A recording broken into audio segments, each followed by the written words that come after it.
Recording in progress.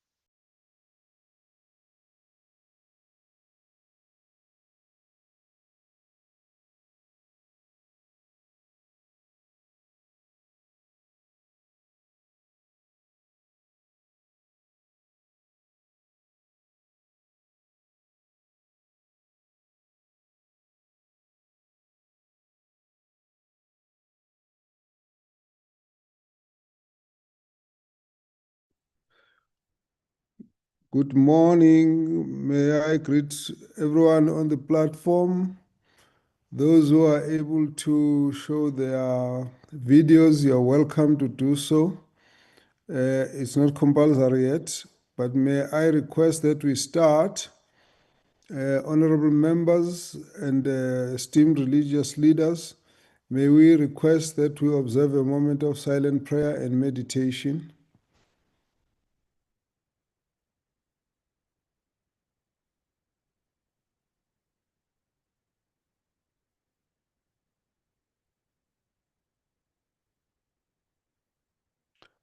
Thank you. I would like to declare this meeting open, and we will be starting, and we will be getting more members joining us as we move along. So I would like to first request that we receive the apologies from the Secretary of the Portfolio Committee. Good morning, Chairperson. Good morning to everybody on the platform. Chairperson, we do have apologies from Honorable Labaskachni that will be chairing some of the mini plenaries in Parliament today. And we do have apologies from Honorable Van Zyl that a family illness. And then we also have apologies from DM Biznamashe that is in a cabinet meeting today. Chairperson, we also do have all other members on the platform, so we do form a quorum for the meeting today. Thank you. Thank you very much. May I then request the members of the portfolio committees, members of parliament who are here, to show themselves. I have Nkosi Buthelezi, if you can show yourself, Nkosi.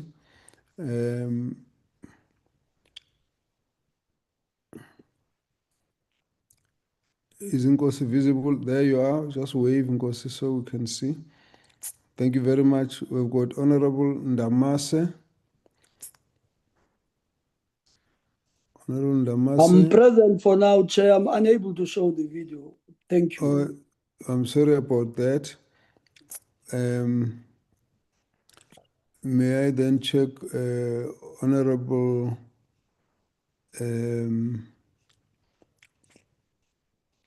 Direko?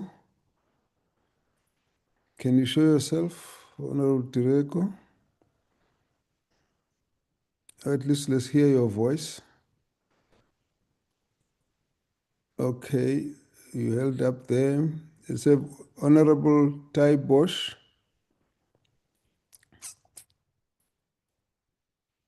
Thank you very much, Honorable Mkalipi. Morning, Chair. I'm present. Morning, and Honorable Mtolo. Morning, Chair. I'm present. Welcome. Thank you. Thank you, sir. Can I just check who have I missed Morning, out? Chair. I'm present. It's just that I had a problem with my network. Honorable Direko, you're welcome. Thank you. Can I just check who else have I missed on the platform? Good morning, Chair. Steve Swart from the ACDP. I'm on the platform as well. Thank you, Chair. I can't put on my camera, unfortunately. Thank you, Chairperson. Okay, Honorable Swart. Yes, you are welcome. Good morning, Chair. It's Dr. Xolisile Mhlongo-Jones and our chairperson for SAWIC, Mamuningi Ngubane. Thank you. Okay, at the moment, I'm looking for the members of Parliament, am I missing something? Oh, okay, we just got in and we thought Okay. maybe we were just mentioning our organizations. Apologies about that, Chair. Okay, I'm going to request now, I think let's take a few simple housekeeping rules. The first one is that we have an agenda, then we will follow pretty strictly. And secondly, we have we're going to request that if there is any issue, then we could have the hand raised, but we want to avoid any sort of interruptions because our meeting will be pretty straightforward, free flowing, and then we will also try and accommodate as many of us as we can possibly do. And so on that basis, we will request that whoever is on the podium, whoever speaks, try and show their video. And even if the video is not holding, if you just showed yourself, then afterwards you can be given a permission to pull back, and then we can continue with the conversation. But we just need to have a sense of who is speaking at the time you speak, and would really love to see you speak right through your allotted slot. So that's how I would like us to to handle the matter. Let me then take this opportunity to welcome all the religious leaders from the different faiths who are here. And I'd like to go through the background to this meeting, which was contained in the letter that we sent to those who received the letter of invitation. That the Speaker of the National Assembly noted with concern the escalating tensions between segments of the religious sector and the Commission for the Promotion of Protection of the Rights and Cultural, Religious and Linguistic Communities, CRL Commission, particularly in relation to the establishment and the processes of its Section 22 committee. And Parliament remains the appropriate and constitutionally mandated platform for all sectors of society to raise concerns, seek clarity, contribute to policy and legislative processes. In the light of the growing tensions and the potential impact on public confidence, the Speaker requested the chairperson of the Portfolio Committee on Cooperative Governance and Traditional Affairs to urgently intensify engagements with all the affected stakeholders, including the CRL Rights Commission, faith-based organizations, and relevant government departments.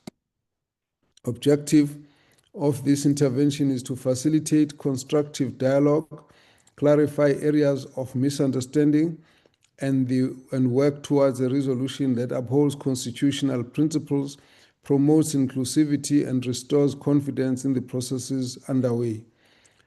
Participants were then invited to make written submissions, which we have up to the 1st of June, regarding the Section 22 processes and the proposals for a code of ethical conduct for and by religious sector. So then the members here were invited by the Portfolio Committee on COCTA to this consultative meeting to share personal views as leader or on behalf of your church or organization or faith in relation to the Section 22 process. We've allocated very limited speaking time. We will adhere to the list as will be put on the screen so that we follow as much as possible, everyone giving us their views, and until the end. If there's any challenge, we can come back. Unfortunately, we will not be able to entertain someone who wants to come back again and have another chance to speak. We'll also not be able to take points of order. We will just try and keep to the schedule so that everyone has got a chance to speak. We'd like to get as many of us as possible to be able to express ourselves in this platform. But I would like us to be strict so that if the time is up, we should allow that the chairperson can rule. And at the end, we'll allow the members of the legislature, of the parliament, to make their comments as we get towards the conclusion of this process. We do apologize for the late notification, but we appreciate the fact that so many of you have been able to join us in this session. So this is not the first engagement with the religious leaders. We've had some engagements before. Those were mainly people who were part of the organizations that had expressed objections and challenges with the process of the Section 22 committee. But we were aware that there were others who were participating in that process, and we felt that we need to give a hearing to those as of today. So we therefore welcome all of the leaders who are here today, and we really hope that we'll have a fruitful discussion going forward. With that, I'm going to then let me allow Honorable Mtolo to come in if we have any other issues. But in the meantime, could I ask Sharon to put on the side the screen so we can have a look at what the order of the proceedings is going to be. But Honorable Mtolo, you're on the floor. No, thank you, Chair. Chair, for me is a clear or proper identification. We have Samsung SM.A22826663. So can that person actually clearly identify himself or herself, please? Okay, thank you very much for that. We do want to see everyone properly identified. Thanks for raising that, Honorable Mtolo. So all those who don't show names and have got code names must be offloaded until they have a name that is identifiable, and then they must be readmitted to the platform. We wouldn't like to get an unmanageable situation where we don't know who is on the platform. So, Secretariat, please offload anyone who does not show a name, at least if there's a church, a name of a church, that would probably be better if it's a name of a specific organization, but there must be an identifiable label as to who is speaking, so, or who is on the platform. So those will be offloaded, and then please just as you check your gadget and then make sure your name is properly recorded so we know who is here. All of the participants will be recorded as having been present, and so we want to have the exact name. But if it's Samsung item 2, it becomes a bit of a challenge. So let's proceed from that point of view. We have prepared in this way this program. I would like us to follow the list as it's indicated. We will not go beyond 5 minutes, and I do the timing. Even if you still have more to say, please understand that we're trying to be as accommodative as possible. So we will therefore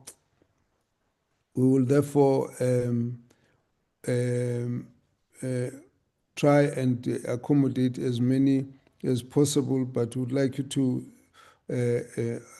accept that there will be a very strict ruling from the chair, which would mean we only allow people to unmute and mute as soon as we say the time is up. If you have any difficulty changing your name, please find some assistance, technical assistance, but we will not accept if we don't have a sense of who the individuals are. Thank you very much. May I then proceed at this point in terms of the list we have? We'll start with the Pastor Kosa. Pastor, I don't know if that name is spelled properly. Let me just say Pastor Kosa. If you could just identify yourself, sir, and then let's proceed. Chairperson, this is Pastor Kosa here, Pastor Geert Kosa, Honorable Yes, Chair. thank you. And I just want to, while I'm greeting, please, the time hasn't started, Chair, please start when I say slides number 1. So that Once I'm you are aware. allocated, the time is moving, so we won't Okay. allow any delays. So proceed. Yeah. Thank you, Chair. I want to thank you, Chair, and honorable members for giving us an opportunity to present here.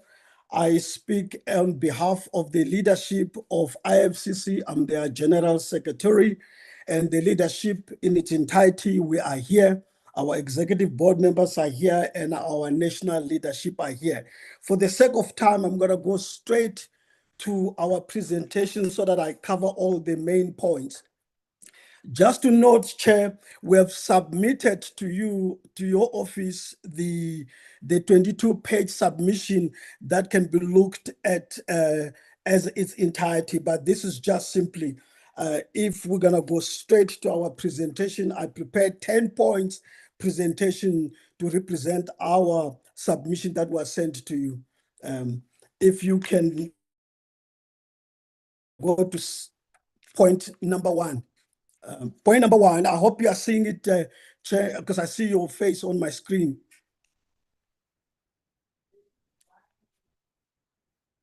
Please proceed. Okay. From the onset, when I say our core position are going, IFCC really remain concerned of the current process, the draft framework produced by the Section 22 may move forward beyond lawful cooperation and education and inform and into direct or indirect state regulation. So IFCC's purpose of our submission to you, Chair, is that we support accountability, we support lawful compliance, we support genuine regulation, we support and we respectfully oppose any system or anything that will lead us to a state regulation. 2, IFCC support accountability, transparency, ethical leadership, lawful governance, protection of congregants and children and vulnerable persons. 3, IFCC support the proper enforcement of existing laws, South African laws that are there already. For anyone who commit criminal offense or unlawful conduct, IFCC recognize that churches and religious organizations do not exist outside law. So there's a law of general application, which I'll get to in the presentation. IFCC is not opposed to lawful and constitutional regulation through law of general application, as I've mentioned, but we oppose state regulation of religion completely. IFCC supports true self-regulation of religion by faith community through voluntary faith-led community own accountability and mechanism, which IFCC actually represent that. Number 5, IFCC does not support direct or indirect state control, state-enabled religion council, mandatory registration, churches as condition of ministry, state-imposed codes of conduct, state peer review, or any system that create or improve that improve or encourages state control. And then lastly, on our points, IFCC respectfully asks that the current Section 22 process be paused pending the finalization of legal challenge that is already out there. But also, we want this process to include everybody. And I think this is my last point on this core position of IFCC. We're also concerned about the independence of this process that is going on. We have raised it with the commission itself from the word go. We said, please, this Section 22 must be independent. As we now know, it is not. And then point number on my presentation, our long-standing engagement with the CRL Commission. So for at least since 2014, IFCC have been engaging properly, constructive in principle. And as a matter of fact, some of our churches here, were summoned to set a commission to check if there is governance, which it was proven. So anybody who suggests or insinuates that we're running away from accountability, it's not correct. And then number 3, our submission must not be construed as in agreement the legitimacy, the independence, the composition, or the mandate of Section 22, or our endorsement, but because we want to be part of the process. And Thank you. You've got 5 seconds to close. oh, okay.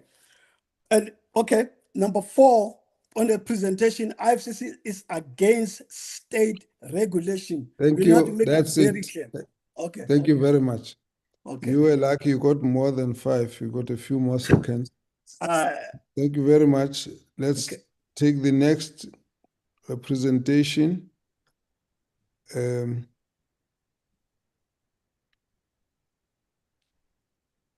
Oh, my system now.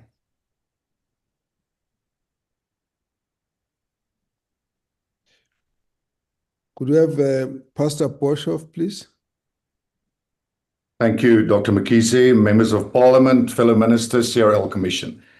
I want to raise the meeting we had with the CRL Chair, Mrs. Toko Mokonaze, and certain guarantees that we were given at the start of the process.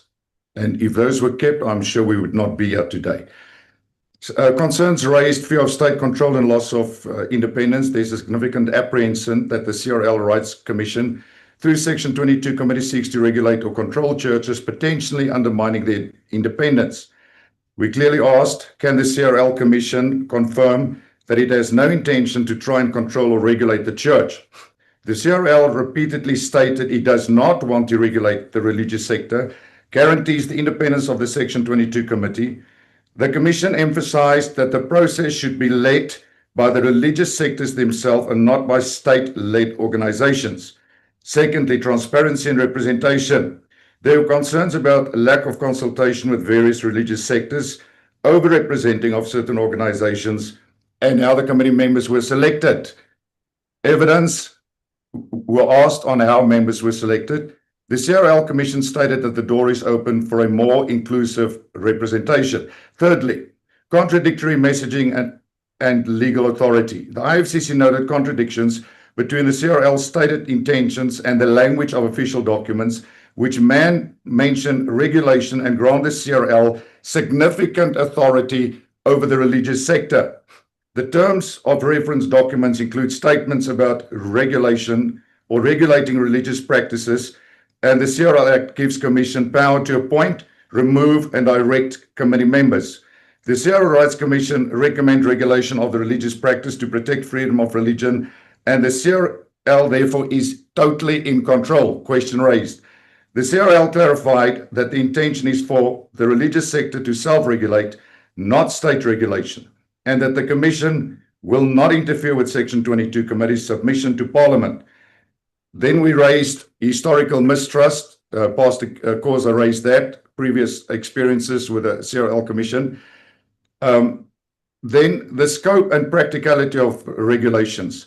There is skepticism about the feasibility of a single regulatory framework for highly diverse religious sector and whether self-regulation can be effective across different traditions.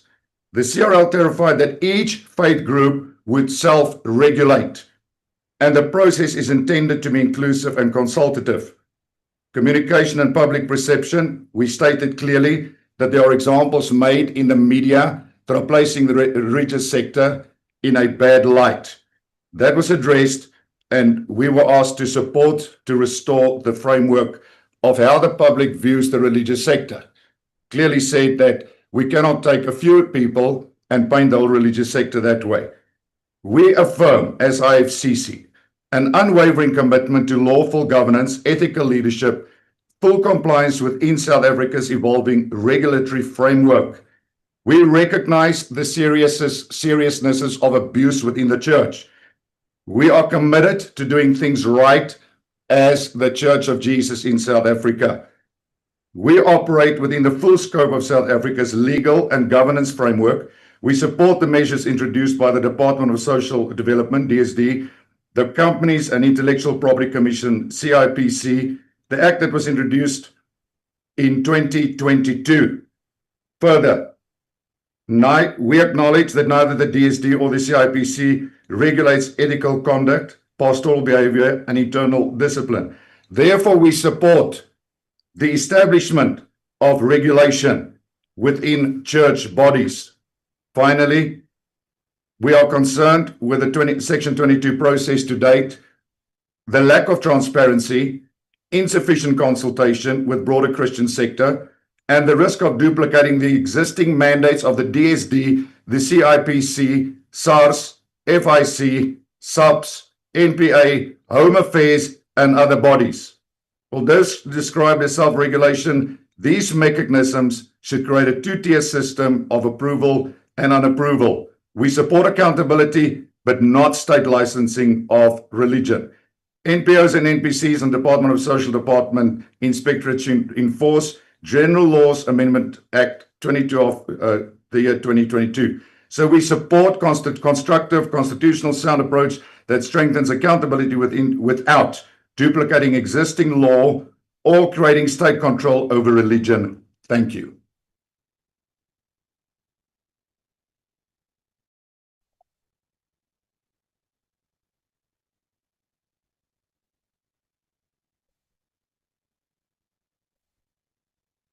I'm muted, Chair. We can't hear you. You are muted. Oh, sorry. I'm muted. I've not been aware. I'm sorry. Thank you very much. You've done well on time. May we then invite Bishop Musa Sono on the podium. Thank you very much, Dr. Mkize, and to also the Portfolio Committee and all the representations that are here today. The last two speakers, we all come from the IFCC. So I just want to say hello to Lelo. We agree with all that. So I don't want to repeat everything that has been said, but safe to just go back to something that was alluded to, Chair, and the entire committee. When the process of CRL Commission started, post this second round, and when we were summoned to appear before the commission, we went there voluntarily. Several churches in the country went there to really demonstrate that we are a people who really comply with the laws that are there. I mean, currently, there's many laws that govern the church that we should be complied to. And we are of the opinion, truly speaking, churches should be made to account for that. And, to put in extra laws would be quite burdensome to the church. We are of the opinion that if pastors commit certain acts that violate the law, if it's criminal acts, that we have the criminal systems that deals with that. As churches, we are supposed to register. If people don't comply and they don't register, the law should deal with that. If people are not registered with the Department of Social Welfare, the law should deal with that.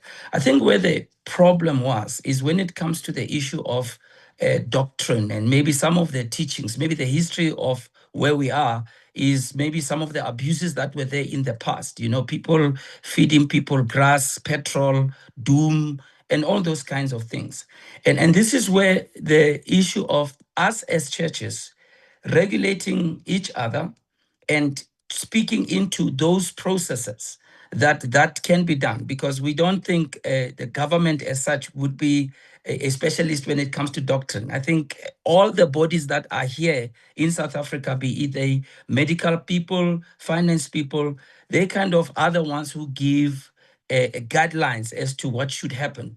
So we are all for compliance, but we are totally disagreed to state regulation. We don't agree to that. We are all for self-regulation. We are all for us ensuring that we comply with what is there, as many of us have demonstrated. The other thing that really concerns us is that we really wouldn't like the wrongs of the few to kind of give the impression that the entire ministries and all churches in South Africa are doing those type of things. And if we are to get into a process wherein there's accountability, we think we can really talk into that process. We also want to say that the current process of the Section 22, as has been mentioned, it doesn't seem to be transparent.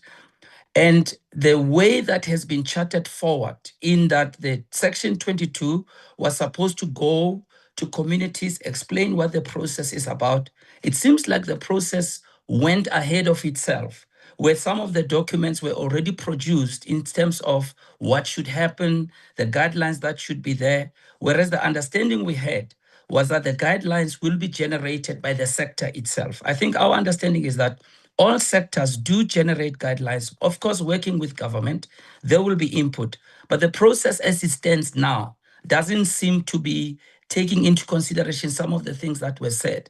As a result, it leads to us not being sure about the process. It leads to us not being sure about the intentions of government about this, as much as we all want to comply. I think I'm going to end right there, Dr. Mkhize. Thank you very much.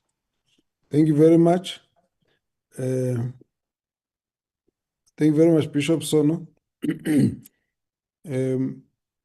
Let's proceed.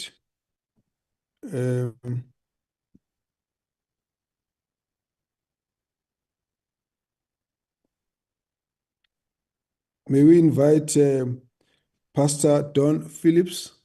You've also got 5 minutes. Thank you. Thank you very much, Kabazele, and the leadership at large.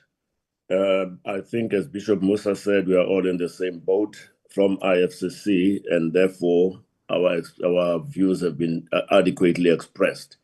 Sure. The only request, in a nutshell, would be if it were possible to reconsider the configuration of this Section 22 to be what it's supposed to be, which is representative of all sectors, not a situation where people are handpicked by the Commission itself, as it appears now. And for this process to move on swiftly, we need to again develop a level of trust which has been betrayed in many respects, with shocks that we have seen, press statements released in awkward moments, statements that affect everybody without any consultation. So I think, Kabazele, in a way, our cry and our plea would be, if it were possible, to even reconfigure the Section 22 itself and allow the CRL Commission to work transparently with the faith organizations and not with selected few individuals. Thank you, sir. Thank you very much. That's helpful. May we then invite Pastor Pat Pretorius.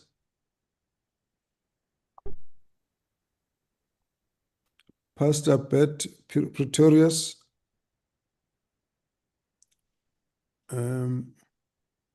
Can Secretariat just check if Pastor Pat Pretorius is around, but we'll proceed. Let's invite now Archbishop Tami Nana. Good morning, and thank you to be on this platform.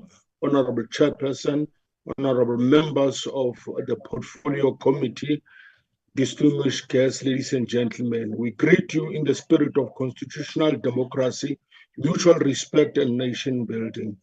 The Council of Independent Churches in South Africa, KICSA, appreciates the opportunity to appear before this committee on a matter of profound constitutional, democratic, and spiritual importance.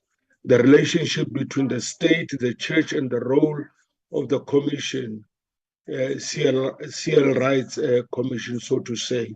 We stand before you, this committee, not in hostility, but to constitutional institution, nor in opposition to accountability. We are not in opposition to accountability, justice, or lawful governance. Rather, we appear before Parliament to affirm constitutional principle that has protected democracy for generations. KICSA position, Chairperson, is that the church must not be regulated by the state in a manner that undermines its constitutional autonomy, theological independence, and freedom of religion. South Africa's constitutional democracy already provides adequate legal, criminal, and regulatory mechanism to address wrongdoing, fraud, abuse, exploitation, criminality, and injustice, whether committed by clergy, politicians, business persons, or ordinary citizens. Therefore, the challenge before us is not the absence of law, but rather the proper application of existing law. The Constitution guarantees freedom of religion, protects the rights of religious communities to organize and maintain their own institution. Section 15 protects freedom of conscience, religion, belief, and opinion, while Section 31 guarantees the right of religious communities to practice their religion and maintain their own institution and association. Number two, constitutional framework. Honorable members, the constitutional question before South Africa is not whether churches should be accountable. We submit that the question is who should regulate the faith and to what extent may the state interfere in religious institutions. The Constitution already answers these questions. The Constitution recognizes freedom of religion as protected right and permits religious communities to organize themselves as part of civil society. So as it is found in Section 31. At the same time, the Constitution provides constitutional institution to strengthen democracy, not to replace the anatomy of civil society or religious institution. The Civil Rights Commission itself is established as a Chapter 9 institution whose mandate is to promote and protect cultural, religion, and linguistic rights, encourage tolerance, peace, and free association, and advise or report on matters affecting those rights. Its constitutional role is promotional, advisory, investigative, and educational. KICSA respectfully submits that promotion and protection of religions should never involve into supervision, licensing, or theological regulation of religion. A constitutional protector should not become a constitutional controller. I must repeat that, Chairperson. A constitutional protector should not become a constitutional controller. Number three, existing state institutions already deal with the criminality. Honorable Chairperson, KICSA agrees unequivocally that if a pastor commits fraud, prosecute fraud. If sexual abuse occurs, prosecute sexual abuse. If money laundering occurs, investigate financial crime. If human rights violation occur, apply the law. South Africa already possesses competent institutions established precisely for this purpose, Chairperson. Let me quickly move to number 4, the role of the church in the democratic South Africa. Honorable members, the church is not merely an organization. The church has historically been a moral voice in South African society. Faith communities stood against oppression, prayed through national crisis, cared for communities during poverty, buried the dead during pandemics, fed the country, rehabilitated the broken, and strengthened society cohesion. The church exists not by permission of government, but under the constitutional protection and freedom of conscience. Chairperson, let me thank you, Chairperson. Yeah, thank you very much. And you are together, so we had either Archbishop Tamingana or Archbishop Ngobeni. So we have had you, so we will proceed with allocated just for the team. We're not sure who. Let's have the next speaker, Dr. Evie Makakula. If we could have Dr. Evie Makakula.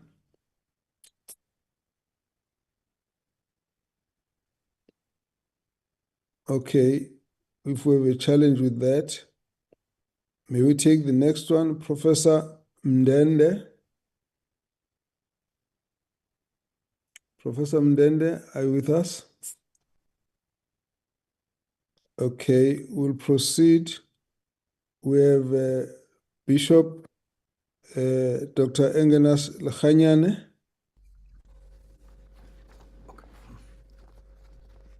Am I audible, Mr. Chair? Yes, welcome, welcome. You are Thank you very audible. much, Mr. Chair. Thank you. Honorable Chairperson, Dr. Zeleni Mkhize, and honorable members of the Portfolio Committee, leaders of various Christian organizations and churches, distinguished guests, ladies and gentlemen present here, I greet you in the name of our Lord Jesus Christ, and I say peace be with you. First and foremost, I bring an apology from the leader of the St. Engenas Christian Church, His Grace, Dr. Bishop Engenas Joseph Lachanyane. His Grace is unable to attend the meeting due to a prior commitment. His office has delegated the responsibility to participate in this meeting to me. My name is Isaiah Modisha. On behalf of the Public Relations Committee of the St. Engenas Christian Church, I thank you for the invitation to be here today. We appreciate Parliament's concern regarding the tensions that have arisen around the CRL Rights Commission's Section 22 Committee. We also acknowledge the Speaker's call for constructive dialogue. We come to share our experience and make a proposition on the way forward that will serve the Christian community and the nation at large. Honorable Chairperson, the Church was invited by the CRL Rights Commission to nominate representatives to serve on the Section 22 Ad hoc Committee, which comprised diverse Christian leaders tasked with developing a voluntary self-regulatory framework for the Christian sector. We accepted that invitation because we believe that the Church can contribute to shaping the Christian landscape for the betterment of society. Just last month, in April 2026, the Section 22 Committee consulted with us directly on the voluntary draft self-regulatory framework for the Christian sector, published in December 2025. We welcome the principles and the spirit of the framework and offered constructive suggestions for improvement and refinement. Our understanding from the consultation and from the committee's public communications is that the Section 22 process intends to consult as broadly as possible on the proposed framework to ensure that the final output is considerate of issues and concerns from all relevant interested and affected parties, which include umbrella Christian bodies and advocacy groups, government departments and Chapter 9 institutions, and denominational leaders, pastors, ordinary Christians, and vulnerable groups, which will make up the last phase of consultation. We are looking forward to the provincial consultation phase and to engaging on the final product based on input from all stakeholders. We believe it is essential for legitimacy and for healing. The draft framework, as we have seen it, is about the Church holding itself accountable, taking into consideration the provisions of the Constitution which govern all people who live in the Republic, and it proposes voluntary participation. We see it as a milestone that has been pending for a while. Honorable Chairperson, we have noted that the invitation for today's meeting calls for submission on a code of ethical conduct by the religious sectors. With respect, we note that this is one of the elements of the Section 22 Committee is already developing as part of the draft framework, particularly the section on ethical conduct. We are concerned that the two parallel processes, one led by the Section 22 Committee and another by the Portfolio Committee, could create confusion, duplication, and further polarization. We are not here to question the authority of Parliament. Parliament is sovereign, but we respectfully ask Can these two processes be harmonized? Rather than starting afresh, Mr. Chair, we suggest that the Portfolio Committee consider the following. Requesting the Section 22 Committee to present its draft framework and consultation progress to this committee, if not done so already, so that you can have familiarity of the work already done. Encouraging the Section 22 Committee to incorporate any additional guidance or stakeholder input that emerges from this Portfolio Committee process, including the submissions you received by 1 June. Using the authority of your office to facilitate a reconciliation dialogue between the CRL Rights Commission and those church leaders who feel alienated, to repair relations and restore trust instead of starting all over again. We believe the Section 22 Committee has already done work, substantial work. Ignoring it will not be efficient and will miss the opportunity to achieve synergy and avoid duplication of effort for stakeholders who have engaged in good faith. Honorable Chairperson, the Church remains committed to a Christian sector that is accountable, ethical, and free from exploitation. We respectfully ask that you consider how this committee's efforts can complement, not duplicate, the work already underway. We look forward to continuing to engage constructively with you, Mr. Chair. Thank you for the privilege and opportunity to make this submission. Thank you. Thank you very much. Thank you very much to the Bishop Lekganyane team. We note the submission. May I go back to request Professor Mndende? I don't know what the hitch was that made her unable to get through. Professor Mndende, are you now able to come in?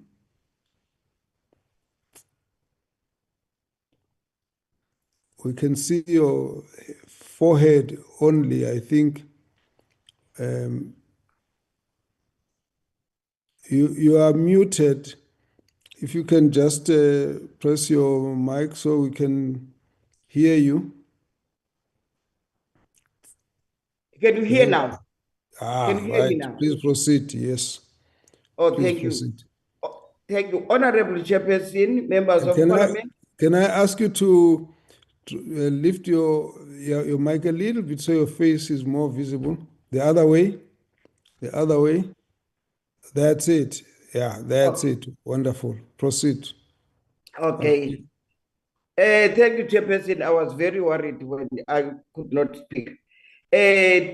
Honorable Chairperson, members of Parliament, all different religious leaders invited here. I'm Nokuzola Mndende from Itamako Spirituality, which is part of African traditional religion.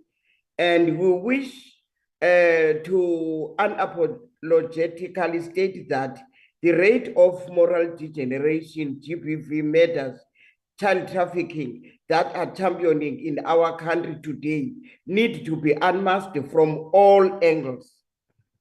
These are more prevalent even in all the religious sectors.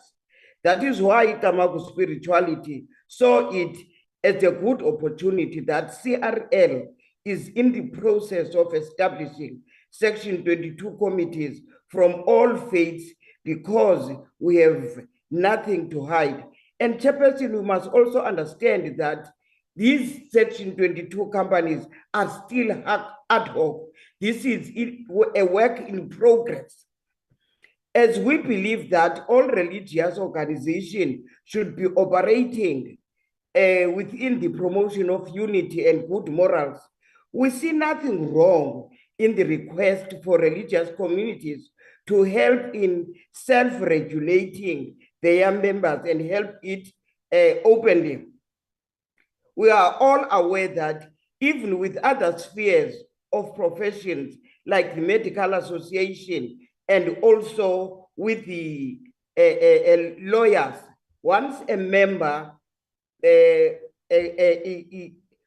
makes anything wrong against the law takes its own place, but also the organization in those others, the organizations, they could be taken out of the role. So what's wrong when that is asked when it comes to the religious groupings? What are we hiding?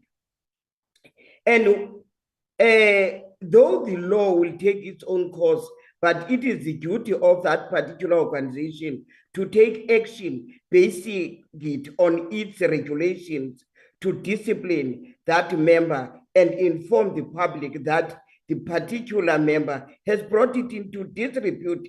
The public must know that it should not be hidden that an individual has broken the code of conduct of that particular organization. As the core function of the commission is to promote and protect cultural, religious, and linguistic communities, there is nothing wrong in the suggestion of the Section 22 committees, which will end up, which will end up promoting morality in this country. Chairperson, this aim is to also form the councils that are going to help CRL, not CRL to control it. So it is a pity, Chair, that South Africa has not changed from the colonial mentality that this is what we have seen today. These are for religious communities within CRL is monopolized by one religion, yet it is for all religions in the country. It is a pity, Honorable Chair, that in South Africa, God is for all of us, but is monopolized by one religion. Hence, we are here today. And Chairperson, it is also not correct to think that the church is the moral voice of in the country, because there are other religions that are also having the moral voice of the community. So from African traditional religion, which we find in all the provinces, we support the formation of the Section 22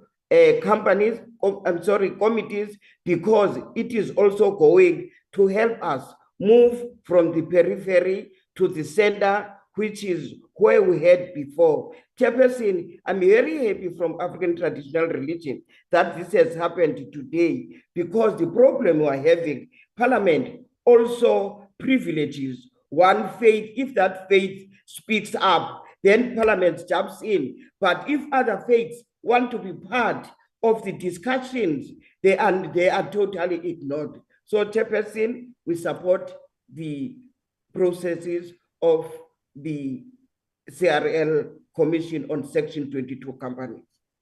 Thank you very much. Thank you. Let me take the next. On our list, we have. Chair, Yes, Mkalipi. Mkalipi, yes. Yeah, please check if guidance. The latest statement that is made by the presenter is very serious and it needs to be clarified. Thanks, Chair. Okay, do you want to direct your clarification? Yes, if she can clarify to which parliament is jumping up if one religious group speak. Which parliament is she referring to us as the portfolio committee, or she's referring to who, so we can be clarified, Chair? Thank you, Honorable Member. I'm talking to the portfolio committee of the National Assembly of South Africa. I'm talking about the Parliament of the Republic of South Africa. It favors one and only religion. You can even hear the leaders when they are talking, they will be talking about the church and other religious formations. So others are treated as other. Otherwise, the good baby is the church. Okay, I think let's not go into kind of casting aspersions, Professor Mndende. If I could be invited, Chairperson, who have been writing to Parliament to come and explain this, but we have not been. are given that opportunity, like what the parliament is doing to Christianity, gives them all the opportunities to come and express them. But with us, we have got proofs that we had been asking. Even in February, we wrote a letter to the speaker. It was not even acknowledged. Okay, let's not get into that kind of debate at this point. First, let me say that Parliament is obliged by the Constitution to respect all faiths and all religions. So it would not be correct that there would be anyone that is favored. If there is a challenge that you have sent a communication and didn't get a response, please redo that to the chairperson of the Portfolio Committee on COCTA. Thank you. Let's pick it up from there. But we would like to request that there should not be aspersions cast, nor should there be any sense of trying to pick on another religion for whatever reason. We all have to respect that each one of us. It's a reality check. Okay, now I'm going to ask directly that don't interfere when we are trying to deal with this meeting. You will not be allowed to do that. And please switch off your mic. Now, the reality is that I'm addressing your issue, and I will not allow that we should have an exchange. We only wanted to clarify. You've clarified your concern, and you will actually get attention from this committee. But if we're going to have an exchange, it's going to be very uncomfortable. Let's not move in that direction. We do understand that some of these issues are sensitive. I accept your apology. So let's proceed. It's just that the members of Parliament cannot accept an accusation that is not backed by any fact, because none of us have got any interest in putting one faith or religion above the other. We have to respect that each one of us have our own faiths and religions, and therefore will not allow anyone to be suppressed. That is the process. So we move on. We've been trying to avoid getting to respond onto any of the issues. But I must say that this process here, on its own, it's an issue that is focusing on trying to clear what has appeared to be misunderstanding and to process issues raised with the portfolio committee. There isn't any effort to try and duplicate any of this, but if we can just be allowed to handle our process from the point of view of what we see as a challenge that needs to be addressed, and then I'm sure somewhere at the end we hope that we'll all be able to find each other and make sure that all our interests are taken care of. So we will proceed at this point to next on our list would be Reverend Molo. I'm not sure whether it's Molo or Mullo. So if you just excuse us, I'm going to request that if there's any query, please put your query on the chat line. We'll address it, but we will in the meantime proceed with the submissions. Reverend Mzwandile Mullo. Thank you very much, Chairperson. Just help me with the pronunciation. I don't know to pronounce it wrong. Molo, you were right.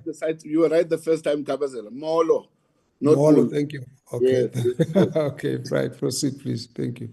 Thank you very much, Chairperson of the Portfolio Committee, members of Parliament, and all the leaders who are present here today. Greet you all.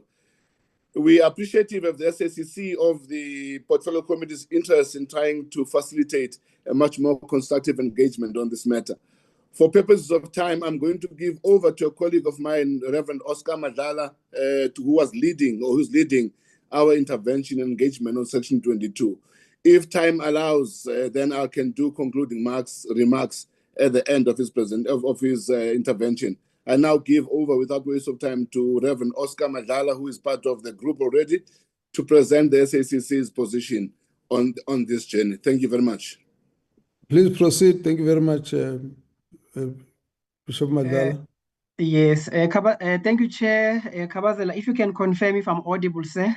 You are audible, please proceed. Ngiyabonga. Chairperson, thank you so much, and thank you, GS, all protocol observed. As mentioned by the GS, Oscar Madlala is my name. I'm the NEC member of SACC, convener of SACC Section 22, and I'm also the member of the CRL Section 22 committee. Chairperson, the SACC takes this matter very, very serious. We've had few consultative platforms as the SACC member churches and the Central Committee. And allow me to present these 8 concerns we have and also our position as the SACC. Point number 1, we are concerned about the composition of the structure, the manner in which the committee was constituted, CRL's unilateral appointment of the chair, and the criteria that was followed. There's also a concern of underrepresentation of women, and we feel that this imbalance must be corrected. Some church groups were overrepresented. I'm not going to mention member churches because this is a platform of all the groups. This situation has potential to undermine the balance of perspectives as well as the legitimacy of the process. Point number 2 is the marginalization of certain church groups. Historically, there was a concern of marginalization, especially of Pentecostal groups, charismatic churches. This dates back to the previous engagements and consultations we've had around 2018. As a result, this brings increased anxiety and concern that the same mistake will repeat and reignite mistrust. Number 3, church autonomy, unclear ideas, as well as the risk associated with it. There is a deep-seated unease about the potential erosion of the church autonomy and protection of the freedom of religion. Strong spiritual and unifying appeal is being made by the SACC as this issue has resulted in tension within the churches. You've seen the marches and so forth. There are also conceptual misgivings about the term that is being used, including the spiritual transgressions, religious practice council, as well as the registration of religious institutions, which requires clarification. Concern around the vague language could also invite state interference in doctrine as well as faith expression. Point number 4, there is a point of racial inequality and bias. Critical racial justice concerns were also being raised by the SACC that religious practices are seen as sacred when performed by white-led churches and condemned as exploitative when practiced by the black-led churches. CRL and the media discourses often carry racial bias, leading to disproportionate scrutiny of Black Pentecostal and charismatic ministries. There's also a historical pain of Black churches being pathologized and regulated while the white-led institutions are legitimized and commercialized without critique. A need to critically look into the intersection between the race, theology, and regulation is being raised. Number 5, defining regulation, autonomy, and overreach. Many churches already belong to self-regulatory ecumenical bodies such as SACC, CAIC, and TIESA to make examples. So we need to build on top of these bodies or the base that is already there and answer some of the questions that comes with this. For instance, how will this process affect ecclesiastical independence, faith and belief in differences? How will this issue be addressed? Point number 6 is the legislative trajectory and the hidden risks. The consultation process, as I mentioned earlier, Chairperson, mandating registration and codified regulation of the religious bodies, and also balancing of the principle and the process. Concerns are being raised regarding the potential overreach of CRL and the inadequacy of the consultation process and the preemptive involvement of media, which could distort the intentions of the church. Okay, we're done now. Oh, okay. Yes. Oh. Yes, we are. All Sorry right. about that. You can do the rest in writing. Okay, thank you. Thank you very much. May I invite the Muslim Judicial Council? I don't have a name. Muslim Judicial Council. Good morning, Chairperson. My name is Ismail Mohammed. Please Can I go proceed. ahead? Okay.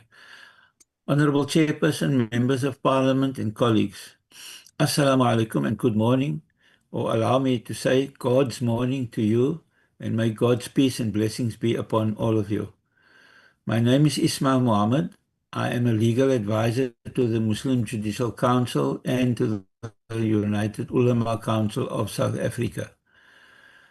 The name CRL Commission rolls easily off the tongue. It sounds smooth, almost musical. However, it is important to hear its name properly and to understand its real purpose. Its full name is the Commission for the Promotion and Protection of the Rights of Cultural, Religious and Linguistic Communities, and it is established to strengthen our constitutional democracy and to protect and promote the rights of the cultural, religious and linguistic communities. It is not established to take these rights away.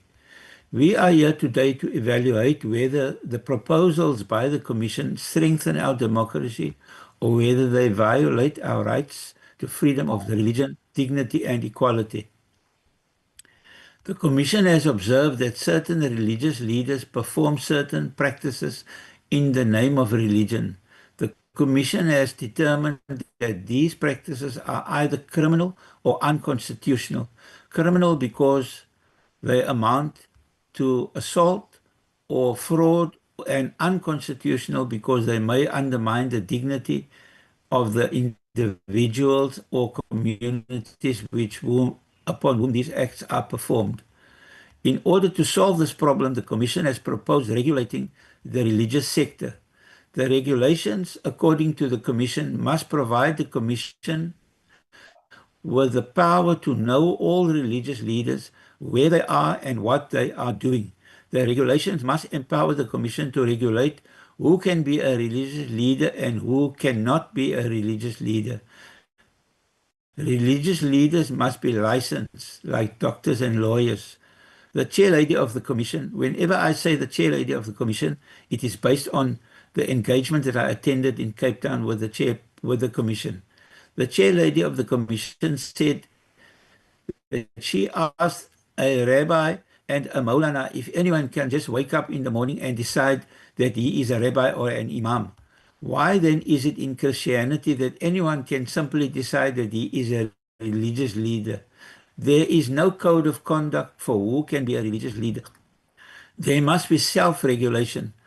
Parliament must say what must happen and who can be a religious leader. Religious institutions must be similarly regulated. Anyone cannot simply decide to start a religious institution.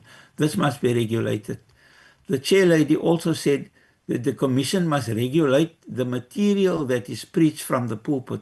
The chair lady said, rest assured, no one wants to harm you, how you preach or what you preach, so long as what you preach is in the Bible. The above proposals betray the chair lady's misunderstanding of how the Constitution works. She clearly does not understand what with the word religion and also does not understand what the Constitution means with the word freedom. The Constitutional Court has said that every person has the freedom to believe as he or she chooses. The chair lady or parliament cannot decide or control or regulate what people believe. The Constitutional Court also said that freedom means freedom from coercion and constraint. The chair lady or parliament cannot coerce people into believing in what the chair lady or parliament is happy with. They also cannot decide who a person chooses to be his or her religious leader. The chair lady said that freedom of religion is not absolute. It cannot violate the rights of others. We agree with this. However, the answer does not lie in the unconstitutional violation of our God-given freedoms enshrined in our Constitution. The chair lady has personally seen that the criminal courts can deal with the vast majority of these acts of criminality. The chair lady said that the reason why criminal cases don't work is because witnesses do not come forward to testify against their religious leaders. Dear Miss Chair Lady, if you want to catch the criminals, the answer does not lie in the violation of the rights of the law-abiding citizens. I want to say that again. Dear Miss Chair Lady, if you want to catch the criminals, the answer does not lie in the violation of the rights of the law-abiding citizens. Thank you. I leave you in the warm embrace of the Creator of the heavens and the earth, God Almighty, and I pray that God's grace and mercy descend on this meeting, and His wisdom is encapsulated in its outcome. Thank you, Mr. Chairman. Thank you very much. Thank you very much. May I then invite Pastor Weiderman? Just check if I've got it right. Yeah, thank you, Chairperson Tuabe and the members of the Portfolio Committee. I apologize on behalf of Dr. Henry Weideman of the Apostolic Faith Mission. I'm Reverend Selpi Kumalo, the General Secretary of the Apostolic Faith Mission.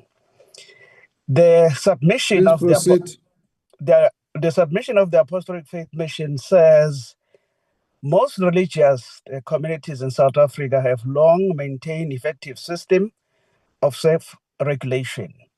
Established denominations have well-developed governance, accountability, and disciplinary framework. In 2018, the Portfolio Committee recognized this and recommended the following. One, the convening of the National Consultative Conference to engage all stakeholders, the development of a charter for self-regulation, development of a code of conduct. And then these recommendations, we still, as the AFM, say they are still relevant. A National Consultative Conference, which will discuss the Charter for Self-Regulation, which will discuss the issue around code of conduct. We are saying as the Apostolic Faith Mission, it seems there is a flawed methodology on the lack of credibility.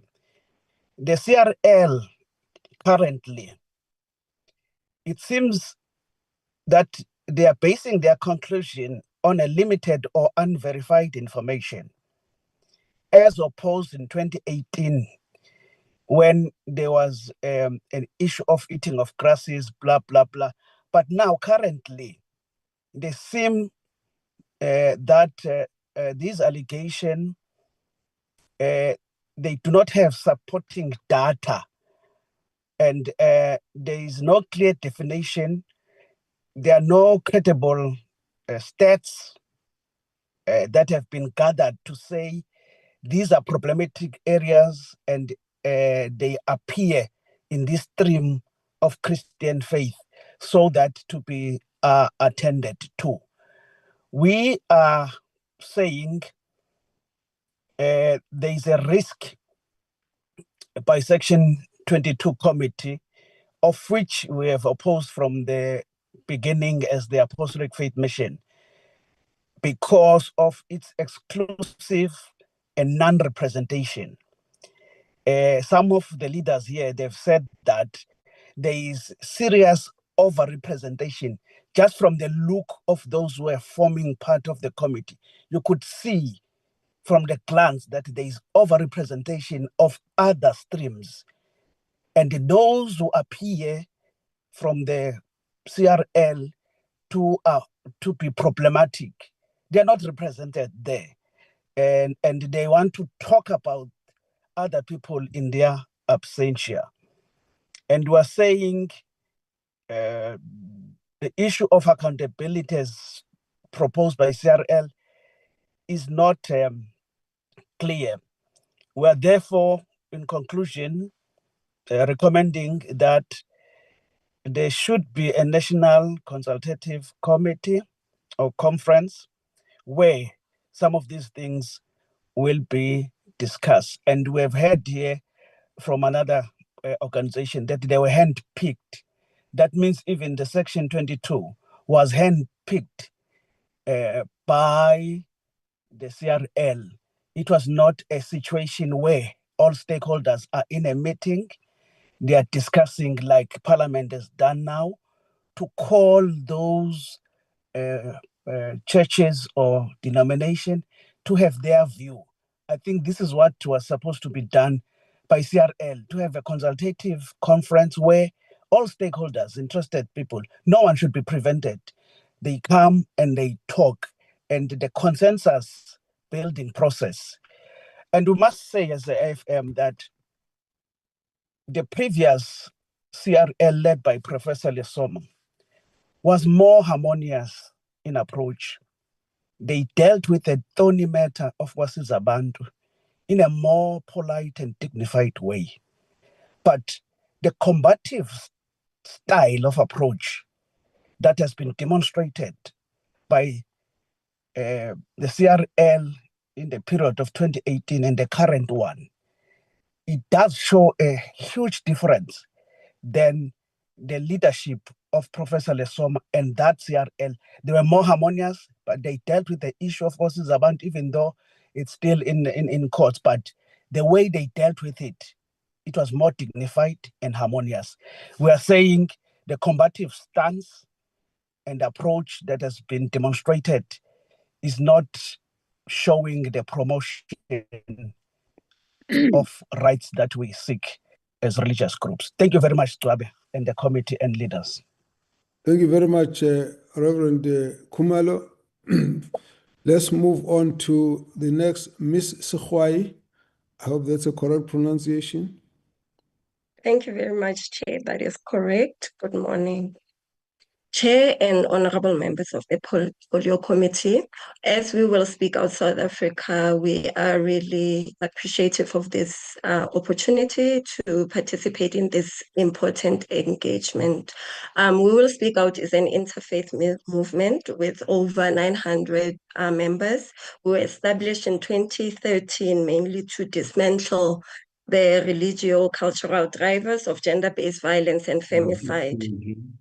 We also serve as the Secretariat of the Faith Action Collective to End GBV, bringing together organizations and practitioners from across 10 different faith traditions. Together, we mobilize faith leaders, survivors, activists, and institutions to build accountable, survivor-centered faith spaces. Therefore, we appear before this committee today because we believe that the question of accountability in the religious sector is not peripheral to South Africa's GBVF crisis, but rather that it is central to it. Faith institutions remain among the most influential social structures in our country, yet too often survivors experience these spaces not as places of refuge, but as spaces where power can be abused, where harmful patriarchal interpretations are reinforced, and where silence is prioritized over justice. It is for this reason that we will speak out welcomed the principle behind the establishment of the Section 22 Committee. The intention to strengthen accountability and self-regulation within the religious sector is necessary and long overdue. However, as we stated in our open letter to the CLRC last year, a good principle can be undermined by flawed implementation. Our concern has never been about whether accountability is needed or not. Our concern has been about the credibility, inclusiveness, and legitimacy of the process itself. From the onset, the absence of survivors, grassroots activists, safeguarding practitioners, and independent researchers weakened confidence in the process. A process dealing with GBV in sacred spaces cannot meaningfully proceed without the voices of those who have directly experienced harm. As we will speak out and the Faith Action Collective, one of our founding principles has always been that responses to GBVF must be survivor-led. We therefore welcome the establishment of a subcommittee focusing on survivors and GBVF in sacred spaces. We believe this creates an important opportunity to correct earlier shortcomings and strengthen the integrity of the process. But for this to succeed, survivor participation cannot be symbolic or tokenistic. It must be properly resourced, supported, protected, and meaningfully integrated into decision-making processes. We also urge this committee to ensure that the Section 22 process remains constitutionally grounded. That is balancing freedom of religion with the equally important constitutional rights to dignity, equality, bodily integrity, and freedom from violence. Honorable members, South Africa does not lack policy frameworks. We have the National Strategic Plan on GBVF. We have growing interfaith commitments, including the National Interfaith Strategy on GBV prevention and mitigation, which highlights spiritual abuse and is led by We Will Speak Out and the Faith Action Collective. What we often lack is implementation and accountability. The faith sector cannot remain exempt from this responsibility. We believe that a credible Section 22 process could contribute significantly towards 1, embedding safeguarding standards within faith institutions, 2, strengthening ethical leadership and accountability, 3, improving survivor support pathways, and 4, rebuilding public trust in religious institutions. At the same time, a poorly managed or exclusionary process risks deepening mistrust, entrenching denialism, and ultimately failing the very people it seeks to protect. We will speak out and our partners stand ready to contribute constructively to this process. Together, we bring experience in survivor accompaniment, safeguarding, theological engagement, leadership transformation, and community accountability mechanisms. We do not come as adversaries to either the state or the faith sector. We come as partners committed to ensuring that faith spaces become part of the solution and not part of the harm. Finally, we urge the committee to support a process that is survivor-centered, transparent, representative of South Africa's faith diversity, accountable, and aligned with the constitutional values of dignity, peace, and equality. This is a critical moment for our country. If we get this process right, it can become an important step towards transforming faith institutions into safer and more accountable spaces in South Africa. Thank you. Thank you. You're welcome. Therefore, let's move on. Delene Mark, you'll be the next one.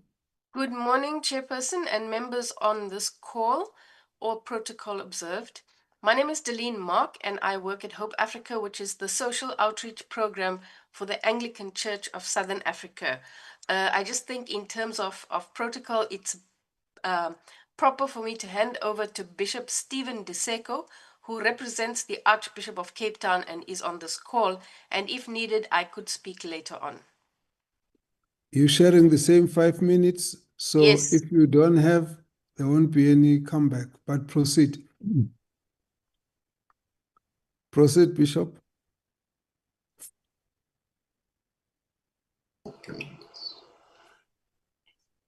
Who did you say is going to speak?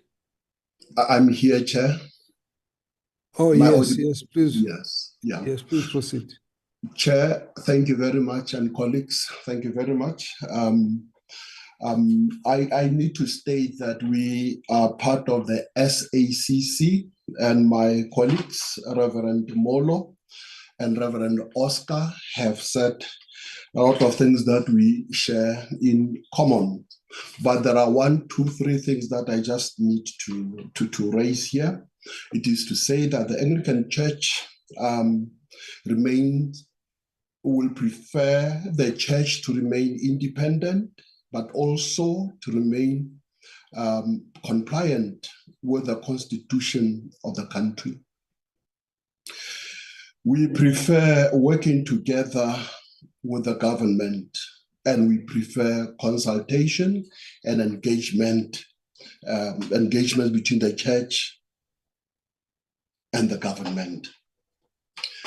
Secondly, I also need to say the Anglican Church would like to make an appeal to the government. We've had in the past, we have seen in the past, people coming from outside of the country, they will pitch up tents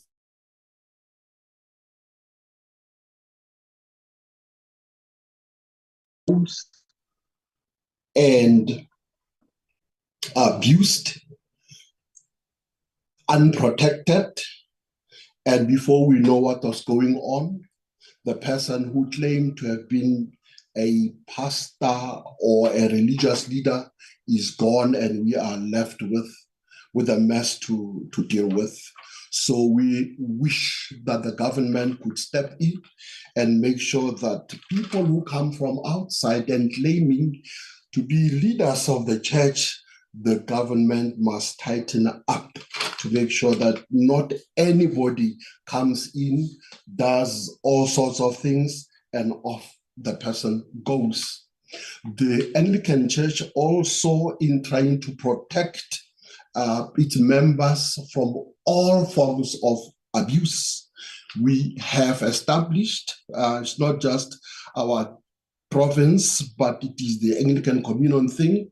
We have what we call the Safe and Inclusive Church body or committee, which looks after people who may be abused in the church.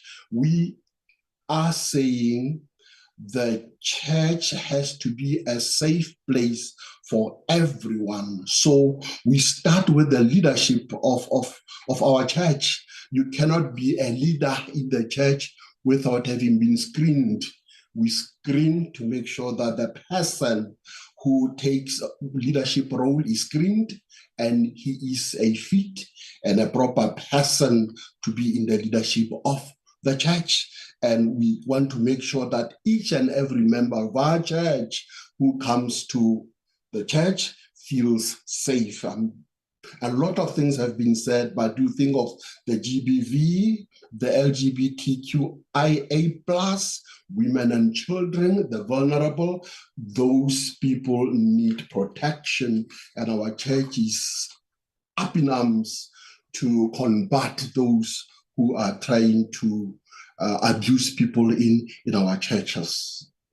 So, Chair, we appreciate and support the initiative and process led by a portfolio committee, and we are saying that we pledge to support the work of the portfolio committee.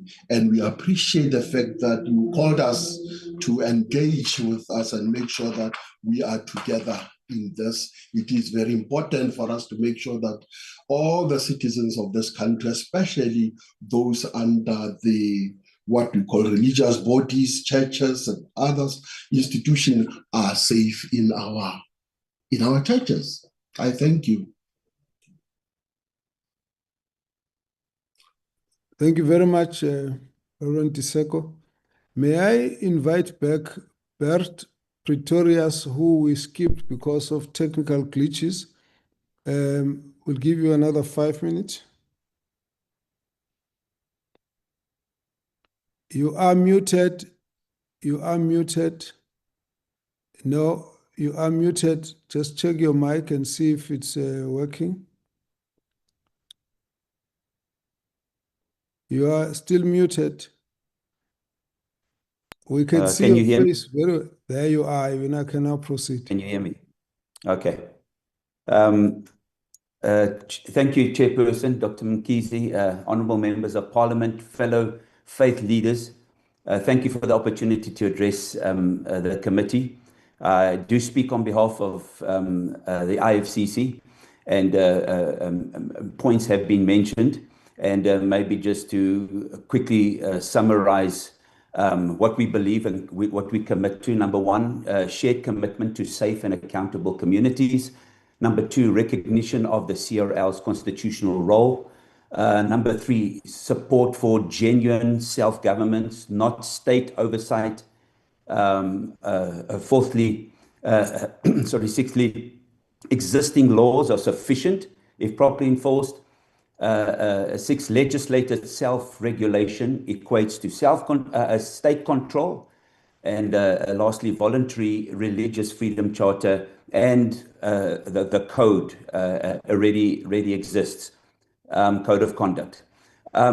Just to add to that, we're extremely concerned, of course, as the Christian community, about the public narrative advanced by the CRL Commission. It defames the church as they pursue an agenda of regulation for the church. And while genuine abuses absolutely need to be confronted, we feel that repeated public statements, press briefings create the impressions that the churches are broadly unsafe, unethical, or inherently problematic. Excuse me. The concern is not with accountability itself. Most churches and Christian organizations support accountability, transparency, the protection of vulnerable people. In fact, as faith communities, we have consistently stated that where abuse, criminal conduct, fraud, exploitation occurs, the law must act decisively.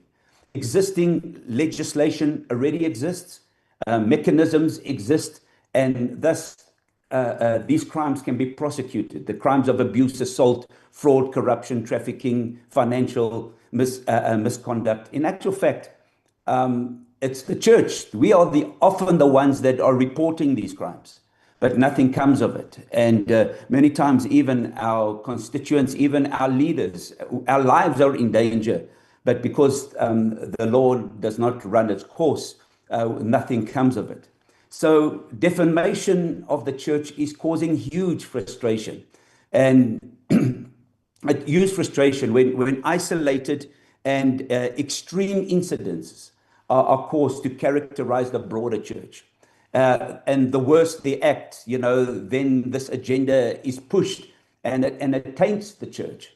But South Africa churches are among the greatest contributors to social stability, humanitarian relief, family support, addiction recovery, youth mentorship, educational counseling, poverty alleviation, as has been seen and felt during COVID and multiple national disasters. And if one applied the same broad generalizations elsewhere, it would also be unjust. And the example, the failures of the Department of Home Affairs involving corruption, fraud, documented syndicates and all of that we were reading about. But if we said everybody was like that, that would be unfair. And the same when it comes to gender-based violence doesn't mean that all men and all families are inherently abusive. And thus the concern is the repeated public message focusing almost exclusively on scandals creating suspicion towards ordinary pastors, congregations, and faith communities who serve sacrificially and ethically every day. And public remarks attributed by the CRL about Christianity has seriously deepened mistrust between the CRL and sections of the Christian community. So in closing, we reiterate, and as we have repeatedly said repeatedly in many, many meetings, we have said that we are not opposed to accountability or engagement with the CRL. But our perception, according to the countless meetings that we have had, is that the government, through the CRL, want to regulate and silence the church. And therefore, we are committed to ongoing dialogue and protection when it comes to the religious freedom. And as church leaders, we therefore believe the way forward is not hostility or polarization, but balanced engagement, protecting people from harm, while also protecting the integrity and independence and constitution of faith communities. Thank you so much, Chair. Now, please, let's try and stick to the time. When I ask you to stop, please stop. Let's proceed now, Mr. Tonono. Mr. Tonono. Good afternoon. No, good morning, Chair. I just want to check if I'm audible. Yes, you are audible. Thank you. Thank you very much. Thank you very much for the opportunity to present our submissions to the Portfolio Committee. The Center for Black Thought and African Studies is a research center based at the Seth Mokitimi Methodist Seminary in Pietermaritzburg. As part of our work, the center runs the Masibambisane Ngokolo GBF program. And the purpose of the program is to use innovative community-based models on addressing gender-based violence and femicide by infusing a rights-based approach that is based on participation, accountability, non-discrimination, empowerment, and legislation that protects the rights of the vulnerable, to create a platform for government, civil society, and other relevant stakeholders to engage in public dialogue about gender-based violence and femicide. And with that being part of our work, we welcome the call for accountability on the part of religious organizations. As a research institute, we have noted the various roles in which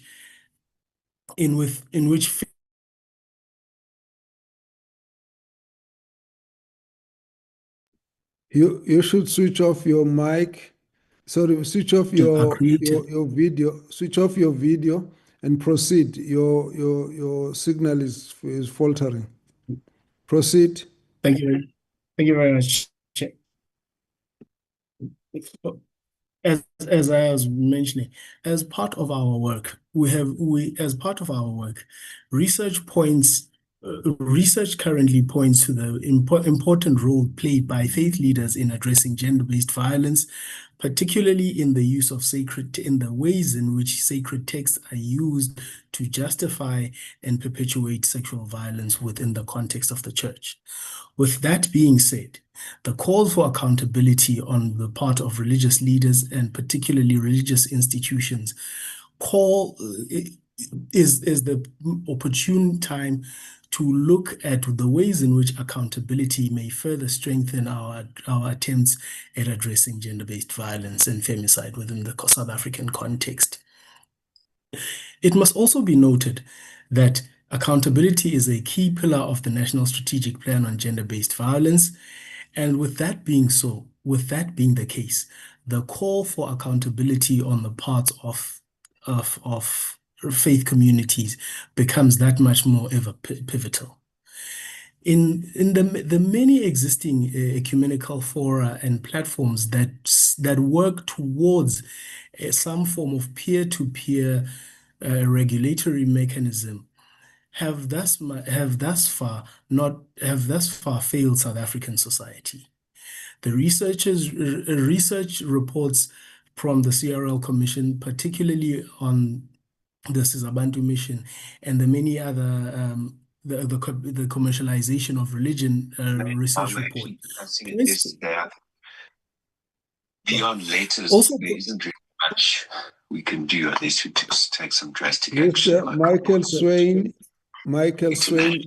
you must you must not unmute your mic, please. Yes, thank you. Please proceed, Tonono. Thank you very much, sir. And so, with that being the case, as having noticed that accountability is a key pillar of the National Strategic Plan on combating gender-based violence, and so the call for the accountability of faith leaders and faith communities in the responsible use of sacred texts is one that is welcome, and therefore we affirm the work that has been done in holding faith communities accountable. Thank you very much, Chair. Thank you. Thank you very much, Mr. Tonono. Let's move on.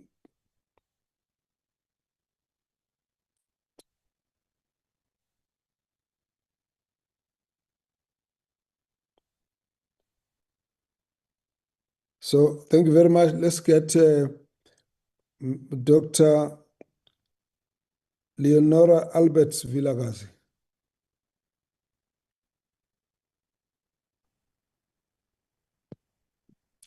Dr. Leonora Alberts Vilakazi. Thank you so much, Chair. My name is Dr. Leonora Alberts Vilakazi. I'm from the Equal Leaders Collective. I'm also a member of the steering committee of the Interfaith. And I'm also a survivor. Today I want to speak as a survivor of gender-based violence and spiritual abuse. I would love to take off my video so that I can have better presentation. Thank you, Chair. You're welcome. Please proceed. You can cut off your video. I want to start to say to Hillawood, we must first name it. For years, our pain as survivors was dismissed as a private theological matter because that time, even now, law and our institutions lack the vocabulary to address it. That's my statement, with all due respect. I also want to say all protocols observed, and thank you for giving me this opportunity. The reality is gender-based violence and spiritual abuse is in religion and traditional sectors. That is a reality. The failure of reactive measures, public naming and shaming, and internal institutional cover-ups fail to protect survivors. They lack legal power, turn trauma into political immunity, and allow predators, let me repeat, they allow predators to simply rebrand and seek new victims. It is fundamentally important to have survivor voices heard. The code of conduct and a code of ethics is definitely something lacking in the traditional sector as well as in the religious sector. Therefore, we are talking about restorative justice and a structure for safety for survivors. And the role of restorative justice beyond standard legal framework is there for holistic healing and to protect survivors. I would really ask that the necessity of regulations, it is not political, it is not personal to regulate. And as the previous speaker have said, we need to go and read again why the CRL is there. I myself was a little bit confused in the beginning, but now I realize we do need a regulation. And we do need the faith action as well as diversity of religions to follow up with all the gender-based violence and spiritual abuse. We've got laws, we've got the most amazing laws, regulations and bills. But we are not implementing it, Chairperson. Let's start and uplift and do restoration of our churches, restoration of our communities, and restoration and awareness of gender-based violence and spiritual abuse. I thank you, Chairperson. I'm in time.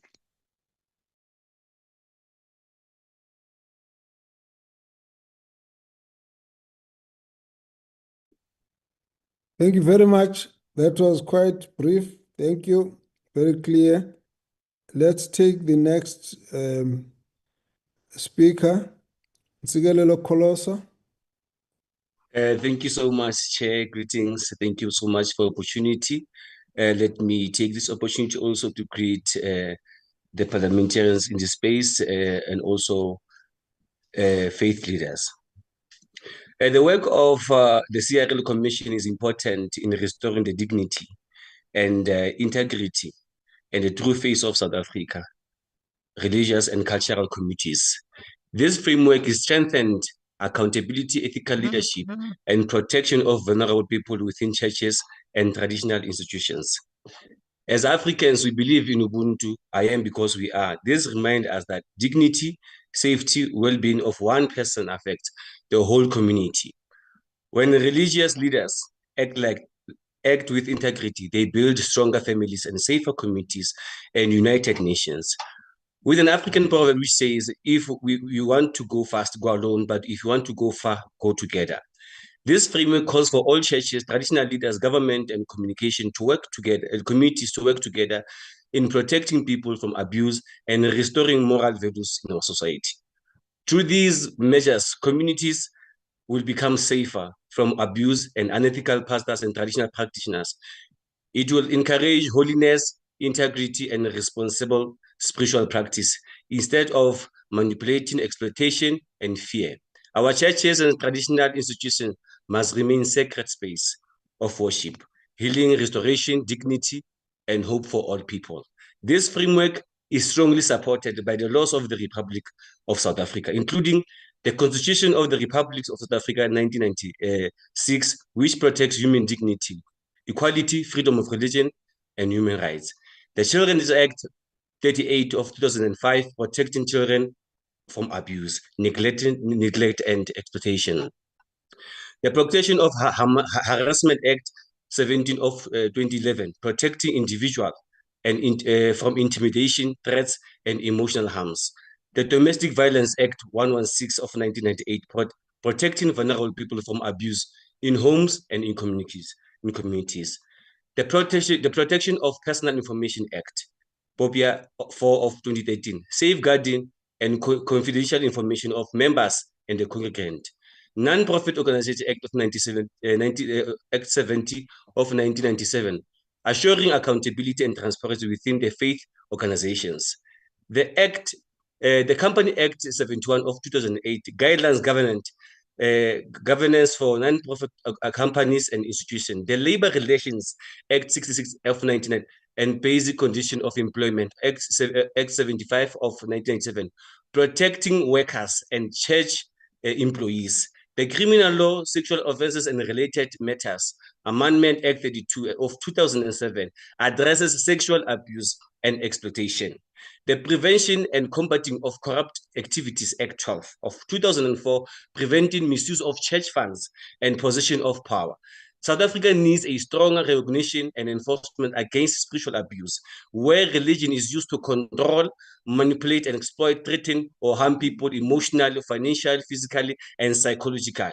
The impact of addressing spiritual abuse will protect congregation and vulnerable communities, restore public and trust in churches and religious institutions, promote ethical and holy leadership, prevent financial exploitation and sexual misconduct, encourage transparency and accountability, and strengthen social cohesion and moral regeneration in South Africa. This framework is not against religion, and it is not about protecting, it is about protecting the secret of the faith, restoring dignity to worship, and ensure that religion remains a place of healing, truth, hope, and justice for all people. Thank you, Chair. My name is Nzikelo Kolosa from Kolosa Foundation Equelo, and also will speak out in faith action against gender-based violence. Thank you so much, leadership.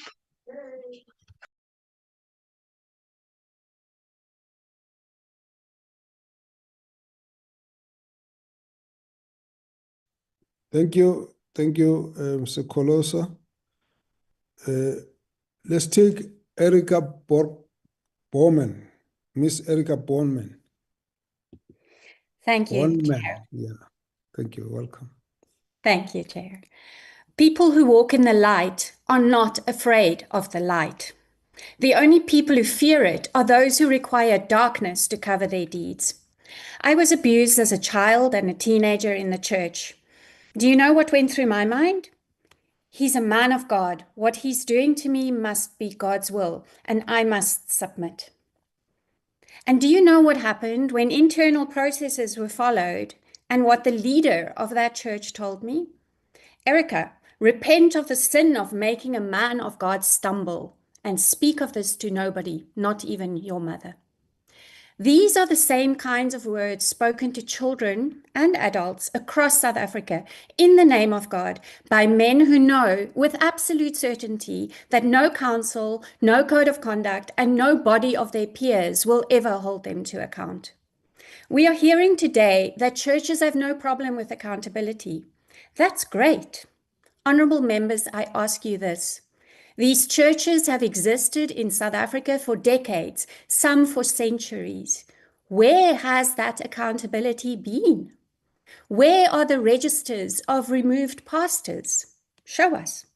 Where are the cross-denominational records that prevent a predator dismissed from one congregation from being welcomed into the next? Show us. Where are the published findings? Show us. And where are the survivors who were believed, supported, and made whole? Words without action are meaningless, empty. Internal processes in churches have one function and one function only. They protect the institution. They protect the abuser. They do not protect the child. They have never protected the child. When every other profession that works with children, teachers, nurses, social workers, doctors, traditional healers, answers to a statutory body, and only one profession insists it should answer to itself, that is not religious freedom. That, honourable members, is a confession. Under Section 110 of the Children's Act, religious leaders are already mandated reporters of child abuse. Teachers are mandated reporters, so are nurses and social workers. Every one of those professions answers to a statutory body. Every one of those professions has a code of conduct. Every one of those professions has a mechanism by which a predator can be removed from practice. Religious leaders carry the same legal duty and answer to no one. Consider traditional healers, a profession rooted in ancestral sacred practice. They accepted statutory regulation. They accepted a council. They accepted registration. They are working through a code of conduct and disciplinary framework right now. If they can submit to peer accountability without losing their sacred identity, why can't the church? What we are seeing instead from the loudest voices opposing Section 22 is something I recognize. I know what it sounds like when someone says, "Ek is die baas," and no one tells me what to do. It is a settler mentality. It is the mentality of a man who believes he stands above the law because he stands above other people. And isn't it high time that we decolonize the church too? Honourable members, every person who argues that being asked to sign a code of conduct, to submit to a council of their peers, to be accountable for the safety of children in their care is somehow an infringement of their religious rights, every one of them is a walking red flag, because people who walk in the light are not afraid of the light. In 1517, Martin Luther walked up the stairs of a church in Wittenberg and nailed some papers to the door. He did so because the institution of the church had become unaccountable to the people it was meant to serve. My name is Erica Bornman. I support Section 22, and I'm walking up the steps to hammer a piece of paper on the church door on behalf of the children of South Africa. And our paper has only 4 words on it. Let there be light. Thank you. Thank you, Ms. Erica Bonman. Thank you very much. May we invite Ms. Jill Harper. Thank you, Chair. I speak to you all today as a survivor of domestic violence and a member of We Will Speak Out and the Faith Action Collective to End Gender-Based Violence. I am not just a statistic. I am a woman who sought refuge, counsel, and compassion from the church in one of the darkest periods of my life, and I was let down. I bring this to you as testimony because my experience is not unique, and because the Section 22 committee, together with the subcommittee on GBVF in sacred spaces, now has an opportunity to make meaningful change. And I support this move, and I urge you to ensure it leads to real protection, justice, and care for survivors in the faith sector. I share with you, there was a period when for months my family and I attended a church where I believed I would find a sanctuary. When the violence at home escalated and I sought help from my pastor, I expected compassion, safety planning, and practical guidance. Instead, my pastor refused to come and see me or even pray for me. saying we were outside his geographical parish. On another occasion, my abuser arranged couple counseling at his church. The pastors there told me to forgive, be more supportive, and submit, as if those words could protect me. They did not ask if I was safe or provide information about shelters, the police, counseling, or legal remedies. Their responses deepened my shame, fear, isolation, and confusion. When the people entrusted with my pastoral care failed me, when faith leaders failed me, I was all alone and the violence worsened. And this is spiritual abuse, the misuse of religious authority to silence, dismiss, or control those who are harmed. And too often, faith-based institutions have been complicit in hiding abuse or advising survivors to remain in harmful situations for the sake of reputation or doctrinal misunderstanding. Survivors are told to forgive while abusers are protected, and that must end. As an individual and as a survivor, I support self-regulation in the faith sector through a clear code of conduct, preventative measures, and processes of sanction. I support a state-led approach, but not state control. The planned consultations by the subcommittee and Section 22 committee, where survivors' voices will for the first time be heard in the faith sector, and research into how abuse functions in sacred spaces. This is all essential. Reform must be evidence-based and grounded in the lived reality of survivors. A strong code of conduct should set clear expectations for faith leaders and institutions, prompt safety assessments when abuse is disclosed, and trauma-informed pastoral training, explicit prohibitions on victim blaming and spiritual coercion, and transparent handling of complaints.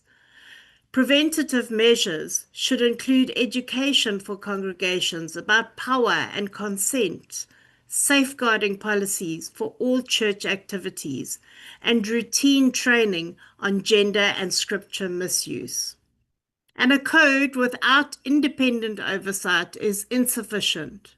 We need an independent, impartial office, empowered to receive complaints, facilitate mediation, and review institutional responses and recommend remedies. This office should ensure confidentiality and protection for all complainants and refer criminal matters to the proper authorities. I know some are expressing concern about religious freedom, but setting standards for conduct and safeguarding does not dictate belief. It protects people. The core teachings of our faith call us to love, protect the vulnerable, and pursue justice. Self-regulation with oversight mechanisms strengthens the moral integrity within religious communities rather than undermining it. I support the CRL processes and call for more inclusivity and collaboration in the journey. Crucially, survivors must be central to this process. Consultations must be meaningful, not tokenistic. And survivor testimony must shape the code, the mandate, and the sanctions framework. Survivor-led recommendations about what constituted harm, what support worked, and which safeguards prevented recurrence should also guide reform. My experience has taught me that silence and failure are costs measured in broken life. The church's failure to act give abusers impunity and convinces survivors that we have nowhere to turn. We need a clear, enforceable code of conduct, strong preventative measures, a credible oversight body, and meaningful survivor consultation, so that when people reach out to a faith leader, they will find care, not condemnation, and protection, not protectionism. The faith sector can and must Thank be you. a place. Thank you, Chair. Thank you very much. Let's get Marisha Singh Naika. Thank you so much, and good morning, everybody. I want to firstly start with acknowledging the survivor voices here this morning and honor them for their courage and the sacred truth that they declared in this space this morning. So I speak to you from a position shaped by the work of the Faith Action Collective to end gender-based violence, as a pastor within the Reformed Church, and then also as a family and relationship therapist. The Faith Action Collective are diverse people of faith who speak out, stand up, collaborate, and share knowledge, disrupt harmful norms, and act decisively with survivors in the center to end gender-based violence and femicide. Our work is anchored in shared values, common values of love, respect, justice, mercy, and compassion. And it's not just a talk for us. We see that it has to be not just only in our statements. We have the first interfaith statement of ending gender-based violence in our country. And then we also have a prevention and mitigation ending gender-based violence. But it's not just documents. It becomes a lived reality of relational activism, of how we practice this in relationship with each other, which means that we had to create safe, courageous, and accountable spaces where truth can be spoken, where our disagreements were handled with dignity, and where trust and empathy and healing was able to grow. So we recognize that faith communities and us as faith leaders can be instruments of healing and have places of healing and care and compassion. But we also have to honestly acknowledge that we, as faith leaders and faith spaces, have sometimes failed those that they were meant to protect. As people of faith, we have at different times really have grappled with and now acknowledge that we are survivors, we are bystanders, and yes, we are also perpetrators. And I think that's a call that I leave with each of you, to acknowledge that we all at some time or the other play those roles.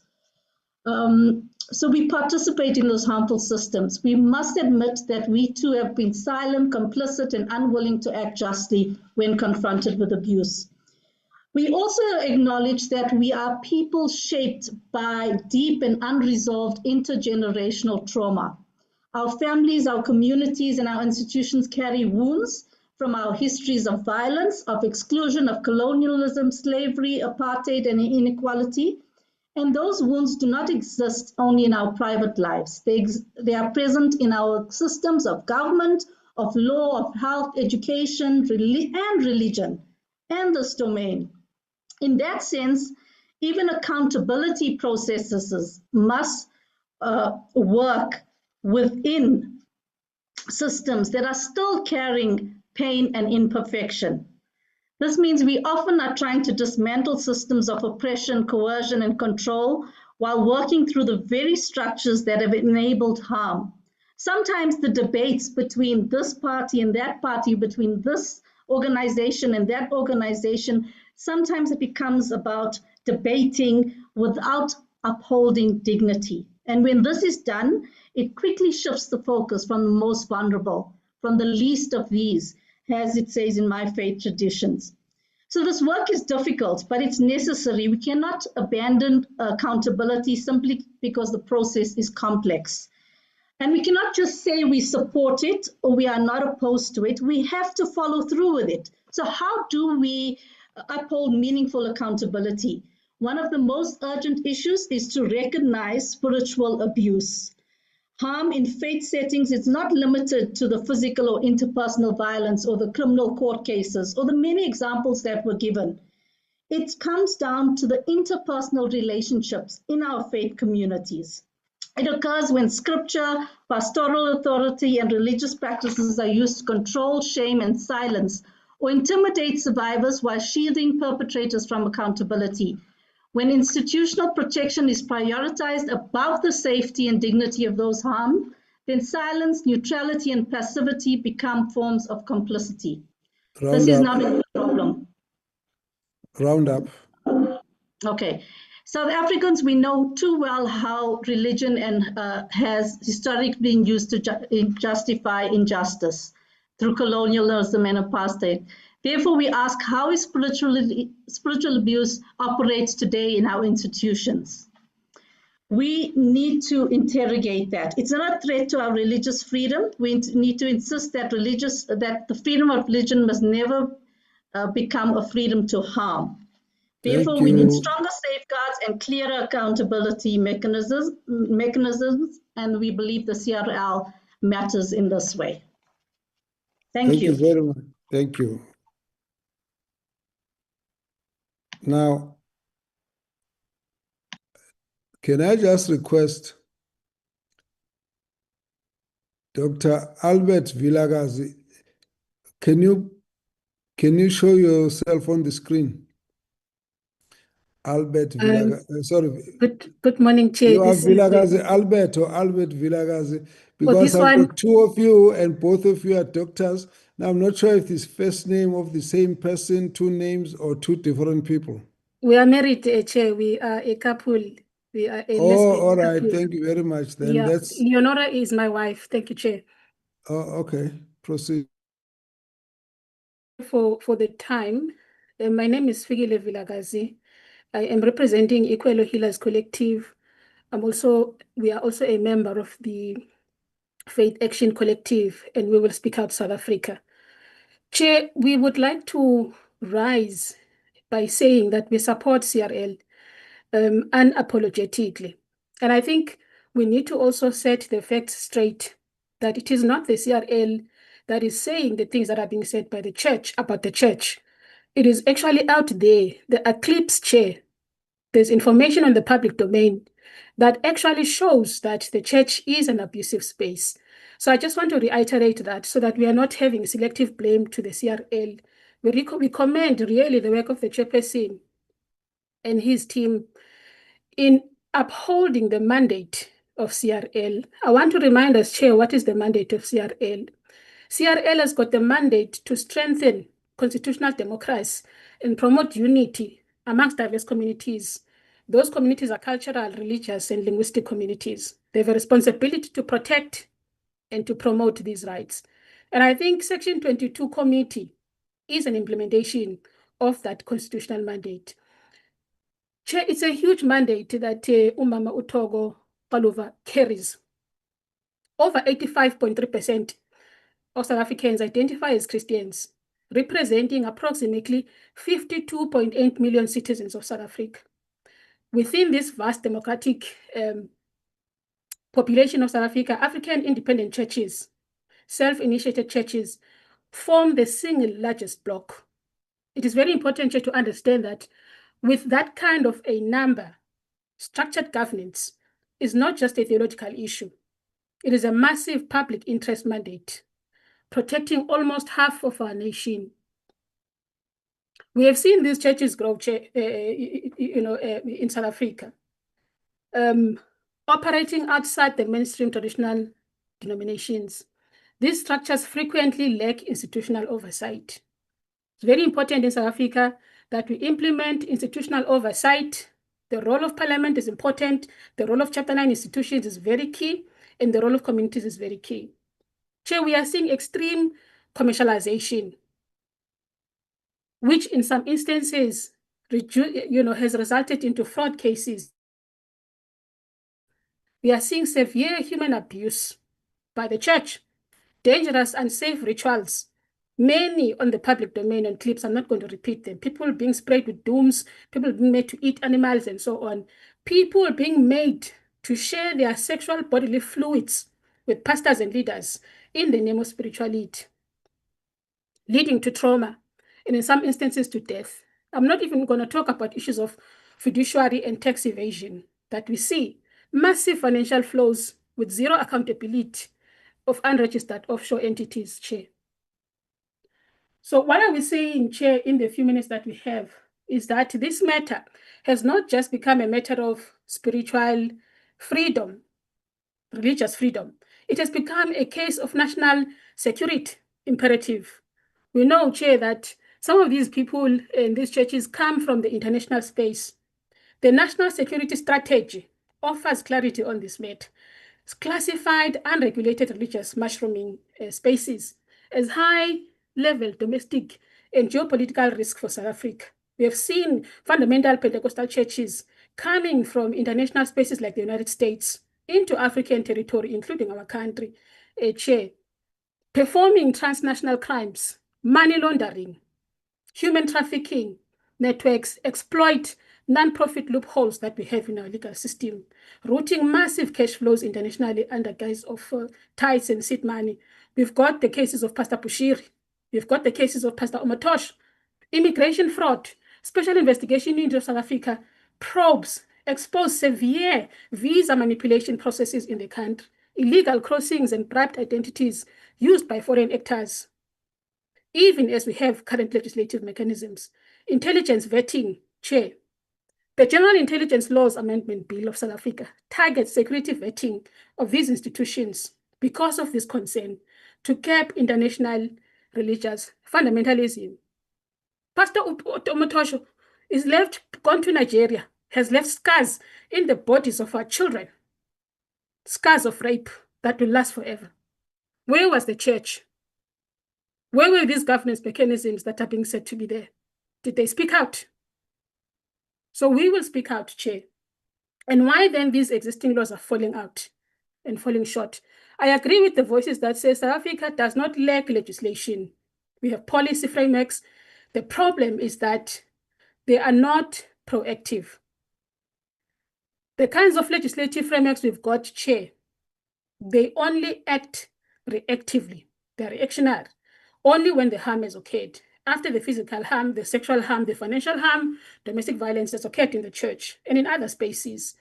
And also because of spiritual cohesion, we are seeing that leaders deploy psychological manipulation, spiritual manipulation, and threat of divine damnation to stop victims from filing police reports, which is why the president in 2021 included spiritual abuse in the Domestic Violence Act in the amendment, because you saw that in the workings of the National Strategic Plan on Gender-Based Violence and Femicide, there were loopholes in the existing implementation of the current system. The regulatory gaps then, Chair, are what the CRL Commission is trying to do. The CRL Commission has got the right to hold systems accountable. We support accountability mechanisms. So the CRL needs to be applauded for Section 22 committee. We share, of course, equal concerns around representation and so on. Those things we can sort as we go along. But let us not interfere with the mandate of CRL. Chair, we need a peer ethical review system, whatever we call it. We need a regulatory framework in South Africa. We need a code of conduct so that we can deal with these bogus healers, pastors and faith healers and so on, and spiritualists who are harming our system. In conclusion, Chair, in the minute that I have, we support Section 15 of the Constitution around freedom of religion. I'm a survivor of the church abuse myself. We are calling for balanced regulation that promotes freedom of religion of Section 15 with responsibility and accountability to protect and prioritize human dignity and safety. I thank you, Chair. Thank you. Thank you very much. Thank you. Let's get Miss Daniela. Miss Daniela. Yes, good morning. Apologies. Are you visible on your video? Not sure, but have you got a problem with your signal? Yes, good morning, good afternoon. Yes, proceed. Yes, I have got problems with my signal. Are you able to hear me? We can hear you. You can proceed, but you can cut it off. We've seen you, so it's fine. All You right. can cut it off if you have a problem. Thank you very much. Sorry, just give me 1 second.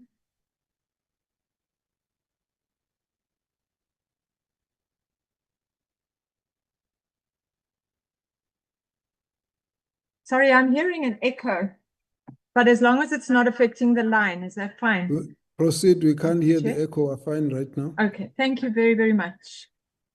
My name is Canon Daniela Genrich. I am a canon in the Anglican Diocese of Natal.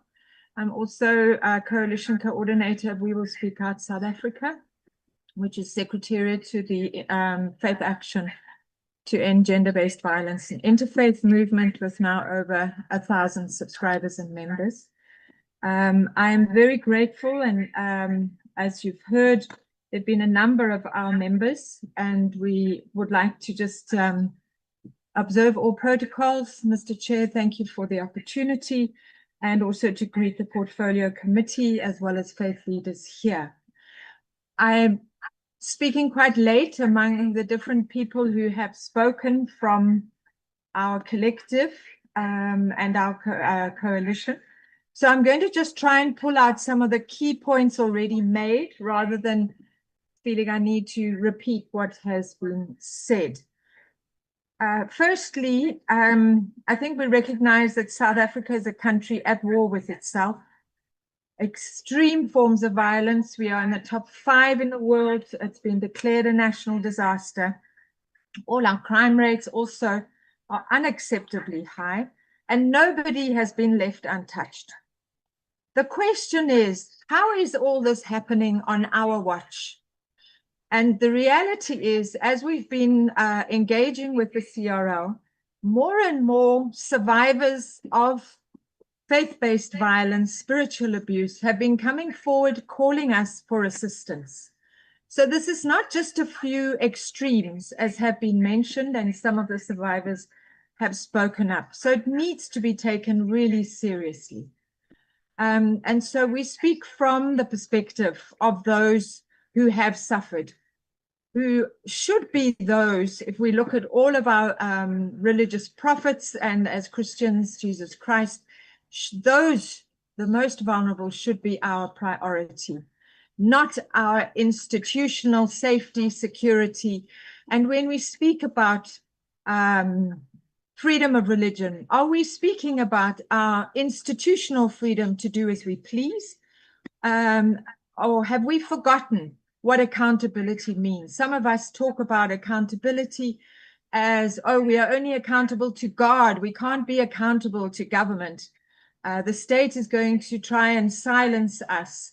And yet, if we are not accountable to the people that God has called us to serve, we are completely undermining our calling.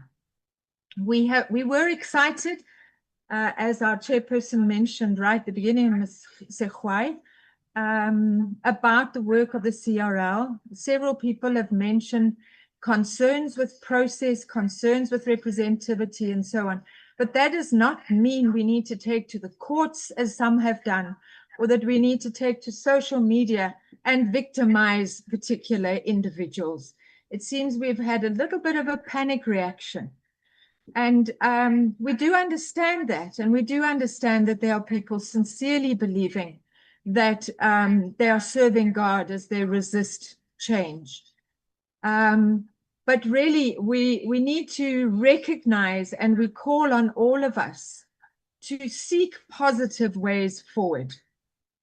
It's, as we've said, it's vital to establish representative religious sector-led accountability mechanisms, safeguarding processes, but they need to benefit survivors. But actually, we need to turn it around and not see it as a threat, but rather as we engage, and perhaps we need to request that the CRL processes reconsider ways of becoming more inclusive, so that we can all really contribute in ways to shape these accountability mechanisms. We also don't need to fear that these accountability mechanisms will replace our internal institutional systems.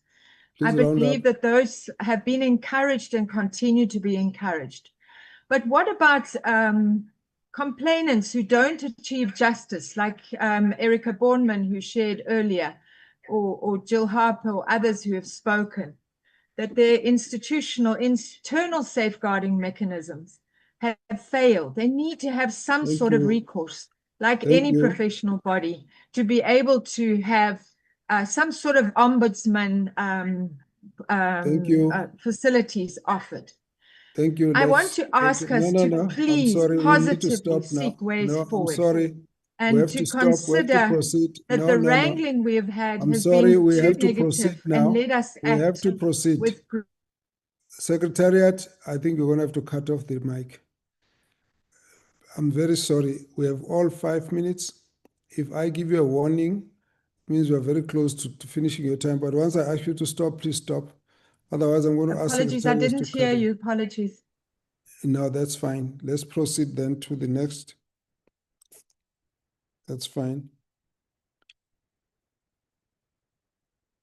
Let's proceed to the next speaker. We now have to invite Bishop Aiding Mumalo.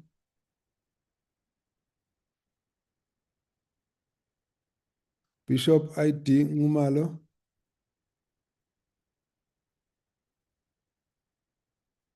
Okay. Maybe struggling with that. You'll come back to us. Let me take Krosangi Radidasi.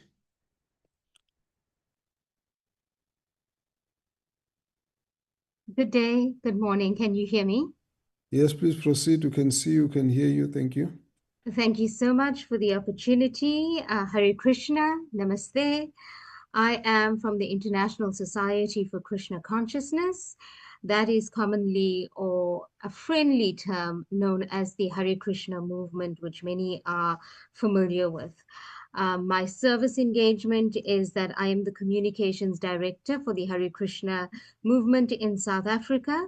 I also serve as the Vaishnavi minister, that is the women's minister for Africa. And I'm also a former educator in the public sector. And I also speak to you this morning as a neuro-linguistic programming coach, where I work with the different sectors at faith groups as well as schools and have a universal idea. So thank you so much. All protocols observed. Thank you, Chairperson, for this meeting and the Portfolio Committee. We are grateful to have this dialogue. And I've been listening in very interestingly. And one of the buzzwords that have come out for me, and I'm sure for many others as well, is accountability.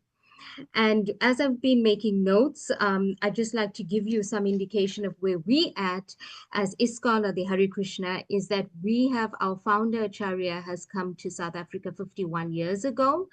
And at that time, it was the height of apartheid.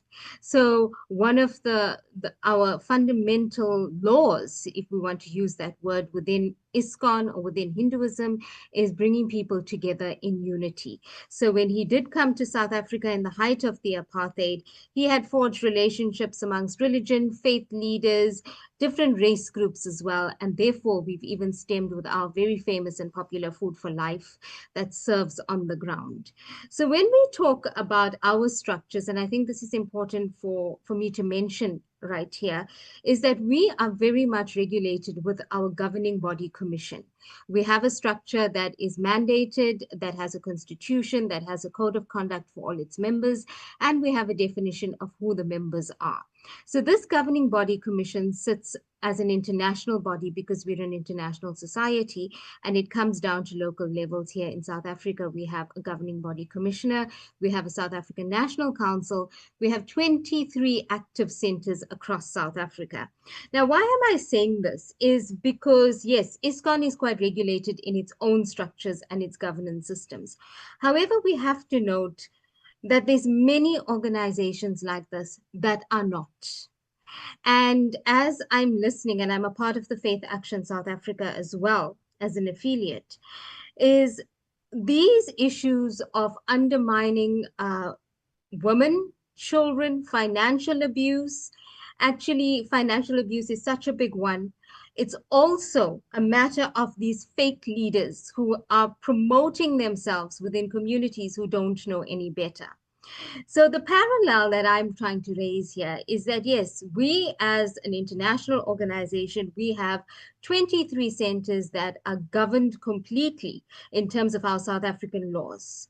The CIPC, with our constitutional laws, we have national councils, our centers open at 4:30 a.m. every single morning, and we have public coming in throughout the day.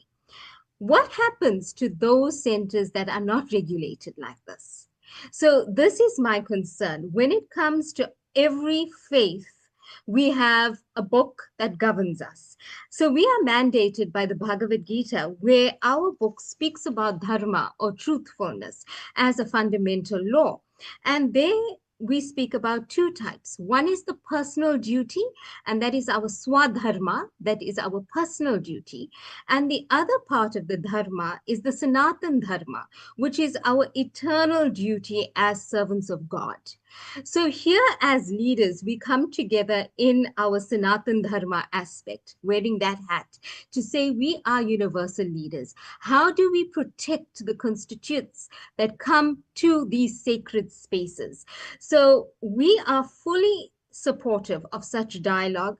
Unfortunately, I think this whole process has started in the wrong foot. There's been much debate in social media, in newspapers and so on. We are hoping for more dialogue. We are hoping for more inclusivity. We'd love to be a part of communication and understand this process of accountability. So yes, we have regulatory bodies already, like the South African Hindu Mahasabha, of which we fall under, but we also would really, really like to know more about this process, about accountability, and where to from here, because things seem to be gray, things seem to be unclear. And I know, Chairperson, that you're going to cut me off, so rather I say thank you in advance. I am cutting you off now. Thank you. Thank you so much for the time. Thank you. You're welcome. Thank you. Can we have Reverend Macaulay, please? Good morning, Chair. My name is Wayne Chaff. I'm representing Pastor Joshua Macaulay. And if you allow me, let me just put my video off because of network issues. Proceed. I've been part of Rhema Ministries for the past 28 years. I'm actually speaking on behalf of Pastor Joshua Macaulay. I offer my sincere apologies for his absence from this meeting. He has a recurring cough due to a viral illness, that has prevented him from attending this meeting. He's resting at this point to recover. Chair and members of Parliament, men and women of God, greetings. As a church, Rhema Bible Church, we've always put our hand up whenever we are called upon. This is a continuation of the work that Pastor Ray Macaulay started. May his soul rest in peace. He worked very hard alongside, with some of the sons I see here today in the meeting, who were sons then, they are now fathers today, and they continue to make sure that they stand in places of death and continue to speak life. It is in that premise that Pastor Joshua Macaulay comes to be part of the Section 22 to continue to raise that hand. We have been clear from the launch of the Section 22 that there should be a separation of church and state. But there are areas and instances where there would be a convergence.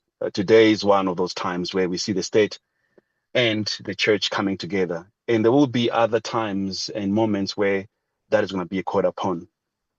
Chair, we have to embrace the spirit of inclusion. We have to embrace the spirit of unity. The attacks against each other that has occupied the media has painted not a good picture of the church leadership.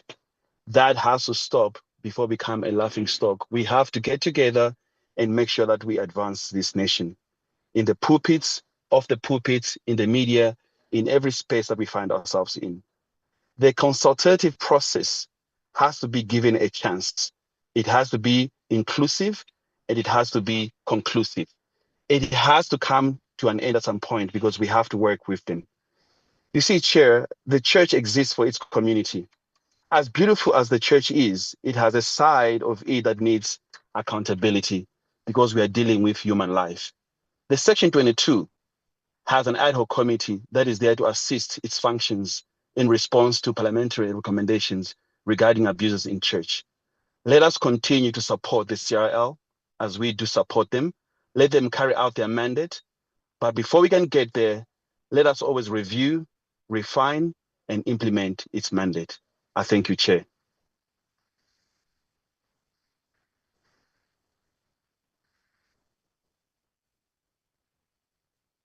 Thank you very much. It was brief and direct. May we have Dr. Oscar SB? Good afternoon, Chair. Good afternoon to all the leaders. May I invite also, I'm sorry, may I invite anyone who wishes to make comment, please go to the section, chat section. I'm going to pick up your comment from there. We will not change the order of speakers. And let's also just make sure we're all muted so we don't have an echo. Dr. SB, please. May I continue, Chair? Am I audible? Please proceed. You are now audible. Yes, please. Thank you, Chair. Many people make the mistake of placing African spirituality in comparison with other religious beliefs. This comparison often complicates the growth, the development, and proper understanding of indigenous spiritual health, which is commonly known to us as African spirituality. So, Section 22 committees exist to allow for the recognition of all religions, faiths, and spiritual paradigms. At the center of this framework is the promotion of spiritual wellness and the protection of the rights of all congregants. Equally important is the principle of mutual respect among different belief systems, the faith groups, and religious communities. Historically, we all understand that these systems were not formally recognized. This has placed the indigenous spiritual health sector at a very significant disadvantage. It is therefore important to acknowledge that all belief systems, the faiths, the religious structures carry a fiduciary duty to protect their communities and particularly their congregants. The Constitution provides equal importance and recognition to all denominations, all the faiths and religious groups. However, it must also be emphasized that all religious organizations and their leadership have a responsibility to abide by the law, and we need to maintain a level of decorum that protects both the community and the rights of their members.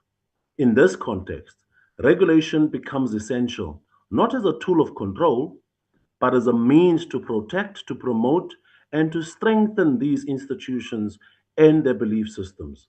Proper regulation contributes to the advancement of our nation towards a more elevated and inclusive spiritual landscape. The CRL Rights Commission, as a Chapter 9 institution, has a clear mandate, which is to promote and to protect the cultural, religious, and linguistic rights of communities. So, through the Section 22 committees of the CRL, we are then given a platform for communities to voice their concerns and lodge compliance. Importantly, the CRL does not seek to dominate or dictate to any community regarding their beliefs or practices. Our social fabric as a country relies heavily on this mandate, ensuring that all communities can enjoy protection under their constitutional rights. In conclusion, Honorable Chairperson, it was my hope that all submissions made here today would strongly support the protection and promotion of the rights of the congregants. At the core of this discussion, we must recognize the importance of regulation, whether through self-regulation or formal structures. Let us allow the Section 22 committee to fulfill its mandate effectively while we collectively support efforts to build unity and safeguard our communities and congregants. I thank you. Thank you, Honorable Chair. Thank you. Thank you very much, Dr. SB. May we invite Advocate Restaurant Bridgeraj. Thank you, Honorable Chair, all protocol observed, and interfaith colleagues. Namaste. My name is Advocate Bridgeraj, and I represent the South African Hindu Dharma Sabha. Chair, we understand that the purpose is to draft a self-regulatory framework. And we believe that this framework is going to be a bottom-up approach, implementing a binding code of ethical conduct, which is very, very necessary and important. We've heard from previous speakers of some of the abuse that has taken place, and to provide oversight to protect vulnerable congregants from unethical practices within the religious sector. Chair, we fully support the code of ethics, which will enhance ability and also coupled with that, there should be consequence management as well. Advocate, I'm sorry, Advocate Bridgeraj. Advocate, please switch off your video and continue. Thank you. I think your line is faltering unless it's mine, but let's try that. Proceed. Okay, thank you, sir. We need to strike the balance between government reach and religious autonomy. We support as the Sabah for self-regulation and compliance and representation from all religious sectors. And in conclusion, Chair, we will work towards a resolution that upholds constitutional principles, promotes inclusivity, and restores confidence. I thank you. Thank you, Advocate Bridgeraj. May we ask now Reverend Gift Mwirane. Reverend Gift Mwirane. Okay, you will indicate when you are in. Let's proceed to have Reverend Anosike.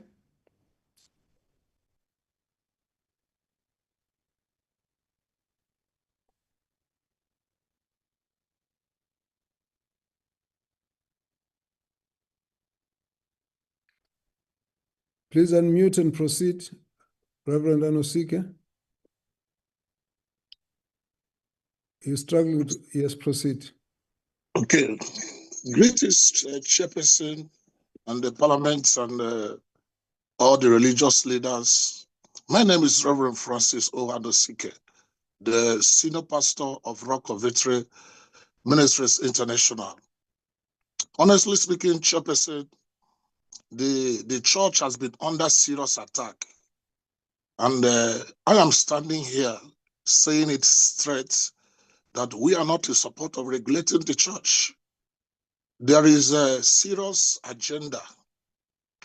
There is serious agenda against the church. I'm talking of negative agenda and the conspiracy against the church. You know, when you follow the impression, the impression of the people projecting this agenda, you don't need anybody to tell you that. Everybody is aware of it, that there is a negative agenda against the church. The body of Christ has done so much work in the community of South Africa. There are thousands upon thousands of men of God who are doing great work in the Christian community and in our communities that have changed lives. God has used it in a tremendous way to transform lives, to change people's life, to transform people from darkness to light. So we cannot follow because of few individuals who are corrupt, to tag everyone criminal, to tag everyone to be a criminal. It's an insult. Chairperson, is an insult to the body of Christ. How they are trying to paint everybody black, that we are all criminals, we are all rappers.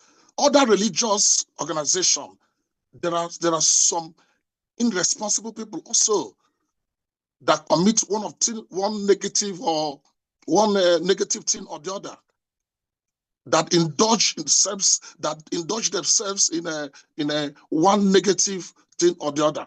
It's not only in Christianity. In every organization, there are fake people. It's not only Christianity. So why are they attacking only Christianity? Why are they painting everybody to be a rapper, to be a criminal? There are genuine servants of God who are doing great work in the community of South Africa. So, Chairperson, I'm standing here to say we are not in support of regulating the church. We are not in support of regulating the church.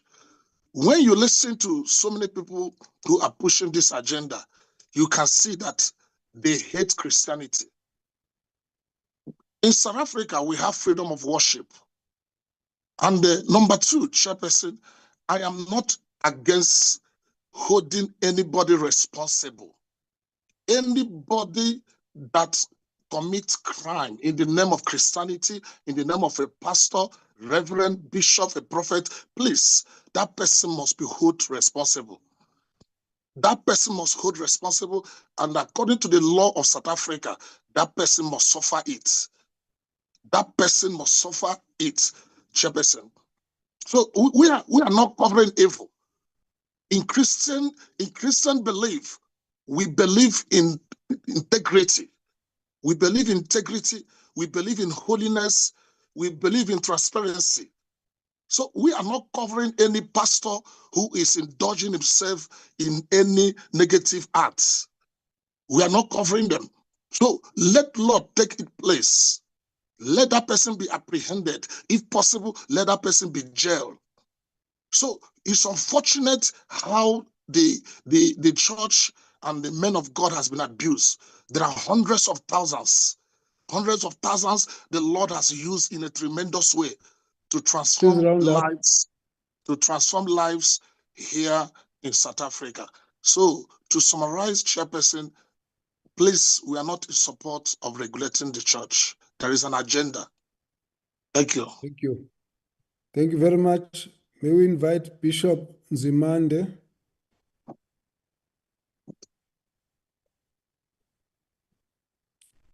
Bishop Nzimande. Pumla Nzimande. Okay, let's proceed. Let's have Pranil Singh. Pranil Singh. Okay, we'll have to move on. Reverend Mos Ntla. Reverend Mos Ntla, you're on the floor. Thank you, Honorable Dr. Mkhize and the Portfolio Committee on COPTA. And I'd like to also salute fellow religionists that are here present. My name is Reverend Mos Ntla of the Evangelical Alliance of South Africa. And I come at this moment with a background experience of being part of a religious institution in TISA, the Evangelical Alliance of South Africa, and having had presentations, requests for help from our office in respect of violations of human rights that have happened. I'm sorry, Reverend Ntla. I'm going to ask you to adjust your screen a little bit. We're seeing half your face. That's it. Thank you. You can proceed now. That's fine. We have to keep proper record, so it must be clear it was Reverend Ntla and no one else. Please proceed. So I shall subtract your 2 minutes then. No, it's Chair. just 30 seconds. Proceed. Yeah, I was just making the point that we welcome this intervention by the CRL Commission, as well as the Section 22 committee that has already started this process to explore solutions with religious bodies, and especially church bodies. We see that as an invitation for us as Christians to become part of a solution to what has become a blight to our society in terms of gender-based violence and other abuses that are happening within the church, and often in the name of misrepresented biblical truth, as has been articulated by those victims of abuse that have spoken to us today. The facts on the ground, Chair, as we see it in churches, is that indeed there are people who suffer all manner of abuse, including sexual abuse, including financial abuse, where church leaders have spoken to vulnerable single women, asking them to sell their houses and sow the proceeds of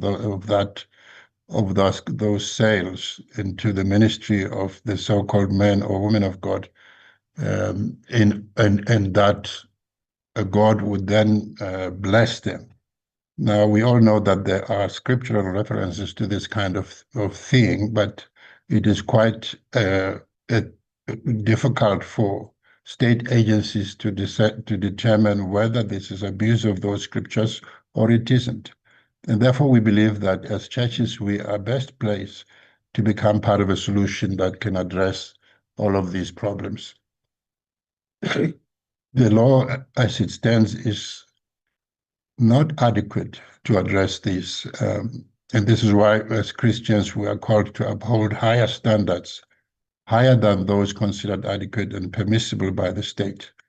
It is often claimed that to require churches to do this is to paint them with the same brush that we paint those few, and admittedly few, that may be very well guilty of these abuses. I think it is important to understate this, to state this fact, Chair, that when victims and those of us who support the CRL Commission and the Section 22 process, when we say that let us as churches become part of the solution, we are not painting everybody with the same brush, as previous speakers have said. It is that victims see in the rest of us who are not guilty possible allies in the war against this abuse. And it would be a sad day if we threw our hands in the air and said that we will not be a part of it, because to do so is to presume that we are guilty as well. And we believe that this controversy, Chair,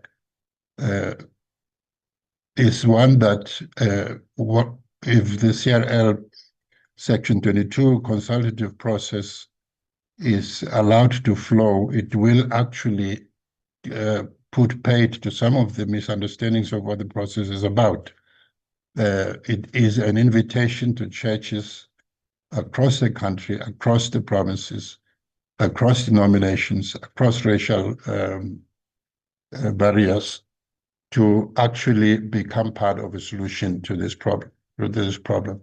The process is consultative, and the charge that there are some that are excluded will necessarily fall away as this becomes clear throughout the consultations. And as the Evangelical Alliance, we are quite satisfied having engaged with the CRL, and it's particularly the Section 22 committee. We are quite satisfied that it passes constitutional muster, it passes the legislative framework under which the CRL has been mandated to invoke Section 22 committees to help it in relation to areas in which it has no competence. And so the churches, in this instance, being part of the Section 22 committee, are an important way in which that can happen. We realize that there are some who say that not everybody is included, which is a fair point, Chair. I think it would be difficult to get everybody in the country who is in the church to be represented, and the best way is to go to the provinces, which Section 22 committee is doing. And I just want to close by saying, if I'm running out of more time, that we as religious communities made a promise to the TRC back in the day that we'll do all we can to make sure that there is no abuse that happens within our ranks under cover of our theological formulations. And we see that as an important opportunity to make good on those TRC commitments. Thank you, Chair. Thank you very much. Let me take the next, Reverend Dr. Mhlongo Jones. Reverend Dr. Mhlongo Jones. Thank you, our Chair Kabazela. Greetings in the mighty name of Jesus to you, parliamentarians, and all faith leaders in our nation. In Jesus' name. My video is, yes, I'm going to just show myself and then put my video off for sound. We note that our country is in a pivotal and a critical condition. We are at the crossroads, and the discussion is more about the South Africa God wants, who is the governor over all, whom the nations, when he is God, are blessed. We strongly believe when the righteous rule, people rejoice, and when the unrighteous rule, people mourn. We accept the invitation that we have been given, and we will submit our submission by the 1st of June. And we are praying that all of us in one heart should prioritize our nation in this time. Prioritize South Africa above all things. Faith leaders, we are needed to come in oneness, to come together. And we'd love to submit this to you, our Chair. This season calls for us to bring the CRL, to bring COCTA, to bring Section 22 committees, to bring everybody together in one voice and stand against division that is causing our nation to be in tatters. We cannot afford to be divided. Our government must do their best to bring all of us together. We must discourage any attempt to divide us. There are children, as we speak, who are going without food. There are families who are sleeping hungry. The situation is getting urgent by day. I'm going to ask our chairperson of SAWIC to do a presentation to us. Mamuningi, over to you. Thank you. Thank you so much, Chairperson. Thank you to all the members. You've taken over this meeting. Mamuning, you've got 3 minutes. Thank you, Chair. Please proceed. I will make our quick submissions within the 3 minutes. South African Women in Christ is a voice in the nation for Christian women across the 9 provinces. We as SAWIC, we are known as SAWIC in short, acknowledge the challenges that exist within the religious sector. And these challenges are affecting women, as some of our colleagues have represented, who tend to be the most in religious sectors and are also quite vulnerable. SAWIC strongly opposes the state regulating the church. However, SAWIC supports facilitation that will lead to effective self-church regulation. We have heard the leaders of the church that have shared that such regulations exist. We are then advocating that those be ensured they are effective. Sorry, Mam Ningi, please switch off your video and continue. Your signal is faltering. Please proceed. Thank you, Chair. SAWIC is also of the strong view that the process that has begun through the CRL, as well as the Section 22 committee, be looked at as an opportunity to do the work of assisting the accountability within the church expeditiously. SAWIC further supports the robust consultations by Section 22 committee in this regard. We support that extensive consultation must and should happen from the bottom up to ensure that all the voices of the religious sectors are then incorporated in this regard. Thank you so much, Chairperson. I will hand over to Dr. Jones, should there be more closing comments. We've got less than a minute. We will end it there, Chair, and we will present our submission as the voice of women in the nation and as a prophetic voice in the nation. Thank you. Thank you very much. Let's have the next speaker, Bishop Lekganyane.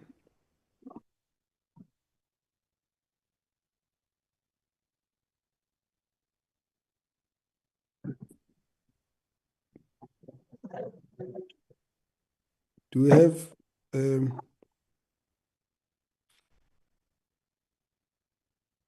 Bishop Dr. Barnabas Lekganyane, a representative? All right, let's proceed. Could we invite Father Smangaliso Mkachwa?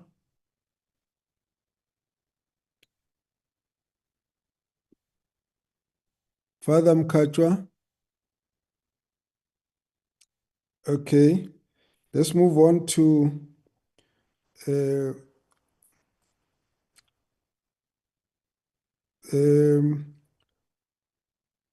Reverend Mangoba Ngobo.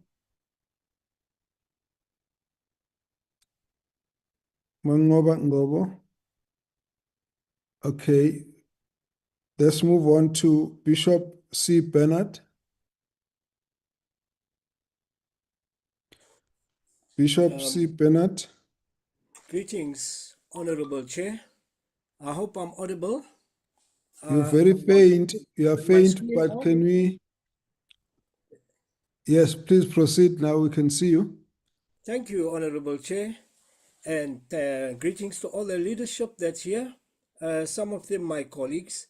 I'm Bishop Bernard from the Powerhouse International Ministries, but I also occupy positions with the National Interfaith Council of South Africa in the eThekwini region. I'm an Executive Council member, also one of the stakeholders for MRM, Moral Regeneration Movement.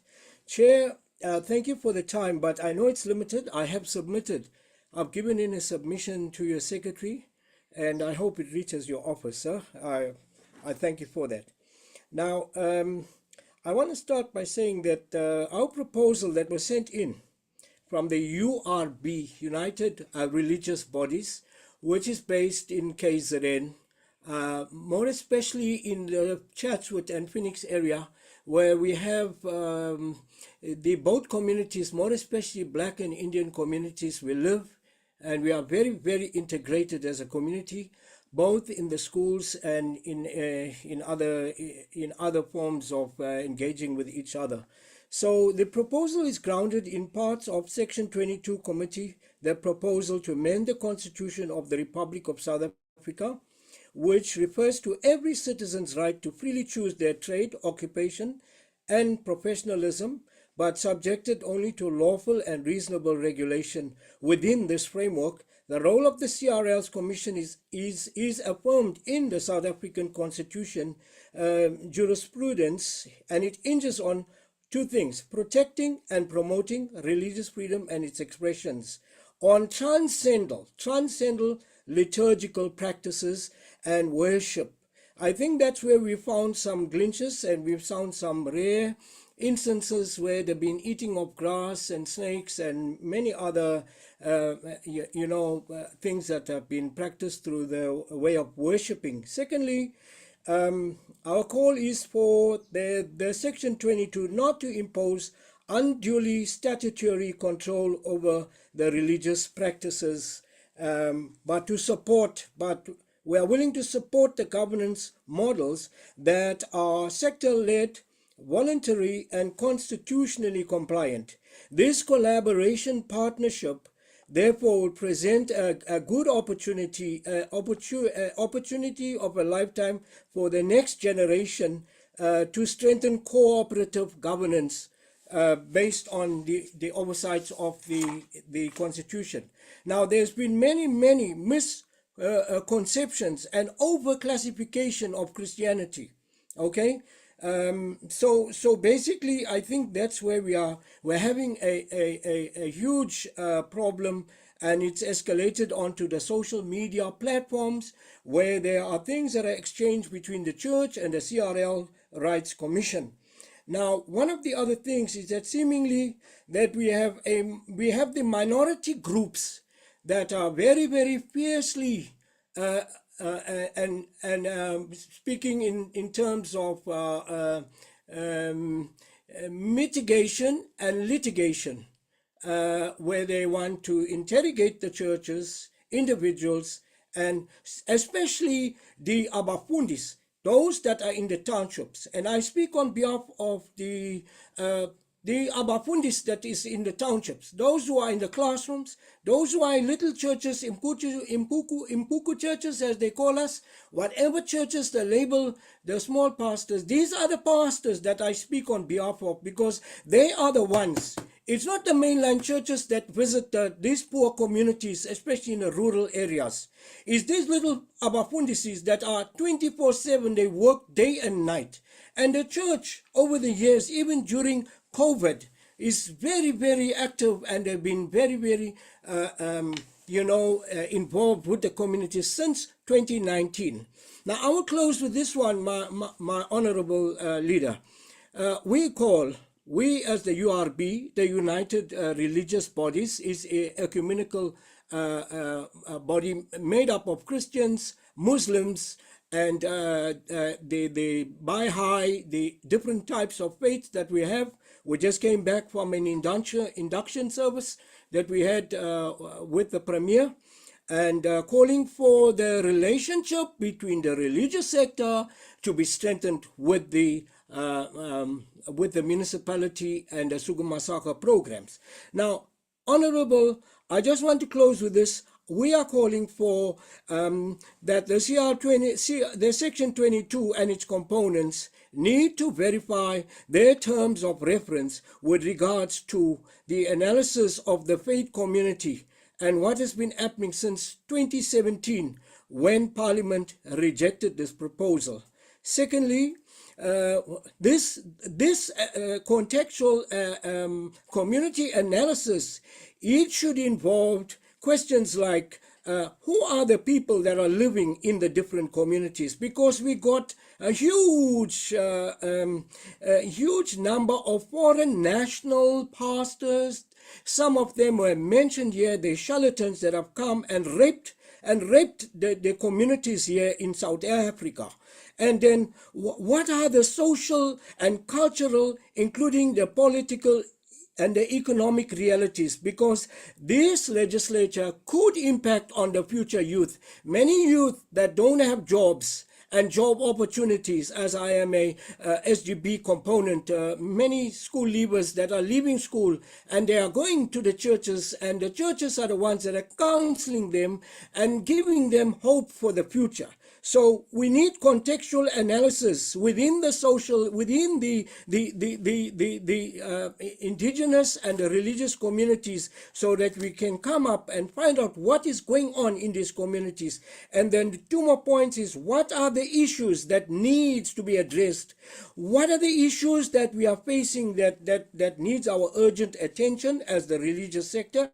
And Let's then round up. how do these issues impact on the faith community and our worship and liturgy? Thank you so much, Honorable. God bless you and the rest of the people that are participating. Thank you so much. May we invite Archbishop Mchangase Gazi.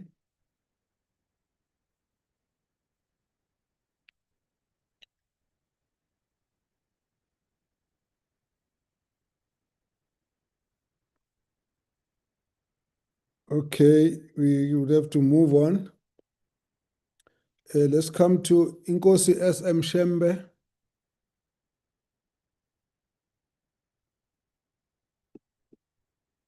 Inkosi SM Shembe.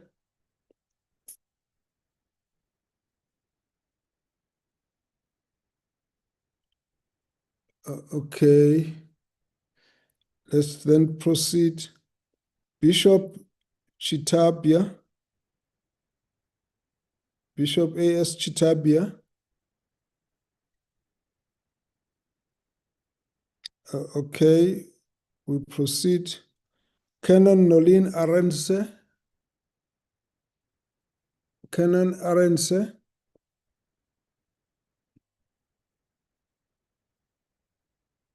Okay, let's now I hope everybody logged in early enough and not just looked at the time of their appearance, because the times are shifted by the lack of availability of some of the speakers.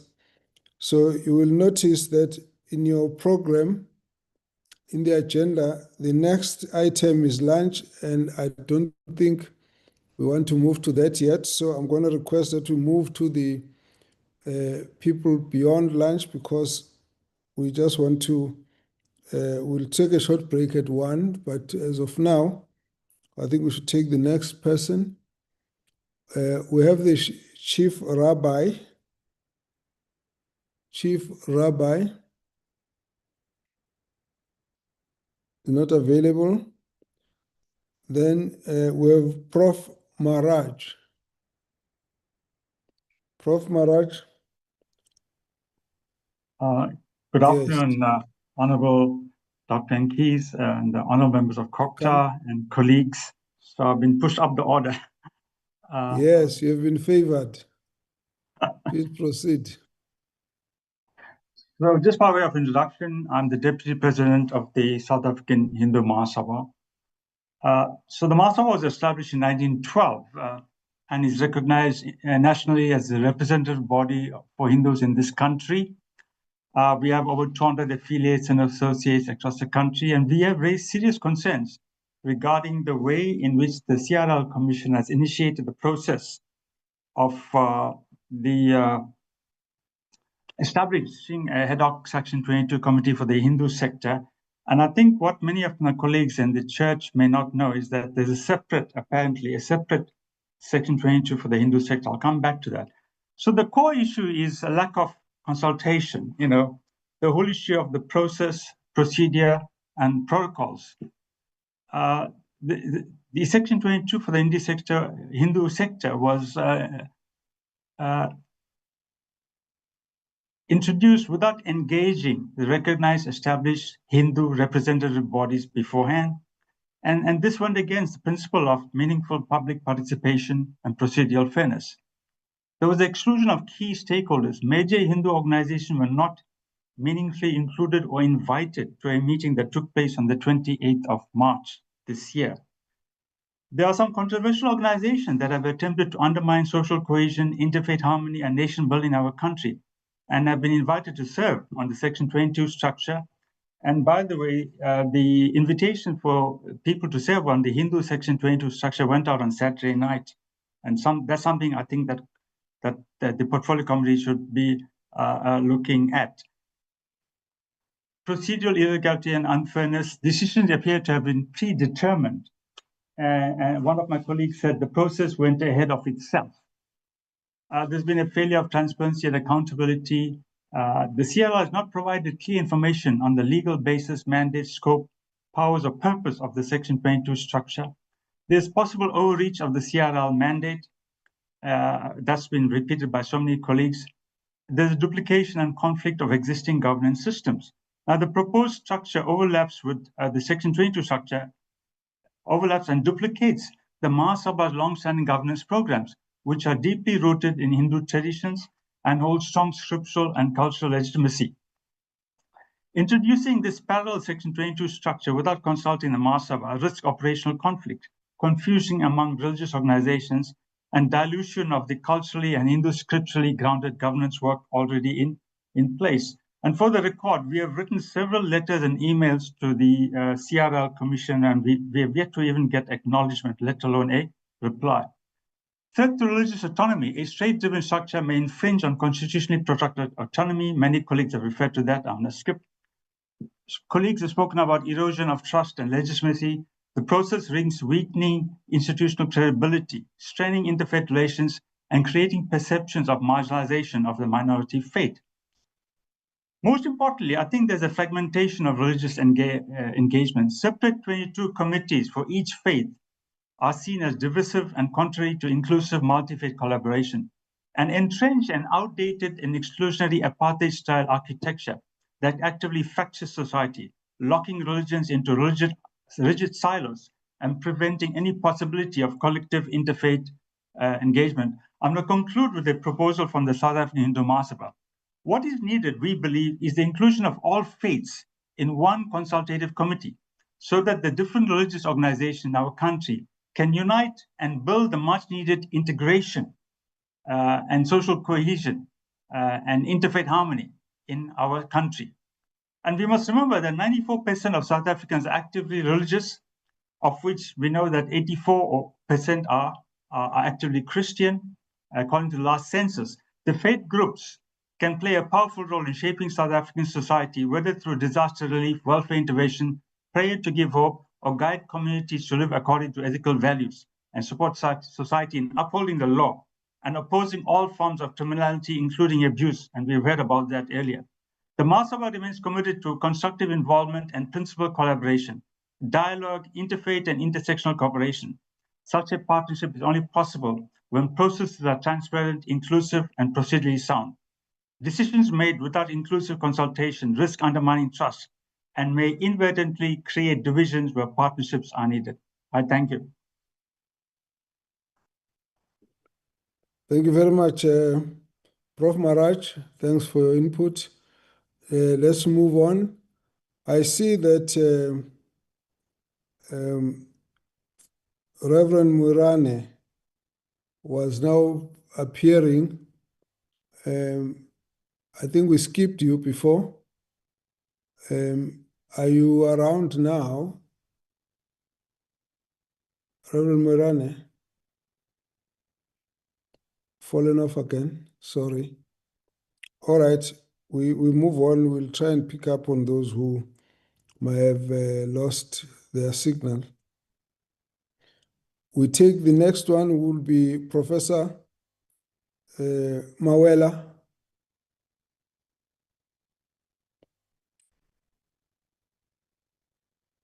Mawela.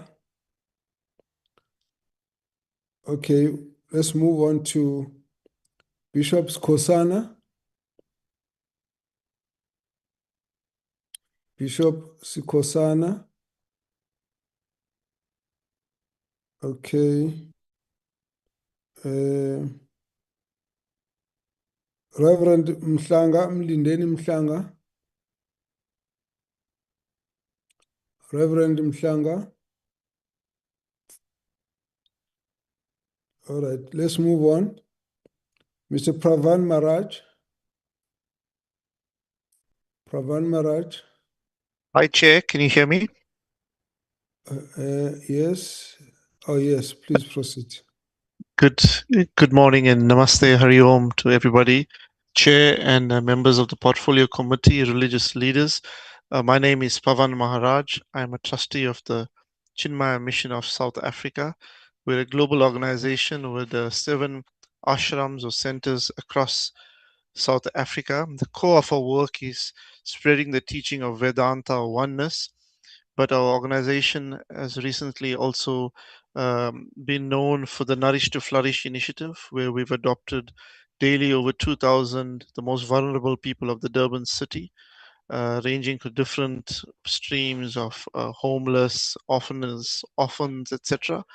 And we are guided by His Holiness Swami Abhedananda, the head of Chinmaya Mission South Africa, and it's his vision that the work is propagating.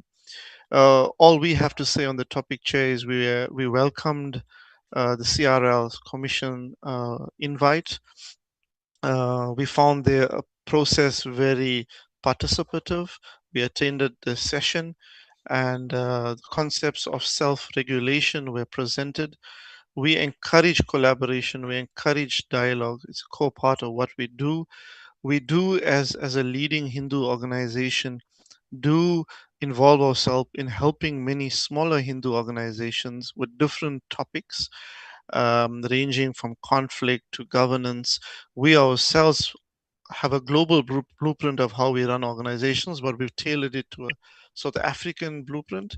And we are happy through collaboration to share that with various organizations. And when we heard of the CRL's commission then to encourage self-regulation, we therefore welcome that. We also at that session welcome the need for the Hindus to have their own committee because we're a minority and we have special needs. We are quite a diverse group. We understand that as a Chinmaya mission, doing with all our work with all the Hindu bodies. And therefore, we welcome both the process and we put on record our appreciation to the CRL Commission for the way they've organized, engaged, and participated. And we're looking forward to working with all organs of state through the mission's co-work and through the Nourish to Flourish initiative, where we already are partners with eThekwini Municipality, the Department of Human Settlement, Health. So we welcome working with government. Accountability is key in what we do. And that's the key of what we help other organizations do is that have structure, have governance, have accountability, do great work, help people, help the vulnerable, spread the word of God. And I think you'll flourish as organizations. So we're looking forward to bringing that to the CRL's committee and sharing our best practices and learning. So looking forward to the journey ahead, Chair, and thank you for the time. Thank you very much, Mr. Maraj. We will move on now to invite Bishop Makakula, Bishop E.V. Makakula.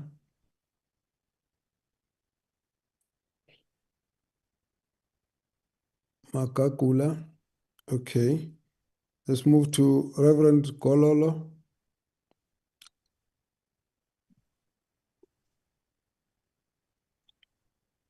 Reverend Kololo. Good afternoon, Chair, and thank you for the opportunity and protocol observed. I'm going to share my minutes with Reverend Welcome. I just want to introduce myself. Is that your name? It's not showing. It shows Mamora. Mamora. Okay. I couldn't change it. I couldn't. That's fine then. I understand the predicament. Okay, okay. Proceed. Okay, so I am member of Section 22, and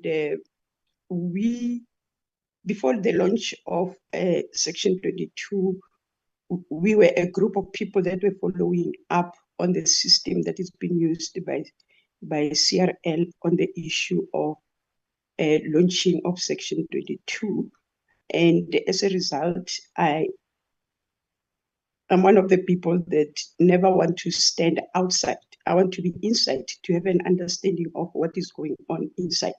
So as it is now, my recommendation to Chair is that if the committee can invite Section 22 just to come and elaborate on the work that we have already done, and because we cannot speak a lot about what the Section 22 is for, because there's confusion about Section 22 as a regulatory committee, whereas Section 22 is just a consultative ad hoc committee, which has got a short lifespan ending next year, and then there's going to be a council. This is what has been explained to all the people that came for consultation. But for now, I'll not be speaking. I'll ask Reverend Welcome to speak from the network that followed up on the processes.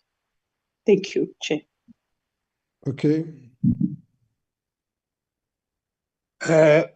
Good afternoon, Chair, members of the Portfolio Committee, Baruti.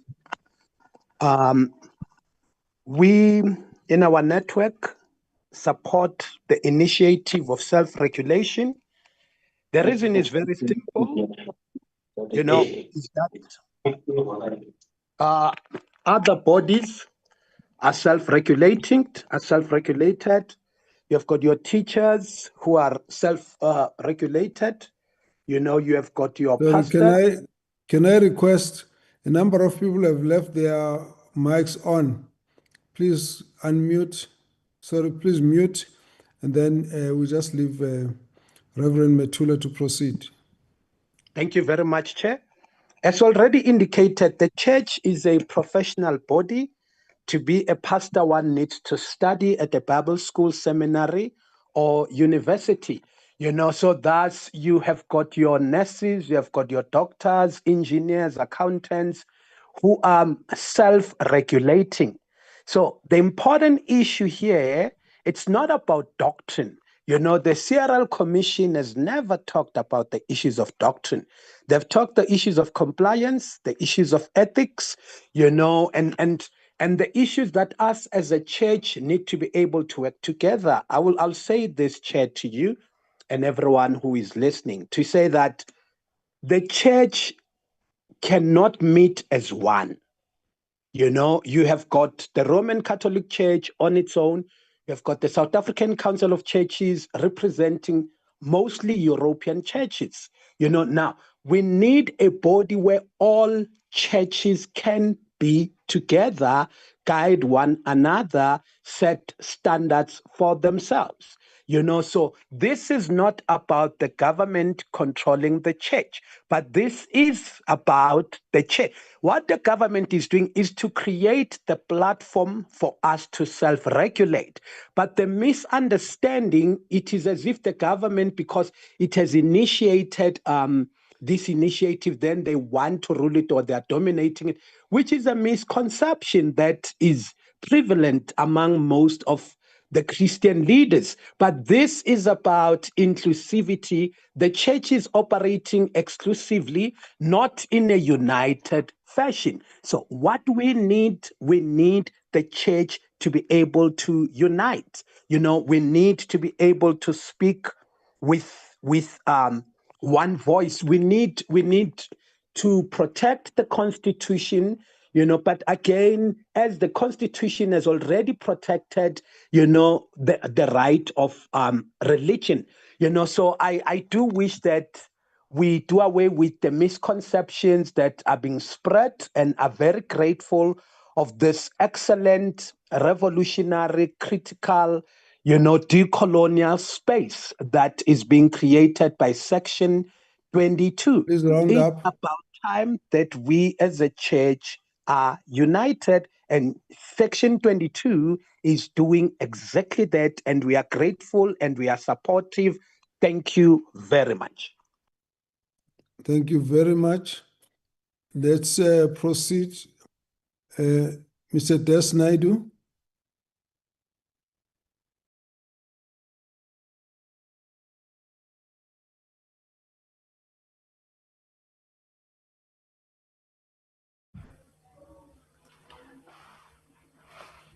Good day, Chair. I am operating of Des Naidu, a member of HUFSA. His laptop, it's Pranil Singh. Chairperson, honorable members, distinguished guests, Vanakkam, Namaste, Namaskaram, Om Namah Shivaya. I am the representative of the Hindu Unity Forum of South Africa. Thank you for this opportunity to address this important matter concerning the establishment and Section 22 Committee for the Hindu community under the mandate of Culture, Religion, Language Commission. Today, I speak about something far greater than the committee. I speak about the reconnection, inclusion, dignity, and meaningful consultation within our constitutional democracy. For many decades, Hindus have contributed immensely to the development of South Africa. Despite difficult historical circumstances, the community has played an important role in education, business, healthcare, social welfare, culture, nation building. Hindu organizations and temples continue to provide feeding schemes, humanitarian support, youth programs, moral guidance to communities across the country. Yet many Hindus have often felt that their unique religious and cultural concerns were not sufficiently recognized within the formal national structure. The establishment of Section 22 Committee therefore represents a historic and meaningful step forward. For many ordinary Hindus, this is the first time they will feel formally acknowledged within the constitutional framework significantly designed to protect culture, religion, and language rights. Honorable members, it's important to emphasize that the Section 22 Committee are not instruments of division, they are instruments of consultation.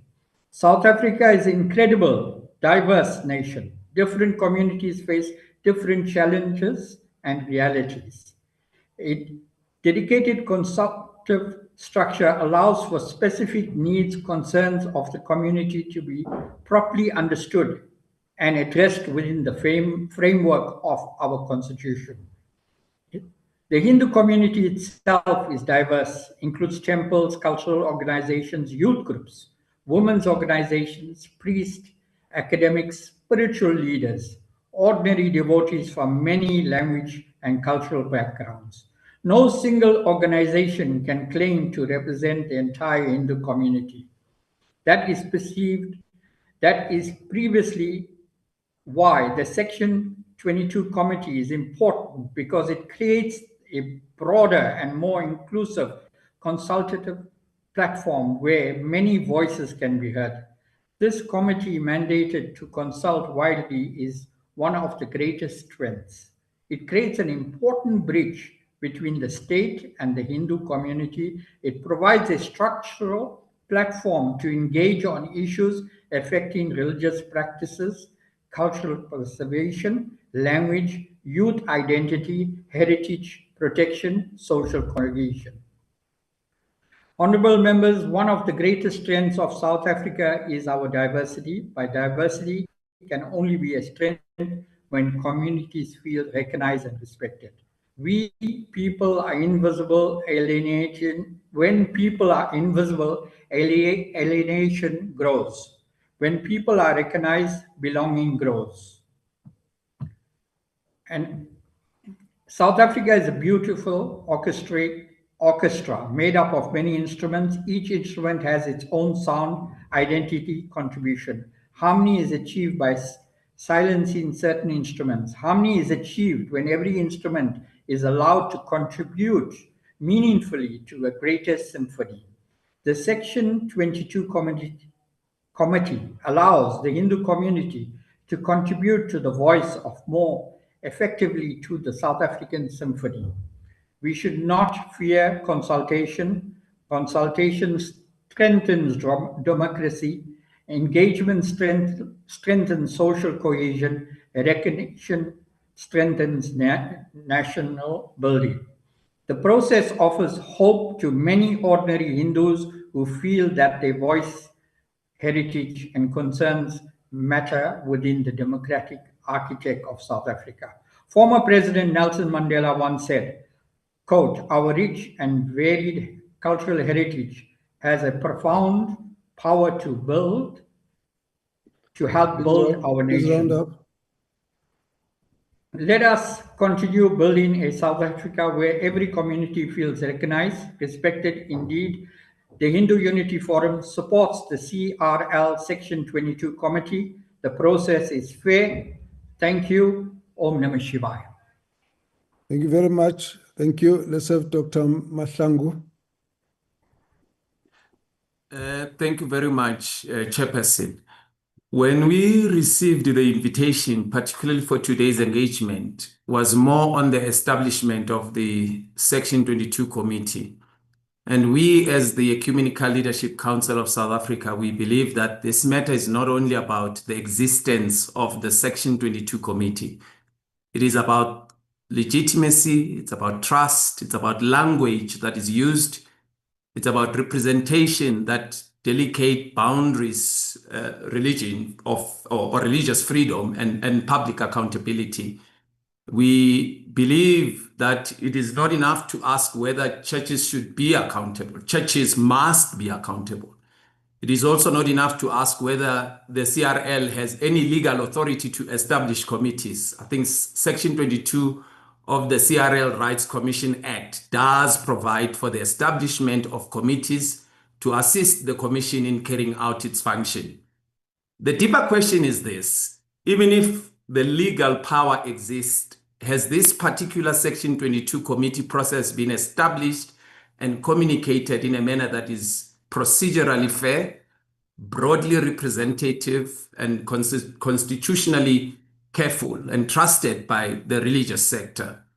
That is, in our view, where the real crisis currently is sitting. The CRL Commission has an important consultation role to play. It exists to promote and to protect the rights of culture, religious and linguistic communities. It may investigate, it may advise, it may report, it may facilitate dialogue and make recommendation. It is allowed, it is within their legal framework. Therefore, we do not reject the CRL's mandate. In fact, a democratic society needs institutions that can protect vulnerable people, include those who may suffer abuse even in the religious spaces. However, the manner in which this Christian sector Section 22 committee has emerged has created serious distrust. Many religious leaders, as you've heard today, are not only asking whether accountability is needed, I think we all agree. They are asking who selected the committee, what criteria were used, what was the process, or whether the process was open or was very selective, which Christian traditions were represented. Were Pentecostals, Charismatics, African Independent, Mainline, Evangelical, Catholic, Orthodox churches, were they meaningfully included? Was the process sufficient or sufficiently gender balanced, geographically balanced, denominationally balanced? And why begin with Christian sector in a way that appears to many as though Christianity is being singled out? And these questions cannot be brushed aside as a resistance to accountability. They are questions of legitimacy. In our interest and in the interest of time today, we have submitted to the Cooperative Portfolio Committee 5 recommendations. And our proposal is therefore not that the CRL must be rejected, nor that the church must be left without accountability. Our proposal is that Parliament should help move this process from confrontation, as it is currently, to constitutional repair. First, the CRL should provide a clear public record of how the Section 22 committee was established, who authorized it, was the resolution taken properly, was the criteria used properly, how many members were selected. Secondly, the mandate of the committee must be clarified in plain language. Is this a consultation? Is it a self-regulation? Is it a peer review? Is it a legislative proposal? Is it a state regulation? These must not be confused. We need a clear language that is used. Thirdly, the composition of the committee should be reviewed and be broadened to ensure credible representation across all sectors. I know that time is now against me. I can see you, Chair, but we have submitted our contribution with our recommendation. In conclusion, I think South Africa does not need an unaccountable church. We do not want an unaccountable church. But South Africa also does not need a state-controlled church. What we need is a accountable religious or religion of freedom. Thank you, Chair. Thank you. Thank you very much. Let's proceed then. Let's have Makakula. Makakula, we called. You were not available. Are you back? No. Makakula.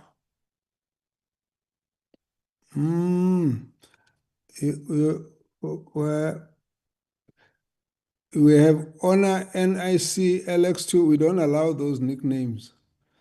Want to see the proper name of the individual. Good afternoon, Chair. Are you Makakula? Yes, Makakula Ivi.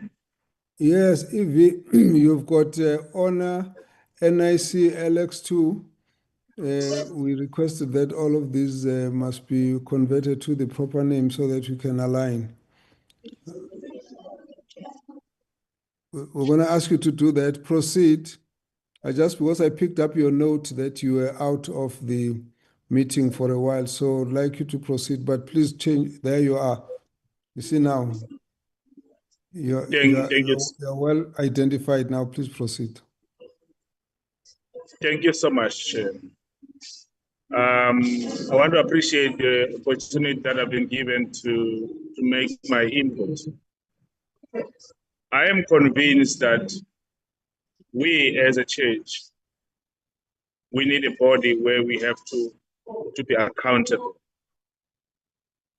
especially in these days where there is a rapid and uncontrollable of this new establishment.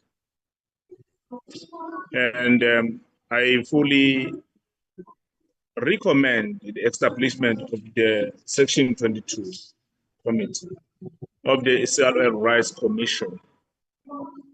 But what I want us to look more deeply is that politicians must be absolutely and totally be out of this setup, especially in the establishment of in the composition of the body that will hold churches accountable. That body must be strictly formed of pastors that are actually leading the churches, because we know exactly what is needed. We have got a mandate that that God has given us on how to govern churches. So therefore, in as much as there are a lot of questions around the CLL, but I personally want to support the establishment of this Section 22 and the standing of the CRM, because the citizens of the country have got to be protected. The rights of the people have got to be preserved, and that is key. So that is my submission, Chairperson. Thank you.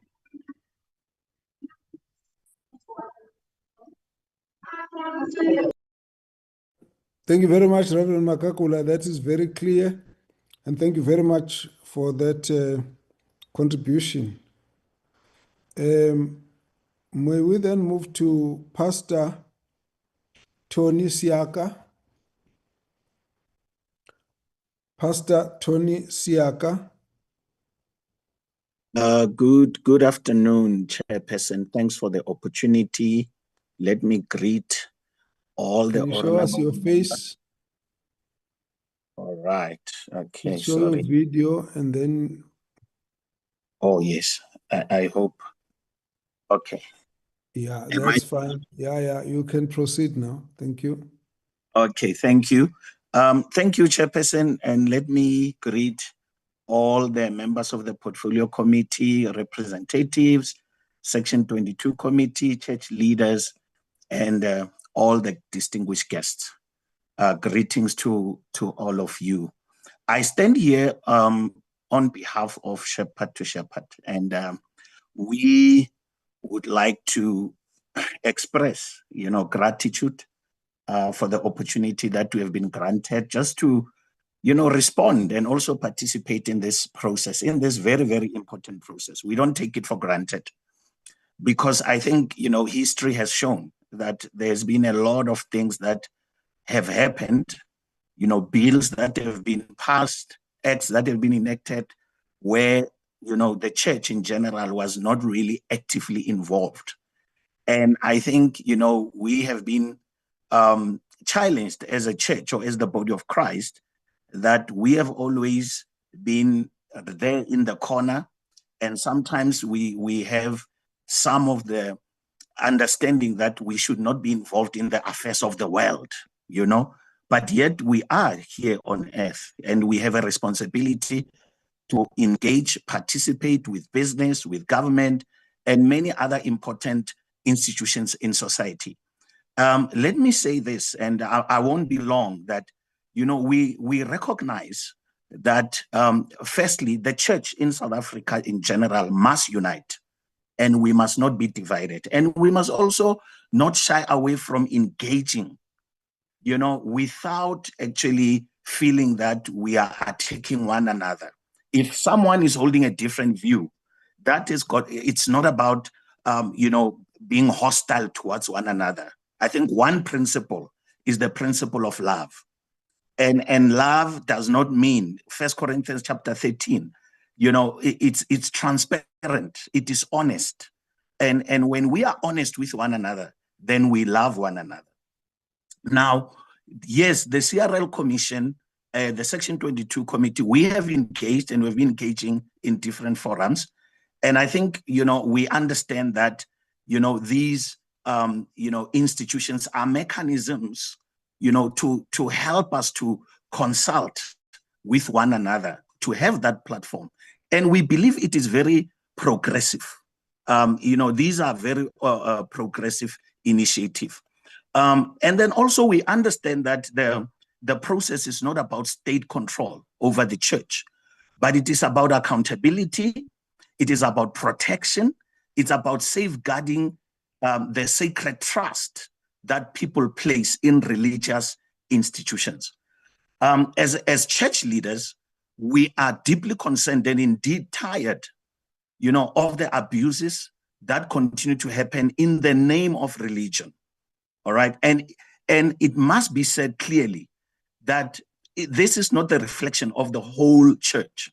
All right. The majority of churches and ministers are serving faithfully and honorably. However, amongst us are wolves in sheep's clothing. And the scriptures are clear about this. And those who exploit vulnerable people for personal gain. Jesus taught on this. It's there in the scriptures that we have wolves who are in sheep's clothing. All right. And we can interpret that and modernize it today. What we do as the church or as the body of Christ to make sure that the people that follow us or the people that hear this message that we have, how are they protected? We have witnessed disturbing incidents where some of the so-called prophets, religious leaders have falsified miracles. We saw them even on television where someone was in a coffin and someone came and said, this person is a false. We know these things are there. It's in the people, it's in the nation. We are fathers in our land. I believe that as leaders, more especially the fathers, spiritual fathers, they have a responsibility to make sure that they watch over the gate of the nation. And therefore, the church must arise and watch over the spiritual gates of South Africa to check what's happening and what is going on. Thank you. We are this initiative. Thank you to CRL. Thank you. And to YouTube. Thank you. Thank you very much. Thank you very much. Let's have Pastor Makele. Good day, Chairperson. Am I audible, Chairperson? You are audible. You're not recorded as Pastor Makele, though. Oh yes, it's the organization. It's Women of Faith. Okay, Network. you've got it recorded as Women in Faith. It's fine. Proceed. Okay, thank you. Yes. Good day, Chairperson, honorable members of the Portfolio Committee, distinguished delegates, and fellow stakeholders. My name is Makele. As I said earlier, I'm representing Women of Faith Network. It is a missionary organization based in South Africa that conducts missions and faith-based outreach initiative across various African nations. Chairperson, we appreciate the opportunity, to participate in this consultative process, though we've been to other forums, deliberating on this matter and trying to make our submission concerning the matters that are affecting the religious sector in South Africa. As women of faith, we acknowledge and support the importance of accountability, ethical leadership, and the protection of vulnerable communities from spiritual abuse, harmful practices within the religious space. However, Chairperson, our position that we are taking as a as an organization, it is as a position that is informed not only by local realities, but also observation from other African countries. As I said, that we are a missionary organization traveling in different nations. For example, in Rwanda, we've seen the religious sector. That religious sector is highly monitored, is regulated by the state, and as a church, we have to be very cautious with regards to that. As Women of Faith Network, we do not believe that South Africa should move towards a model where the state exercises excessive control over the internal spiritual affairs of the church. We therefore advocate for self-regulation within the Christian community. However, again, Chairperson, our position is that accountability, we are now seeing, even on this platform, we've seen, is now becoming a doorway for state regulation. It also has become a doorway for spiritual interference in the affairs of the church. I will make an example today, Chairperson. As Women of Faith, we're under the impression that this consultative meeting would specifically focus on engagement with the Christian faith community regarding the issues affecting the church. However, today within this consultative space, we did observe the inclusion of voices, representatives from various religious, spiritual traditions. We've seen the Kamagu spirituality, Hinduism, New Age, Islamic, the LGBTQ community, and other belief systems. Our concern, Chairperson, like I said, is not accountability. Rather, is a concern, in the gradual movement towards framework that may unintentionally blur the spiritual boundaries and compromise the identity of the Christian faith. Chairperson, we are concerned with, our concern again is the spiritual infiltration. Like I said, as we know that there is interfaith and all of that.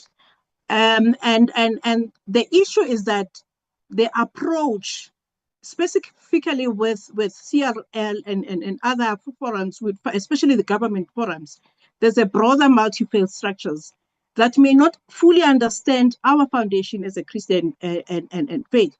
This also has created, uncertainty within the Christian community. Hence, you see there's so many fears around, the state, excessive state regulation. So we are, as Women of Faith Network, we are fully in support of accountability, ethical conduct, and we also are saying, with regards to the Section 22 community, that the process has already commenced. And although, yes, we know that there are concerns that the selection process may not have been, adequately reflected the broader diversity and the representation as well within the Christian community. But we believe that this matter still requires a further engagement, Chairperson, and we believe that there should be a wider consultation. And we, as Women of Faith, we also believe that, there should be, in the near future, a council. Let's round up. A council, and so that we can encourage and continue such discussion. And no, thank you so much, Chairperson, for this opportunity to present our submission. Thank you so much. Thank you very much. Let's take the next one. We invite Apostle Mhlabane.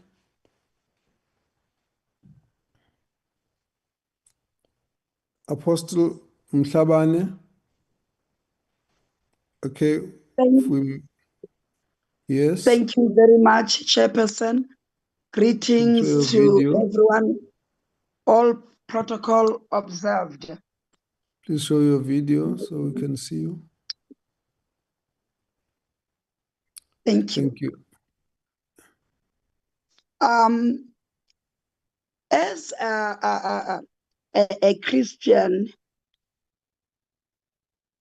we believe that when you are a leader, you have to be accountable in whatever you do. As a leader, without being told, without having anyone telling you to take responsibility of what you have done. But what we are seeing here, number one, what we are seeing here is that we as Christians, we are being singled out. We are being attacked. We are taking this as an attack to Christian. And to us, we are not, we are taking responsibility. That means we are being attacked because we've been sleeping. It's a wake-up call for us as Christians. But going forward, I represent Wailing Women Worldwide. It's an interdenominational prayer group for intercessors. It's a wake-up call to us to say something is not right. Because it's like everything after all I attest to the one who spoke before. So there's a gentleman who said, after all the work that Christians have done in the community, but today we are being painted with one brush as if all Christians are wrong. All Christians are no good. All Christians are criminals. All Christians are just for, they are in the ministry for money, of which I don't think it's right. I don't think it's even fair. We have done a lot.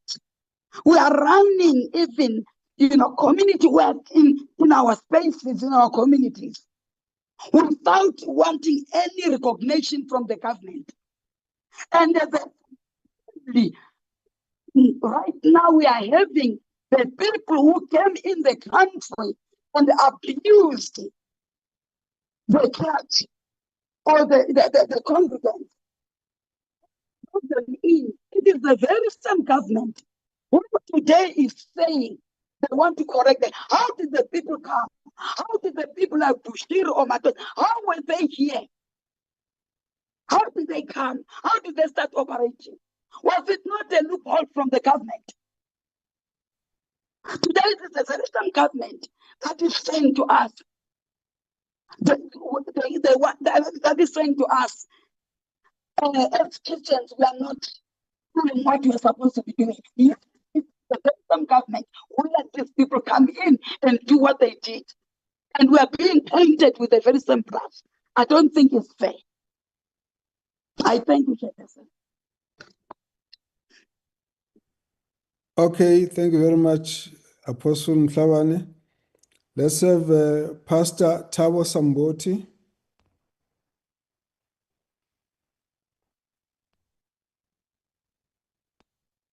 We have Pastor Samboti.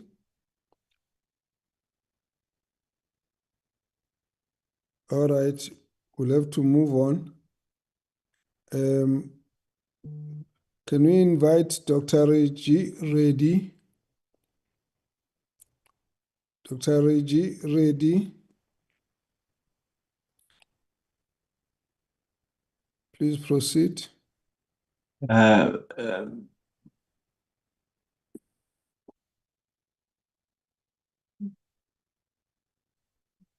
Honourable Minister, can you hear me? I can hear you. Yes, proceed.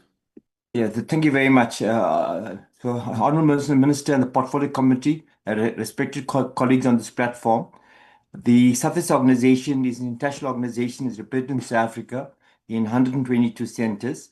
It endorses the CRL Section 22.2 entity. This organization highlights the critical factor of unity in diversity, where science school programs on education and human values is an integral part of change and cohesiveness in our democratic South Africa. The responsibility to be intertwined with rights is critical in our country. The belief in endless streams of right conduct threads through society constantly and consistently. There's a need for leaders to ensure precepts and practice are upheld and intertwined. There's a need to infuse educare principle that is a dictum into religious practice. Education is for outer transformation, but educare is for inward transformation. This organization induces dialogue to ensure all religions lead to one consciousness. The role of religious, cultural, organizations need to ensure societies rise as practitioners of truth, right conduct, peace, love, and non-violence. The organization sees itself as a vehicle to assist all ages of humanity in a diverse South African democracy to play a role in rebuilding the nation through educating each other. The Truth and Reconciliation Commission in South Africa illustrated that we can heal and demonstrate the forgiveness and forbearance. It is cornerstone of unity and diversity. And we pray that this forum proceeds ahead to ensure that we are custodians of a democratic South Africa. Thank you, Minister.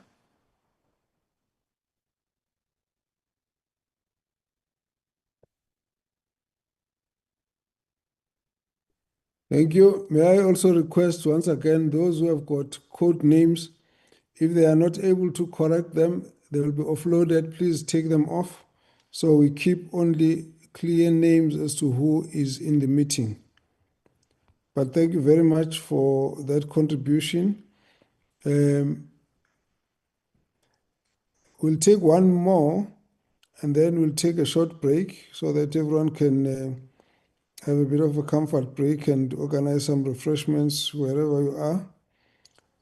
So let me take the one before we take the break. Bishop, so Reverend Tami Mbambo. Reverend Mbambo.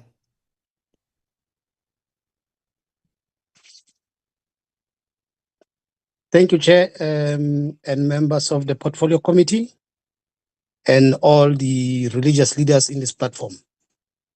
I'm speaking on behalf of the Moral Regeneration Movement and NICSA. As a prelude to what I'm going to say, Chair, is to make this statement, a quote: anyone who ignores the power of religion ignores it at his own peril. We as the MRM support the initiative that was taken by the CRL Commission on the establishment of the Section 22 committee. Committee, and we also acknowledge the fact that because of the diversity of different religions and the challenges that are facing us as different religions, we are supporting the establishment of every religion having its own Section 22 committee. The uniqueness of the challenges that we have are different, and we cannot have one single committee trying to run the entire religious sector. It's going to become a problem. We are opposed to any kind of regulation by the state. We are in support of self-regulation, and we also support accountability. We support positive, moral, ethical values that must be enshrined as part of the practices that must be part of the religious sector. Chairperson, we recognize one fact that in the Constitution of South Africa recognizes all religions as equal.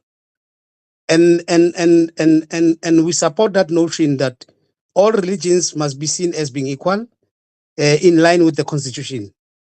We promote religious tolerance, and we believe strongly that religious tolerance will actually lead towards social cohesion in society.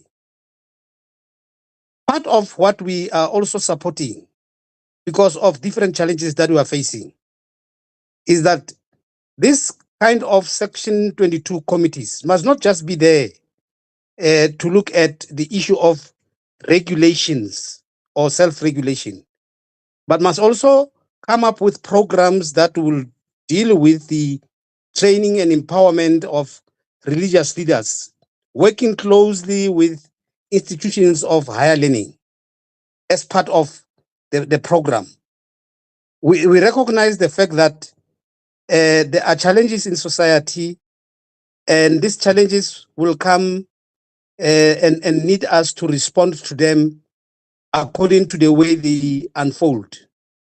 We are currently facing a crisis because we have churches that are run by foreign nationals in this country. And our view is that let us not look at this in isolation.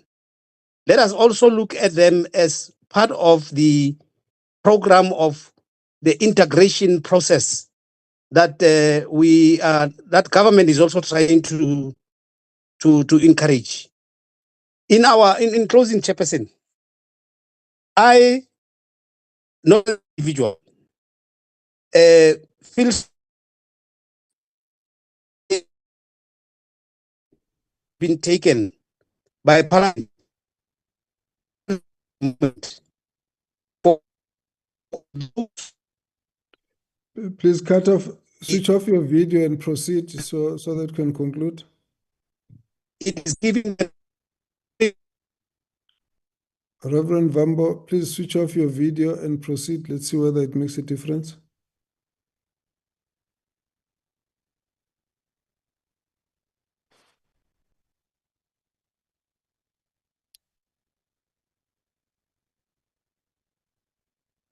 Okay. Reverend Vambo, we'll have to give you back some injury time. May I then at this point request that we take a short break of 30 minutes. We should be back to convene exactly at 1:30. Reverend Vambo will come back and just finish off his closure. But thank you very much. We're doing well so far. So let's proceed. We'll be back in 30 minutes. Meeting adjourned for 30 minutes. Thank you.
I hope the members are all coming back. I'm looking at the total there.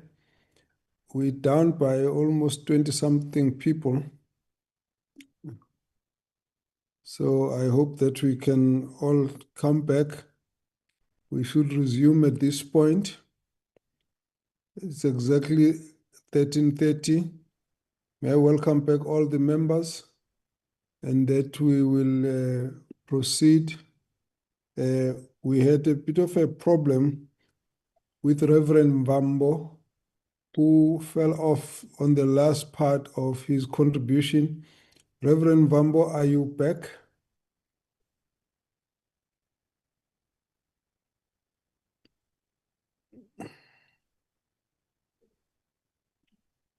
Okay. We'll consider Reverend Vambo when he comes back. Chief Rabbi, welcome. I see you have been able to join us. We'll give you 5 minutes. We called your name a bit earlier. I thought it was a little earlier than you had anticipated. So you are welcome. You've got 5 minutes to give us your input. Thank you.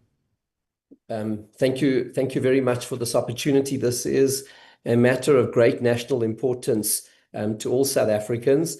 And it is addressing, on the one hand, the proposals of the CRL are addressing a real need, which is to fight against abuse of the vulnerable, criminal abuse, physical, financial abuse, etc. And that, of course, as a society, we must have zero tolerance for.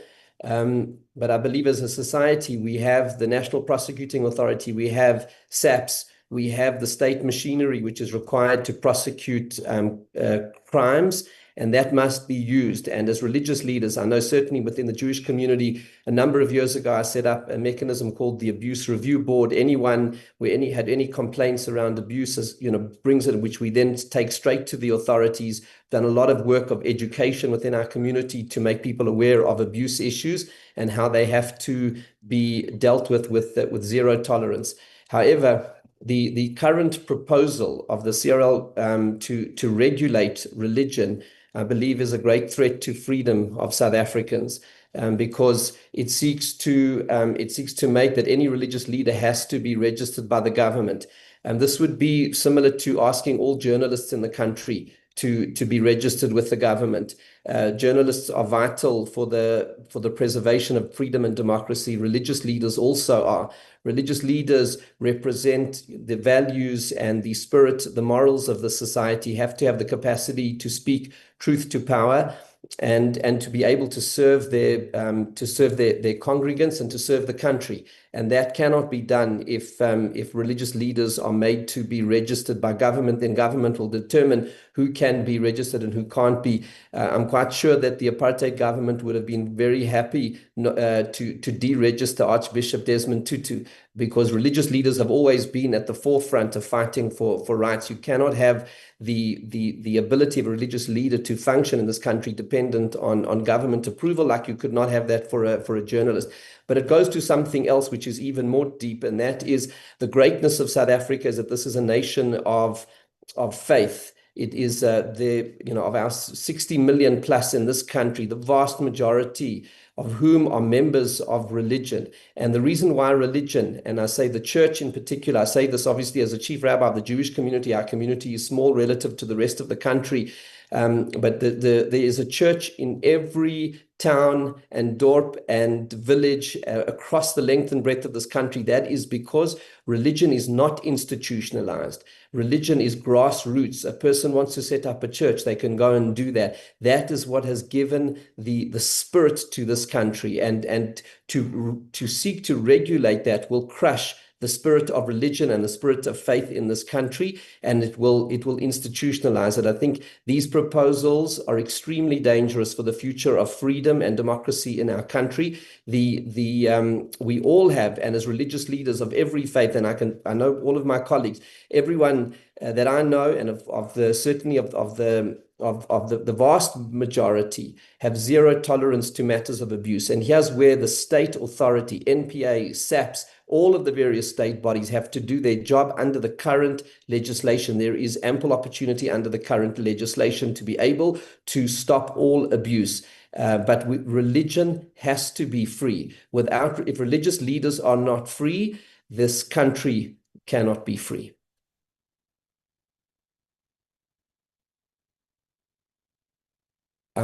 Mr. Chairman, I've concluded my remarks. I can add further, but I was looking to be respectful of the time. No, thank you very much. We appreciate even the time you have saved for us. But no, not at all. It's an honor. It's an honor. Your comments are understood. Thank you very much.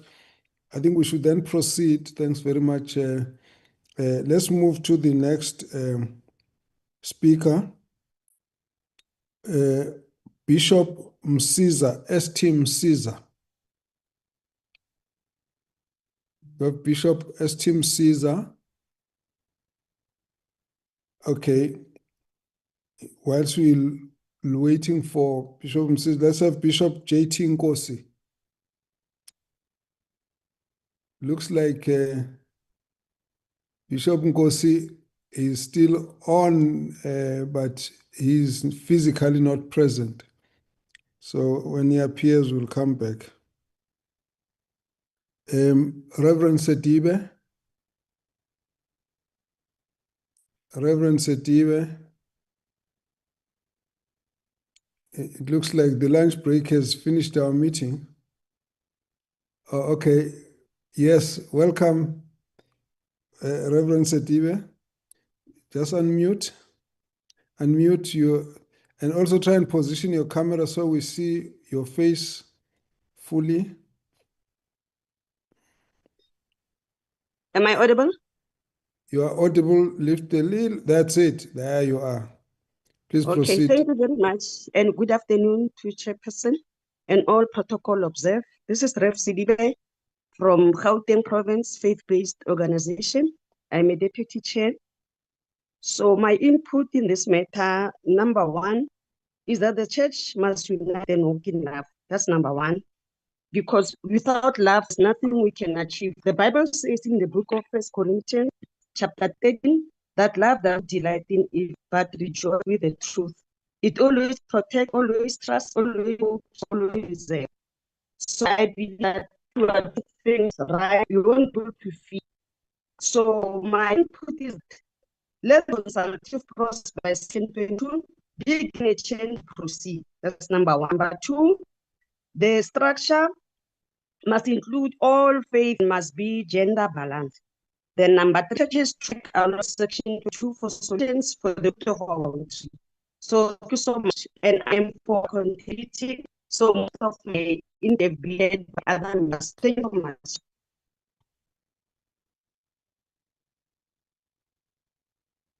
I will stay. Thank you very much.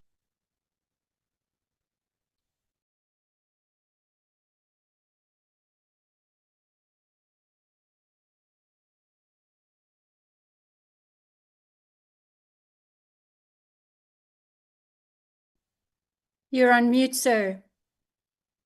Oh, sorry. Reverend Kathy, thank you very much, Reverend Setibe. Reverend Kathy would be next. Fivefold pastors.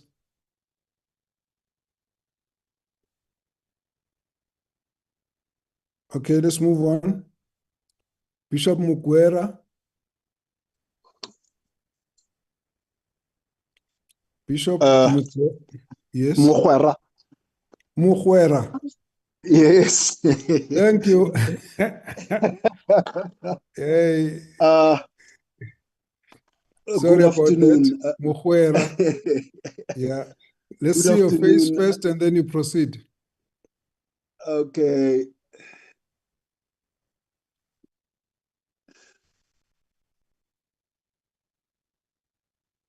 Can I? Yes, proceed. We can see you. All right. Please proceed. Mukwera. Yeah. Yes. Thank you. Good afternoon, Greetings to everyone, all protocols observed. Dr. Mkize, I am the presiding officer of the Apostolic Ministers' Council of Africa, which was formed in 1986 during the height of apartheid, with a clear vision and view of regulating our churches. And as you know, that these are churches that are, it's our independent African churches, both the apostles and the Zionist churches. The reason for setting up and registering this organization was to enforce or to try and ensure that members are properly regulated. Member churches in Southern Africa are properly checked for and reviewed against malpractices, against spiritual crimes, because that has been happening even then. And we actually believe that the Section 22 establishment actually helps us a lot in this space to ensure that there are proper peer review mechanisms, but not agreeing to government regulating the churches, because it is going to be very difficult for government to regulate the African or independent or indigenous churches.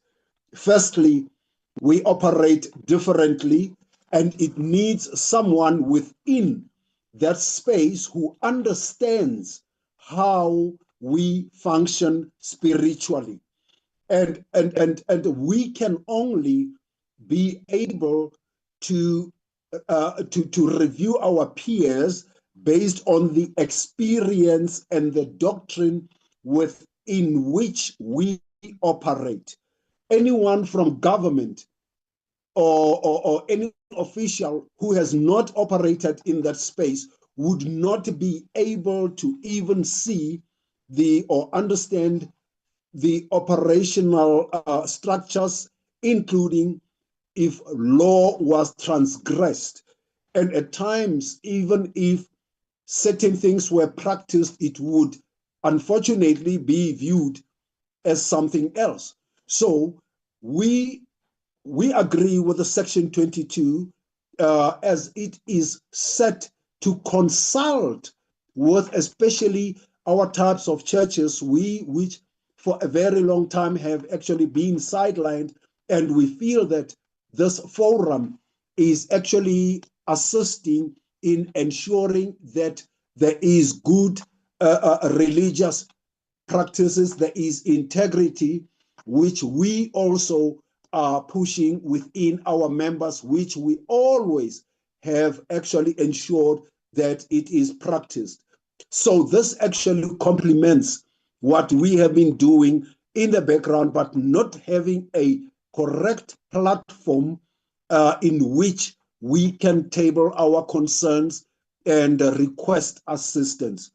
So given these facts, we feel that the Section 22, as it is only consultative, it is not regulatory, consultative, we feel that we will also contribute immensely, because as we all know in South Africa, our indigenous churches have been around for as long as we can remember.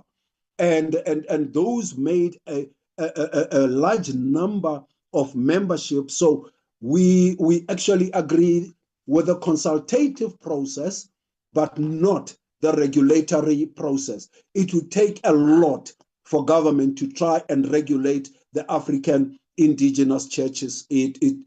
It would be confusing. So we know what is happening, what's supposed to happen, and we can be in that space to ensure that we do what needs to be done. African spirituality or so-called African spirituality is very deep. And some of the people, when I have listened to the comments on social media, I realized that they would not understand it in this lifetime. Thank you.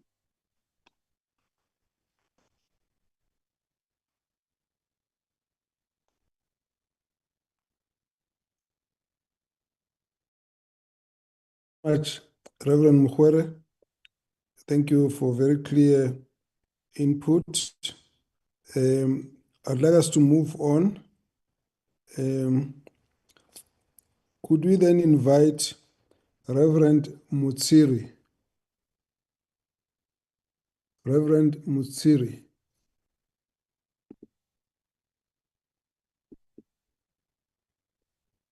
Okay.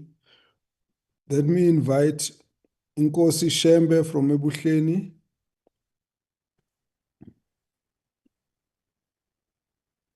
Anyone representing?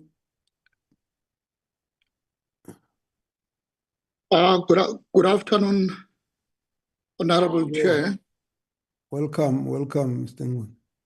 I'm Liz Wingwane. I'll speak in representation of the Nazareth Baptist Church Ebuhleni as an institution, and also the leader of the church, Inkosi Dr. M.D. Shembe, uNyazilwe Zulu.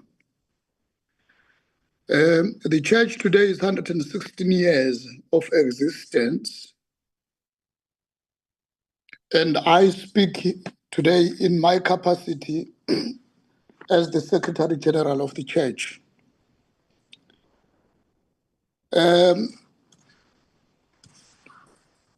We are commending and in support of the CRL Commission initiative for the self-regulatory framework aimed at addressing the abuses that exist within the house of worship.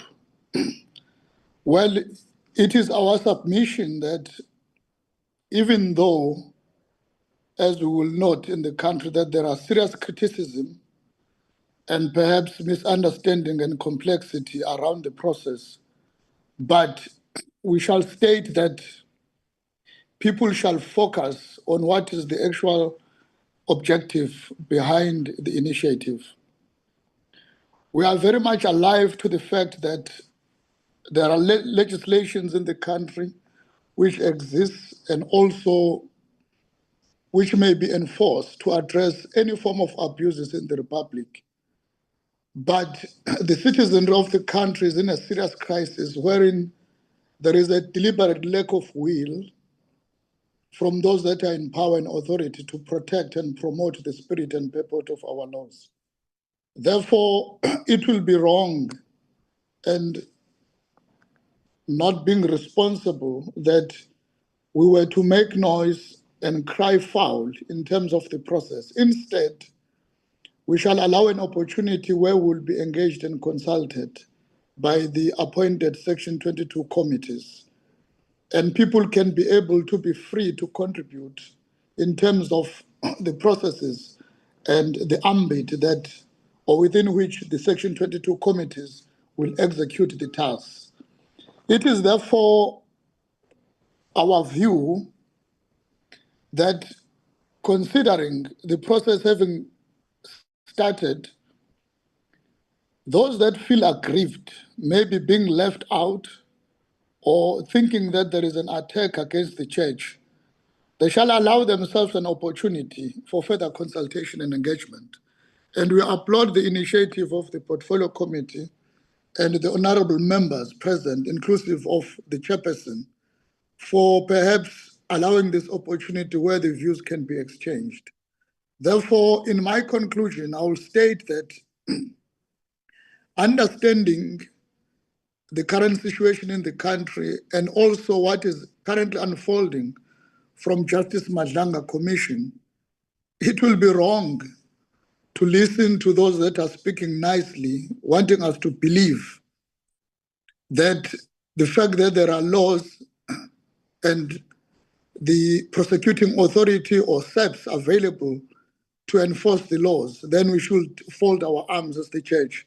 In our view, besides the initiative by the CRL Commission, the will of the people is very clear currently, that people are finding it enough that they will be tolerant of any state of unaccountability and a state of chaos with regards to favoritism because of those that think they may be immune from prosecution.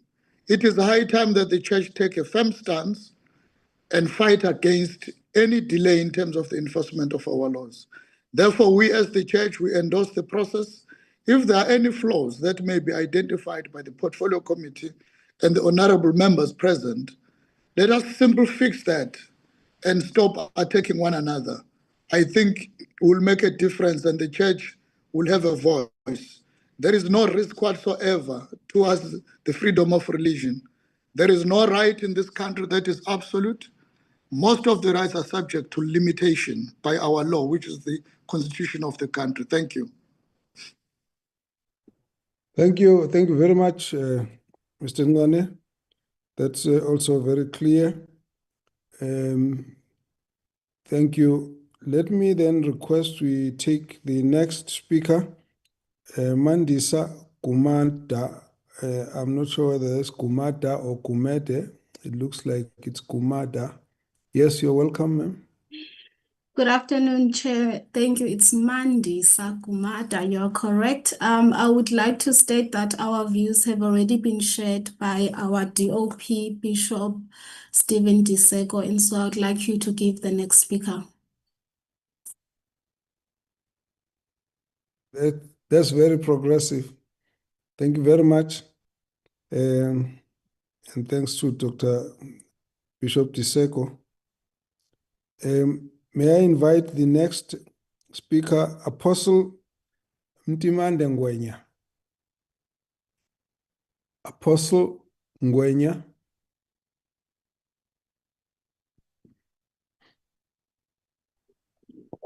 Ngiyabonga kakhulu Sihlalo. Ngiyabingelela. Am I audible? You're audible, you're not visible. Try and show yourself. I'm trying to show myself and then I will soon disappear. This is me. Yeah, it's better now. You can proceed. Ngiyabonga Sihlalo. Ithuba onginikeza lona. I've already submitted lapha kuma comments. However, on top of that, ngifuna ukusho ukuthi it cannot be correct for Tina as the church ukuthi siqhamuke sesibangisiwe, whereas la ibandla ifunakala khona uyaluthiwe. That's the recent one le yakwamaphumulo. Sibonile ibandla lithulile ngasho lutho. The very same commission sibone kuyiyona imali hlukumeza amalungelo abantu egameni lenkolo. So what I want to say as the court mandate, which is the Section 22 of the Civil Rights Commission Act, it is more important because it's the legal mechanism the commission uses to set up committees that deal with abuse in religious places without the state directly regulating the religion itself. Why this matters? It came from the documented abuse in the religious sector. After the 2015-16 CRL right investigation into the commercialization of religion and abuse of people's belief system, the commission found cases of people being sprayed with insecticide, forced to eat grass, petrol to snakes, sexual assault of minors, and people being run over by birds. The Portfolio Committee on Culture then recommended for a charter for self-regulation and code of conduct that should be recognized by the legislation. The Section 22 allows an EEP-led, not state-led oversight, which I think it is good. Section 22(1) of the CRL Rights Commission Act 19 of 2002 lets the commission establish committees of members, staff, or persons to assist it. The Section 22 Committee for the Christian sector is made up of Christian leaders from mainline, independent, charismatic, and Pentecostal churches. The CRL Rights Commission says itself is in part of the committee except for admin purposes. The committee's mandate is to run consultations and produce mechanisms for self-regulation ethics and accountability. They call it a peer review mechanism and framework for freedom and responsibility. It tries to balance constitutional rights. This is in the state regulation of doctrine. Section 15 and 31 of the Constitution protects freedom of religion, and the committee stresses those rights are sacred and non-negotiable. Instead, they point to Section 22 of the Constitution, which says every citizen has the right to choose their trade, occupation, or profession freely. The practice of trade, occupation, or professionalism may be regulated by law. The CLRL position is that religious practitioners can be held accountable by the peers, similar to other professions. So why people argue this is necessary? Because it supports and protects the vulnerable congregants from exploitation, financial abuse, and harmful practice. Restore public trust in the church after the high-profile scandal. Give religious sector a chance to self-regulate before the state steps in with legislation. Also, what I would like to say in conclusion, Honorable Chair and the Portfolio Committee, is that maybe if you can review and revisit the recommendations that were published, I think it was in 2018, after the findings or the investigation of the commercialization of the church. I think if the government can stress to implement, we wouldn't be finding ourselves in what we are finding, the situation we are finding ourselves today. Thank you very much.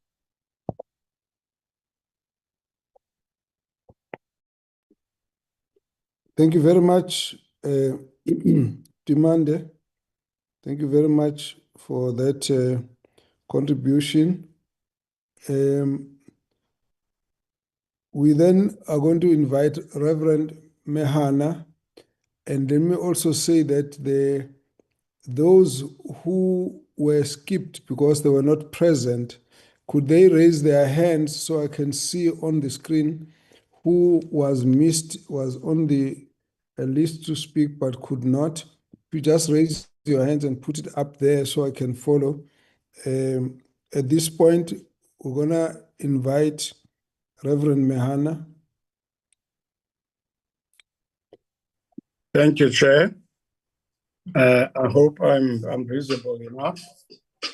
You are visible. You're welcome. Proceed, please. Thank you, Honorable Chair and honorable members of the Portfolio Committee and all the beloved people of God of South Africa who are in this meeting. Also, let me also add my voice of appreciation to you, Chair, and the Portfolio Committee for convening this very important meeting. I just want to share those few views quickly.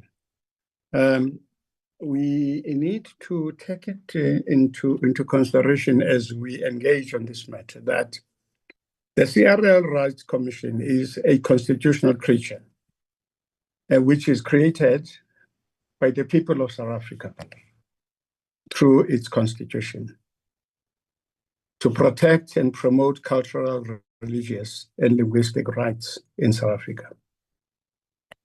Its values lies not in the personalities of individual voices, but it lies in the strength, integrity, and credibility of its mandate. For that reason, we must be careful not to allow individual tone, posture, or public conduct to overshadow the institution itself or to fracture the public confidence in what the CRL was created through our Constitution and is meant to uphold. It has a very important responsibility to address some of the deep scars and wounds that are coming out of our past.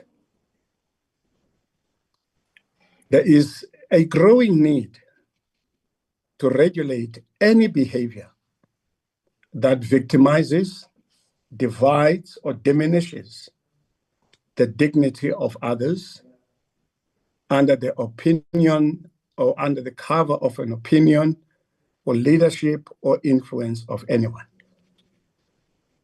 Whether such behavior comes from individuals, groups, religious practitioners, or public officials, it must be called out when it undermines human dignity and the constitutional imperatives of respect for all cultural, religious, and linguistic rights of all South Africans.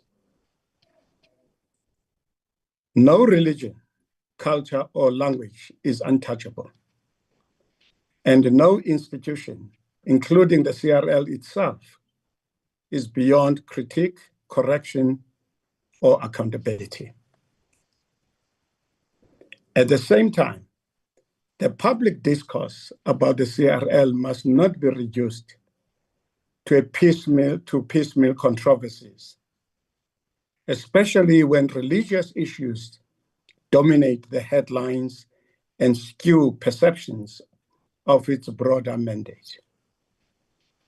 The Commission's work spans the full range of cultural, religious, and linguistic rights of all South Africans, and it should be engaged in that totality rather than through isolated incidents or personalities. We must therefore move from personality-driven debate to a principle-driven engagement, and move from reactive outrage and move towards a more constructive engagement and to an informed public understanding of the institution, especially the mind of those who were drafting our Constitution, who came to put this provision in the Constitution in recognition of our painful past. So the CRL as well has a major role of coming up with collective advocacy, not one or two personalities with those who have a privilege to be given this huge responsibility to run it at this point. It must have a collective advocacy programs to engage the public about its mandate and how to execute that mandate, working with all its stakeholders in order to build trust, build cohesion, and to avoid unnecessary tensions and mistrusts, which for the part of this today, I have listened coming in various painful ways, as we have listened to victims, we have listened to survivors, we have listened to testimonies that are painful, that need to be healed by the work of the CRL. As leaders and citizens, we have a duty to speak against any conduct that victimizes anyone rather than affirms our human dignity, wherever it appears in whatever format. We have also have a duty to listen with humility and to admit when we are wrong, including those who have a privilege given by the people of South Africa to serve in the CRL today. Because there is a responsibility that we need to rebuild the trust, not on individuals, but on the CRL as a constitutional pillar of our democracy. We need to build that trust wherever it has been broken. For me, the way forward is not to weaken the CRL, but to strengthen its legitimacy through wide consultation, through principled leadership, and also to speak with circumspect whenever you're on the public platform, and also to have sensitivity, because it's dealing with a pain that has been there and continues to happen in many quarters in our country. So we need to be very sensitive as those who have been entrusted to run this very important constitutional pillar. That will assist a great deal towards a renewed public trust that will demonstrate a commitment back to this very important institution as it executes its constitutional mandate. In that spirit, Chair, the voice of the CRL will become more respected. The voice of the CRL will become more louder than the voices of individuals. And its full mandate will be heard more clearly as it's meant to service a united, a fractured, a wounded, and a South Africa that needs this help. So the way forward for me, I would like to request or propose a national consultative summit that must be held, even if it's in hybrid manner, under the stewardship of the Parliament Portfolio Committee, working closely with the CRL and its subcommittee. That needs to be continued urgently. Among other things, to consider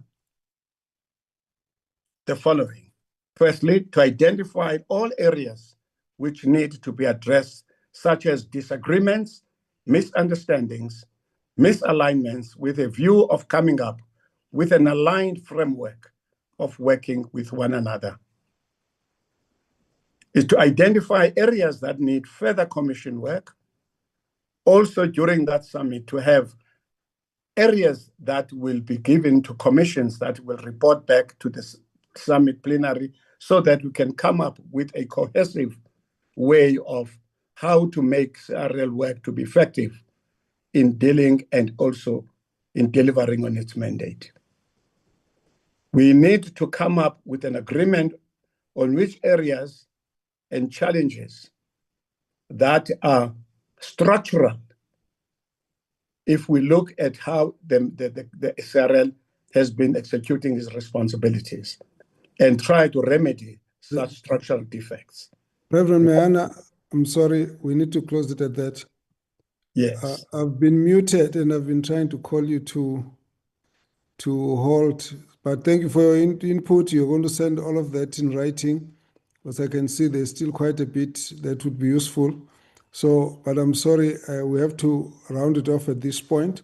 Thanks for your contribution. We've gone a bit beyond our slot. I'm so sorry, Mr. Chairman. You are welcome, no problem. Reverend Kathy Muktaung, you are next.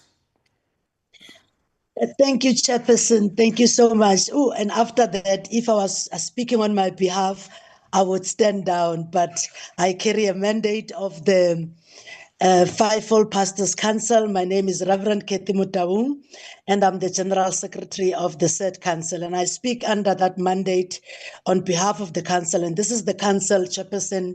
I also greet the members of Parliament and my fellows in this meeting. This is a council that advocates for the interest of and support of ministry leaders, while we fully respect the diversity and doctrinal beliefs within our community. Chairperson, I think we are all acquainted with the sections relevant, Section 15 of the Constitution, Section 31 of the Constitution, that protects the rights. And it is under that constitutional framework, Chairperson, that we affirm when these rights are violated in any form or any shape, the church will rise in defense, as it has done over the years. At present, we do not believe, and we will not be convinced, Chairperson, that the government is regulating the church. However, there exists a pressing need to precisely define what is meant by regulation and what is encompassed by the church. Clarity on these terms is essential, Chairperson, so that we foster mutual understanding and cooperation. One must say that when the Section 22 was introduced or launched at the Rema Bible Church last year, the Fivefold Pastors Council was invited and we were present at the lodge. And one of the things that we realized, it became evident that the members of the committee did not represent the Church of God in its entirety. And it was at that point in time we immediately objected. And due to our objection, because there was no women representation in that committee, and due to our objection, we now see that there's 2 or 3 women serving in that committee. And this is a subject that we will continue to pursue with the council so that the entire body of Christ is represented. Chairperson, again, what we want to submit is that we are the beneficiaries of this living democratic country.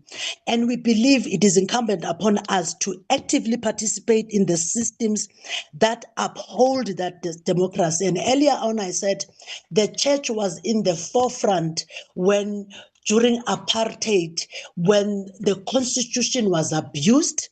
We had no right to exist as Black people. And we are saying if we feel and we realize that the government wants to regulate the church, the same spirit and the same energy that we use to defeat apartheid, that is the same spirit that we'll use. But at this time, we do not see that, Chairperson, and that is our submission. And we are saying part of this responsibility as beneficiaries of this constitution, it is this mandate of the Section 22 that wants to have a broader consultation with the church in order to establish this Christian Sector Practice Council for Ethics and Accountability. Although we often hear complaints about being regulated, we emphasize, Chairperson, the importance of dialogue and engagement in this process, just as the previous speaker has said.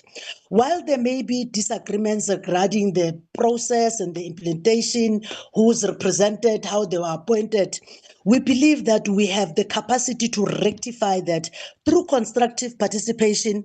It is beyond, Chairperson, and I want to stress this, it is beyond our jurisdiction to challenge or to attempt to dictate to the President of this Republic whom he must appoint, whom he must dismiss.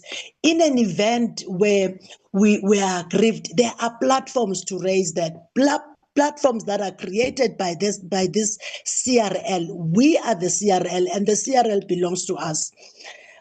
We are not blind, Chairperson, to the evils perpetrated by some within our fellowship. Our fellows are doing these things and we know about it. Indeed, we must stand at the forefront against abuse and emphatically declare that not in our name. As the Fivefold Pastors Council, Chairperson, we support the efforts to address abuse within our churches.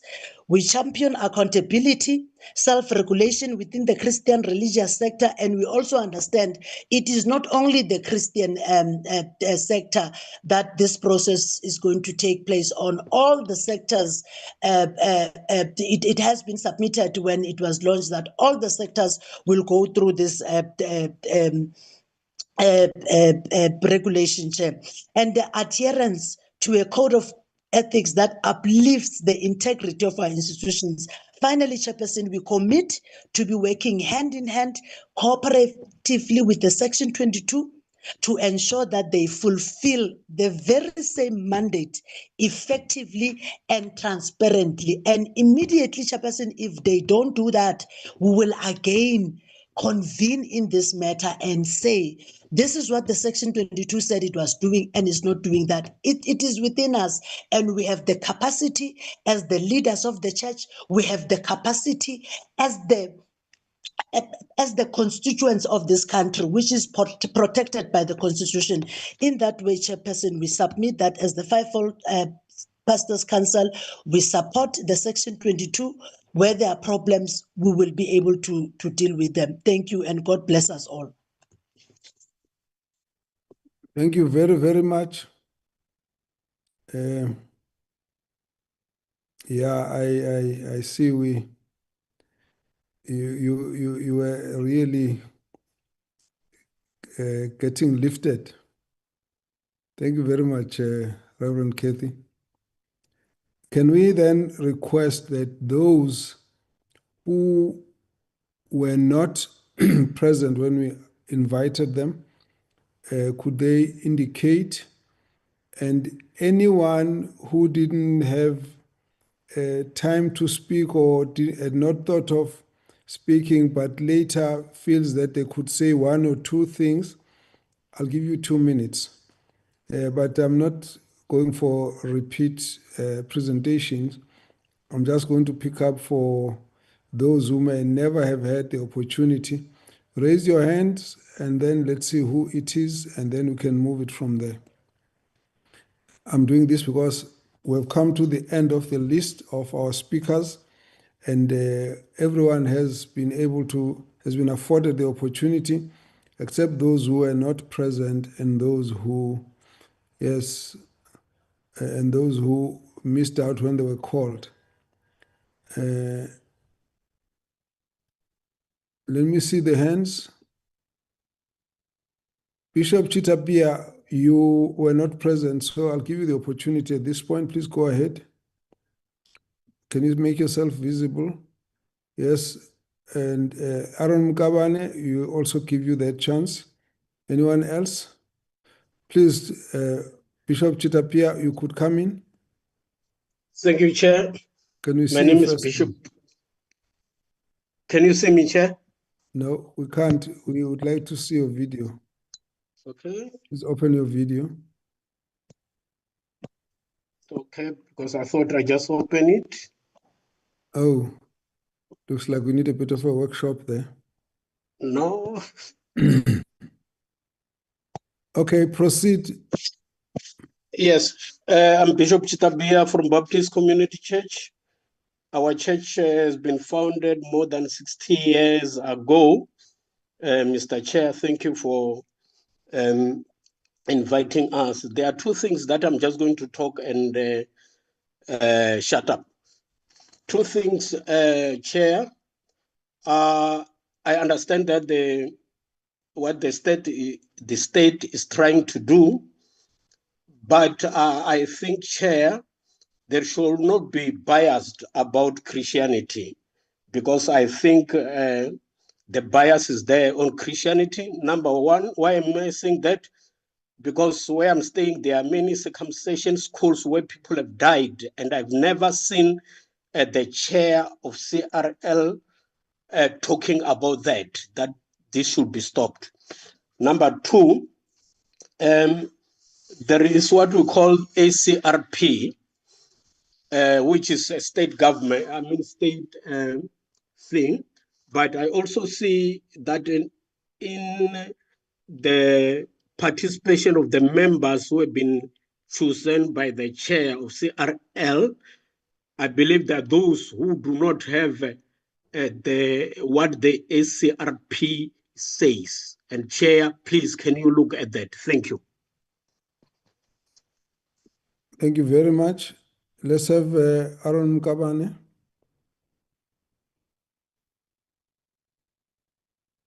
You're muted. Please unmute.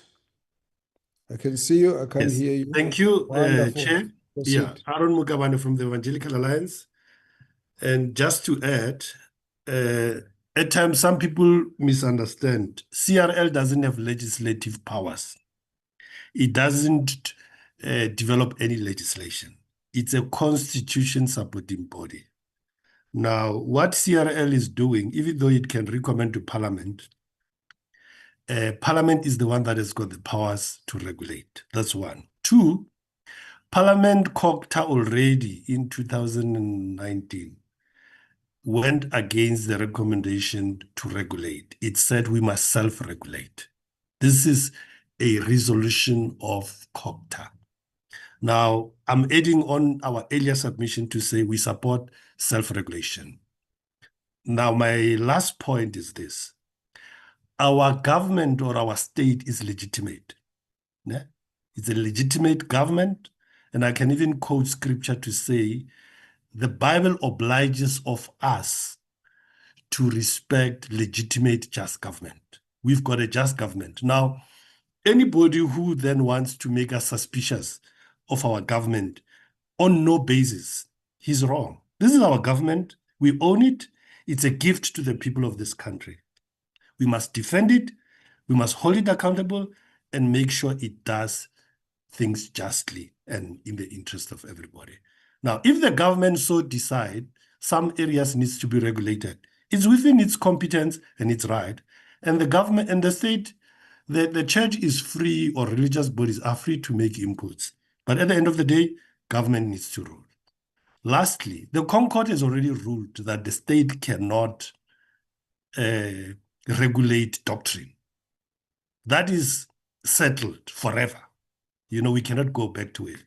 Now, anybody who goes around pouting that they are going to regulate religion, it's false. There is no such. The Concord has ruled. You can't regulate doctrine. Ne? Religious bodies are free to decide on their doctrine. But we need to regulate the conduct. Some of the conduct, some of it is criminal, some of it is unethical. And we cannot go on like this. Thank you.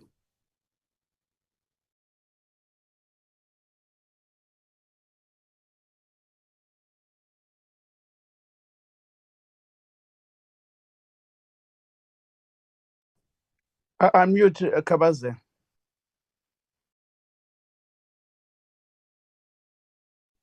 Thank you. I'm sorry about that. Can we have Bishop Samuel? I can't see the name fully.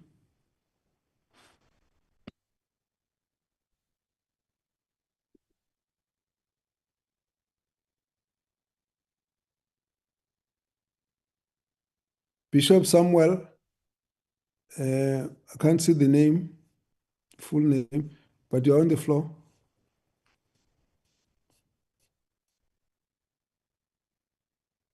Okay, we're gonna move on. Let's take Modise I Matlodi. wanted to unmute Chairperson. Sorry for that. Oh, okay. Bishop Msiza. It's Bishop Samuel Msiza. All right, proceed. Yes. Allow me to greet you in the wonderful name of Jesus Christ and our Savior. The Chairperson, honorable members, Please switch off your video. Your sound is very strange. representative and all delegates present Please switch today. off your video. Switch off your video. Oh, okay. Yeah, that's Yes, fine. I'm trying to Proceed fix it. Is then. it fine now? Yeah, it's fine. Okay. Just switch it off and Keeps on proceed. We popping have up. seen. Yeah, no problem. All right. Thank you. Am I audible, Chairperson? You're great. Proceed. Am I audible? Yes, you're audible. Good. Please proceed. Thank you, Chairperson, for giving us this opportunity to speak on behalf of the Alliance Zion Pastors International, which is abbreviated as AZPI. As AZPI, we support all the efforts and aims to protect congregants from abuse and harmful practice within the religious sector. We believe in accountability, integrity, and ethical leadership in the church. However, Chairperson, want to register our concern that many Zion churches in Mpumalanga and across the country were not adequately consulted. Hence, we still believe that we need a space to be consulted, and Zion movement represents a large number of Christians, especially in rural communities, and we believe our voice must also be heard in the process. We therefore respectfully request broader consultation with Zion churches, provincial hearings, and broader representative within the community.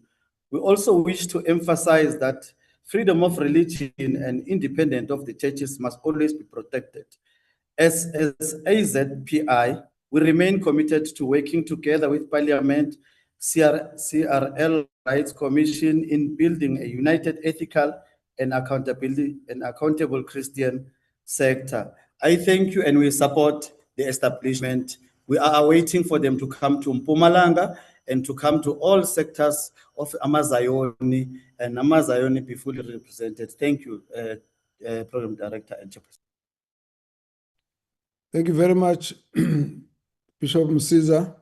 Let's take Modise Matlodi.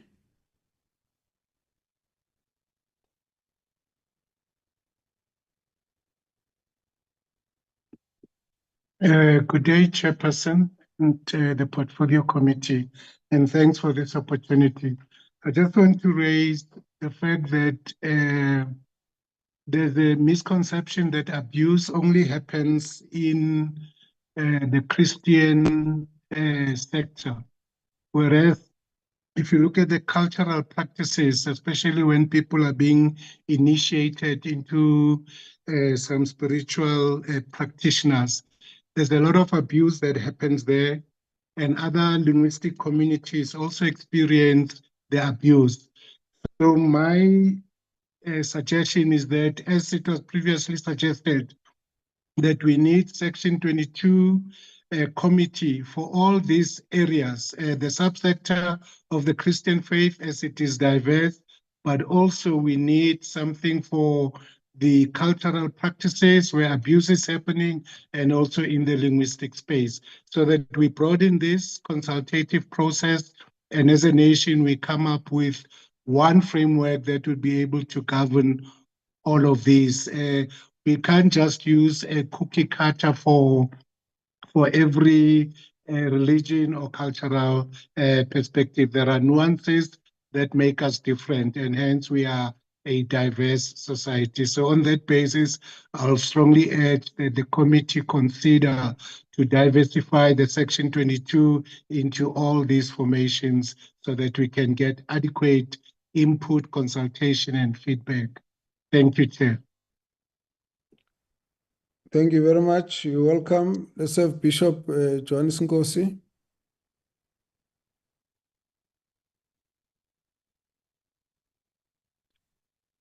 Bishop Nkosi, I think your line is having a challenge. It keeps dropping you off. All right. I think at this point we must say we have come to the conclusion of the submissions that we had requested. May I invite the members of parliament to indicate who might wish to speak. At this point, we're not necessarily supposed to have much to say more than just to listen. And so members are not obliged to raise any issue. At this point, though, we would like to get an indication from the honorable members. Bishop Nkosi, I see your hand is back, and Matlodi, please take yours off. And Nkosi, we're giving you the last chance. If your system is not helpful, we're gonna continue without any other delay. So can I give Bishop Nkosi?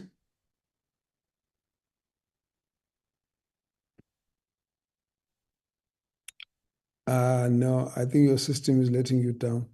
It's letting us all down.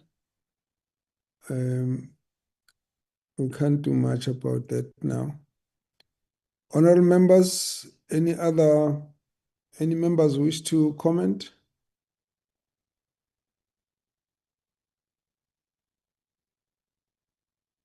Okay, there are no indications from the honorable members. That's not a crisis. I think I need to then take this opportunity to thank each and every one of the leaders who have made it their responsibility to come and talk to the portfolio committee. Thank you for the insight that you have shared. Thank you for your views. Thanks for the suggestions. We did ask for some of this to be done in writing. We will request that we send those to us in writing. Some of you have had to interrupt you, like Reverend Mehana, we had to ask you to hold and send for your views on the in writing. So we are not able to proceed beyond this point. So I want to therefore say thank you very much to all of you. There are a number of issues that you have raised, and I will not attempt to respond to you, but probably just to clarify a few issues and then look at how we hope to take the issues forward. There has been concern, I think, from two members that relates to the issue of the customary initiation and the deaths that are reported at that level, and that the CRL Rights Commission has not been seen to be active about it. I will not speak on behalf of the CRL Rights Commission. I can just say, though, that that issue, the portfolio committee of COCTA and that one of police and that one of justice, the ministers, including ministers of health, social development, and municipalities, are seized with this matter on a continuous basis. We have to continue to deal with it because we agree with the members that it's a custom that should not lead to death. And therefore, the death of initiate is completely unacceptable, and the mutilation unacceptable. The psychological trauma is unacceptable, and the pain to the families is unacceptable. And we do agree that that needs a lot of attention. We as a committee have called for a convening of a multi-departmental, multi-sectoral platform where all of these issues must be dealt with so we can close down on the challenges that are the source of the problem. What we found that the issue in this case is that there's been a lot more activation on the criminal justice system. However, the level of cooperation from parents and relatives have made it difficult for some of the individuals to be held accountable for the mutilation and the deaths. And so this is work that we're all very much concerned about. I would say there would be much less of impact that the CRL Rights Commission would do other than just joining in on the existing efforts in this regard. So I do want to say it is an important issue and it does need everyone's attention. And at this point, we are actually doing whatever is possible to deal with it. So I do concede that that's an area that should be dealt with.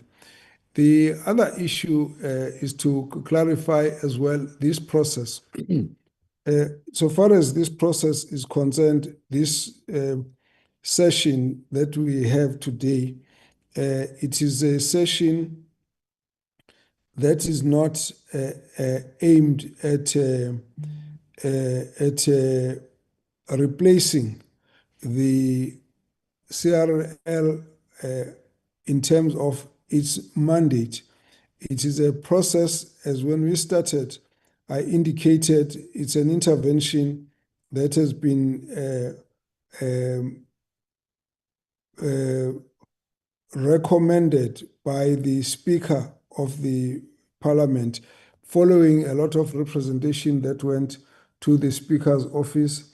And then, in the words of the Speaker, the objective of this intervention is to facilitate constructive dialogue, clarify areas of misunderstanding, and work towards a resolution that upholds constitutional principles, promotes inclusivity, and restores confidence in the processes underway. This is what we are doing. And so I want to reassure you that this process does not then become a parallel process, but it is a process to deal with the fact that there is misunderstanding in the view of the Portfolio Committee and Parliament.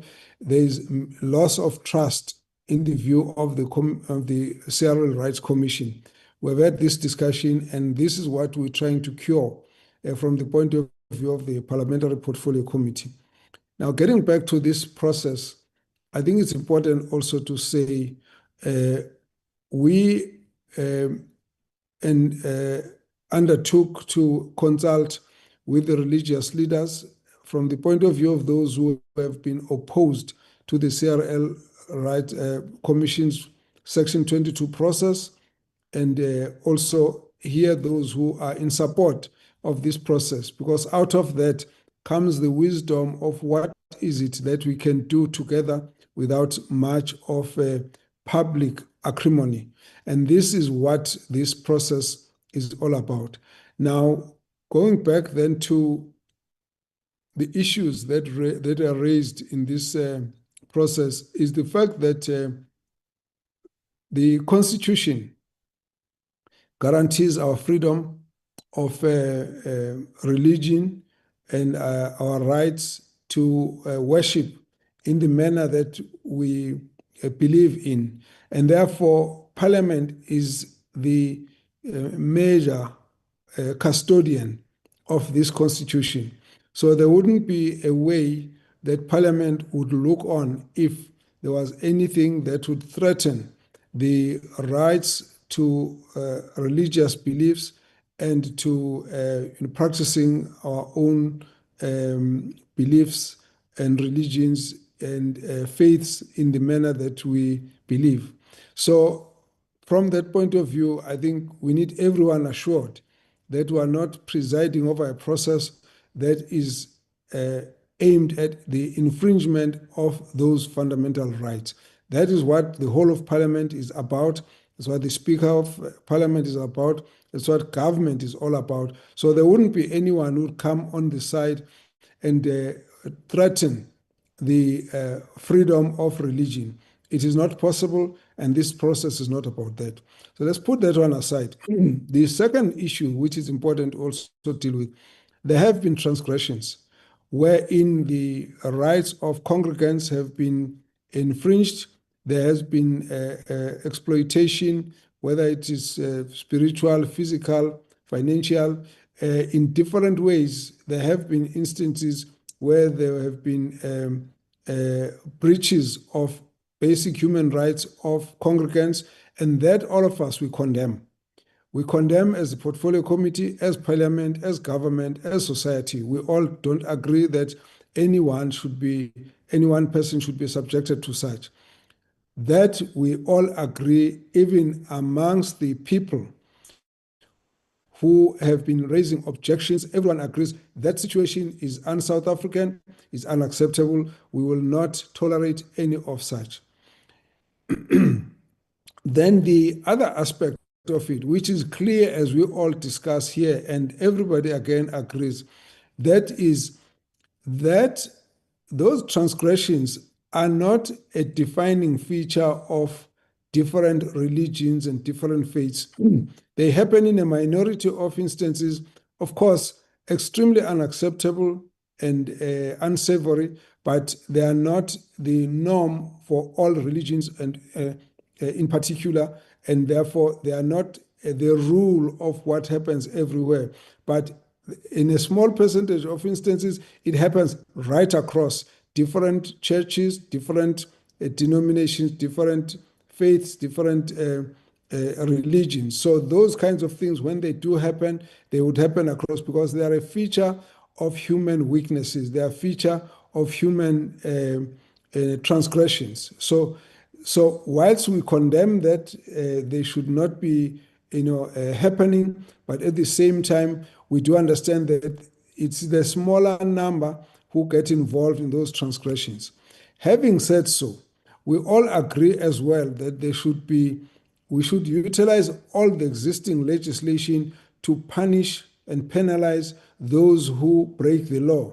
That it does not matter what position in the religious body an individual might be, that they should be subjected through the rule of law, and therefore laws will apply right across everybody, irrespective of their faith, irrespective of their position in any particular church or particular faith or denomination or group. That is something that has to happen right across. So having said so, we then said that the fact that there was these transgressions is what initiated the CRL Rights Commission process of the Section 22 committee.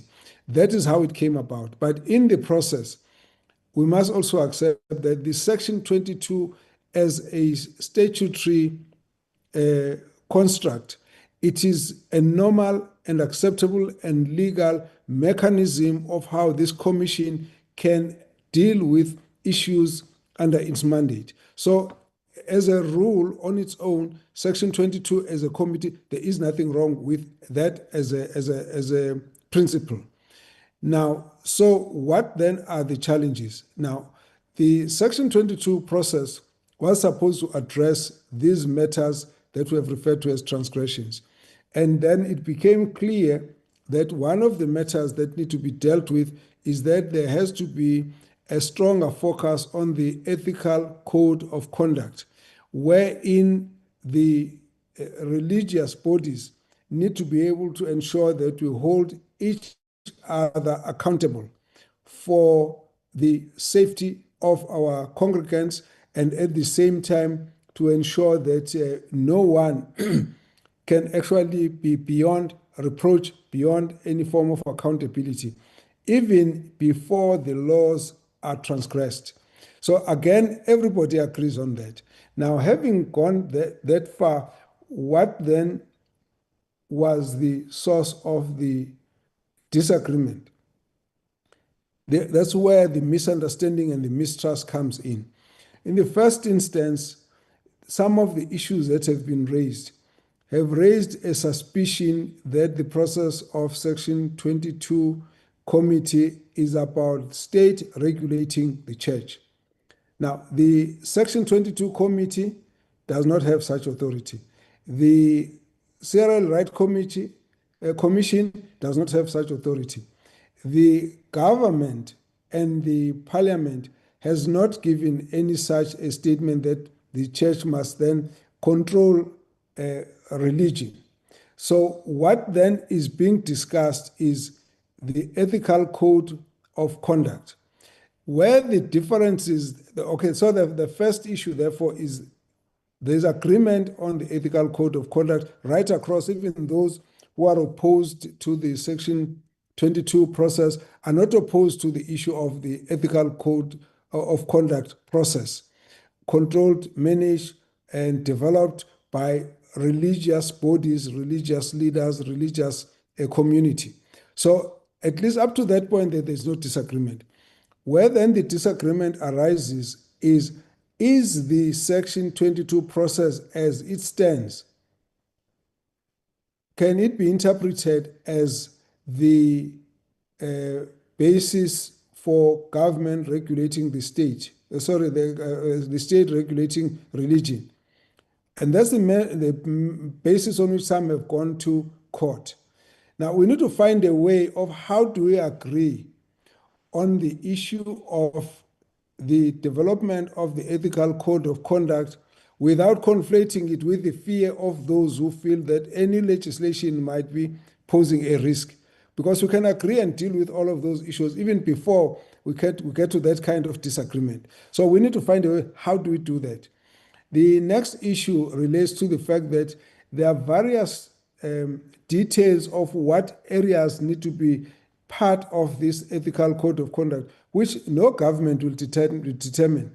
Now, part of what the Section 22 process was supposed to do is to help us tease out those so that they can be, put together in a manner that can be tabled and accepted and be adopted by all the religious bodies, as it were, without anyone feeling that at the back of it there might be an underhand or surreptitious manner in which that would lead to a legislation and control of the religion by the state.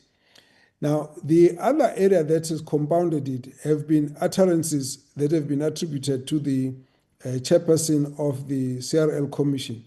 Now, we need to sit down and look at those issues. There have been lots of submissions, there have been lots of complaints about it, and some of the commentaries and the debate and everything that's been going on. We would need to sit down as a committee to look into that and see how do we deal with those concerns that are coming from that side. Similarly, the complaints that have been tabled to us by the group of church leaders who have made submissions, we will be dealing with that as a committee. How do we then manage all of that as the portfolio committee?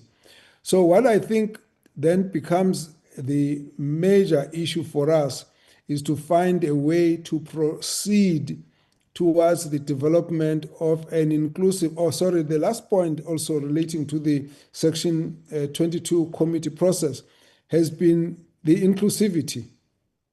I think it is clear here that there has to be a way we address that issue. I don't know how, but it will obviously be upon the religious bodies and leaders as to how we can address that issue. But it is coming out as one area of concern, because I don't see that there's any body that says we want to be left out. But how do we then deal with it in a process of this nature? As we sit here on a continuous basis, we're hearing that this sector might not have been properly consulted and so on. Obviously, it's a very large sector, but there has to be a way where we get a bit of guidance as the both from the point of view of the Commission and the Portfolio Committee, what would satisfy broadly the members as a form of representation that makes everyone feels they are part of the process, they are not being marginalized. Here we've had a very strong presence of not only just religious bodies and formations, but also activist groups against GBF, gender-based violence and femicide issues. They're also around the issue of marginalization of minority groups of different descriptions, of issues of abuse within the church and outside the church. And all of these issues mean that we all need to find a way of making the process as inclusive as such as to allow everyone to feel that they would have made a contribution in this development of this ethical code of conduct. So with all of that, I would say this is where today's discussion is taking us, that we have identified a number of areas where we can agree and move on and cooperate. We identified areas where there are certain concerns which we need to find ways to resolve, and I believe that they can be resolved. And then we are back to a process that allows this development of the ethical code of conduct to be a organic, grassroots-based process where from the bottom up, everything else goes up to a point where we can have a proper submission of what is it that makes everyone comfortable, that we've covered the issue of the church, of the different faiths being able to hold each other accountable, and at the same time, we've protected the various congregants from abuse. At the same time, we've got a mechanism that can work and not create a space where some victims fall into cracks, whether it's in being victimized in the religious setting or even needing support from the religious sector when they've gone through abuses. So I think all of that is something that can take us forward. So we will just plead that you leave the issue with us to deal with the areas where there are kind of disagreements, because this process can proceed and we can actually move aside the areas of disagreement. You will notice that I have not gone much into what is in court. That is because we do understand that there will be those who have got a right to resort to courts.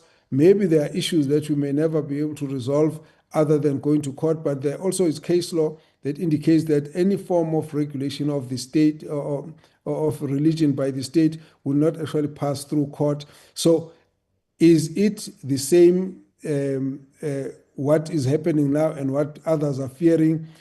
Unless we can find a process where we can negotiate, engage, we may not be able to pass that point, but it's still possible that we can find each other on that issue, and there may not be a need for us to go and confront each other in court. And I'm not saying that one is wanting to interfere with what is in court, but if we can clear some of the mistrust and misunderstanding, there's a lot more. And I would like us to move to a point of achieving this issue of accountability and protection of the vulnerable groups, at the same time making sure that the freedom of religion, freedom of worship is protected, and that at the end, where there are instances where we feel that the laws need to be addressed and need to address certain issues, we need to be able to say where do we think they are not adequate and where do we think that they will be useful and so on. But let's separate these two issues in a manner that's going to allow us to close this issue. So that would be what I would want us to look at. The next step then, and we're going to need to find ways of how we can take this forward. The next step then is going to be bringing all the different faiths and different leaders, those who have been in support of the process of the Section 22 committee, those who are opposed to it. Let us see whether there is an extent to which we can do something together without any acrimony, and then we let us see how we can deal with the areas where we've got differences without raising those as the issues that will actually block any possibility of us working together. So if you can allow the committee, portfolio committee, on that, in that regard, we would want to try and assist in that way. And hopefully we should be able to resolve this. We believe that it's possible, and we believe that it will take us forward. Having said that, I hope it does make sense. From where we sit as a committee, we believe that this meeting has been very, very helpful, and would like to thank each and every one of us who has been able to attend and those who have contributed. Would like to therefore adjourn this meeting at this point. I would once again request that we observe a moment of silent prayer and meditation as we close this session. Thank you.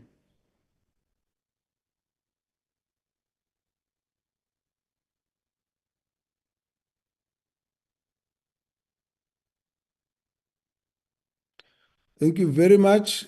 This meeting is adjourned. You are welcome to open your videos and say bye-bye to all your colleagues. I see everyone is seemingly disappeared. Thank you very much, honorable members. Thank you, Chair. Thank you very much. Thank you, Chair. Thank you very much. Thank you, Chair. Thank you, Chair. Thank you, Chair. Thank you. Thank you very much. Honorable Thank you. Chair. Thank you, Chair. Thank you very much. Thank you. Thank you. Bye-bye. Thank you. Bye. Bye. God bless you, Thank Chair. you.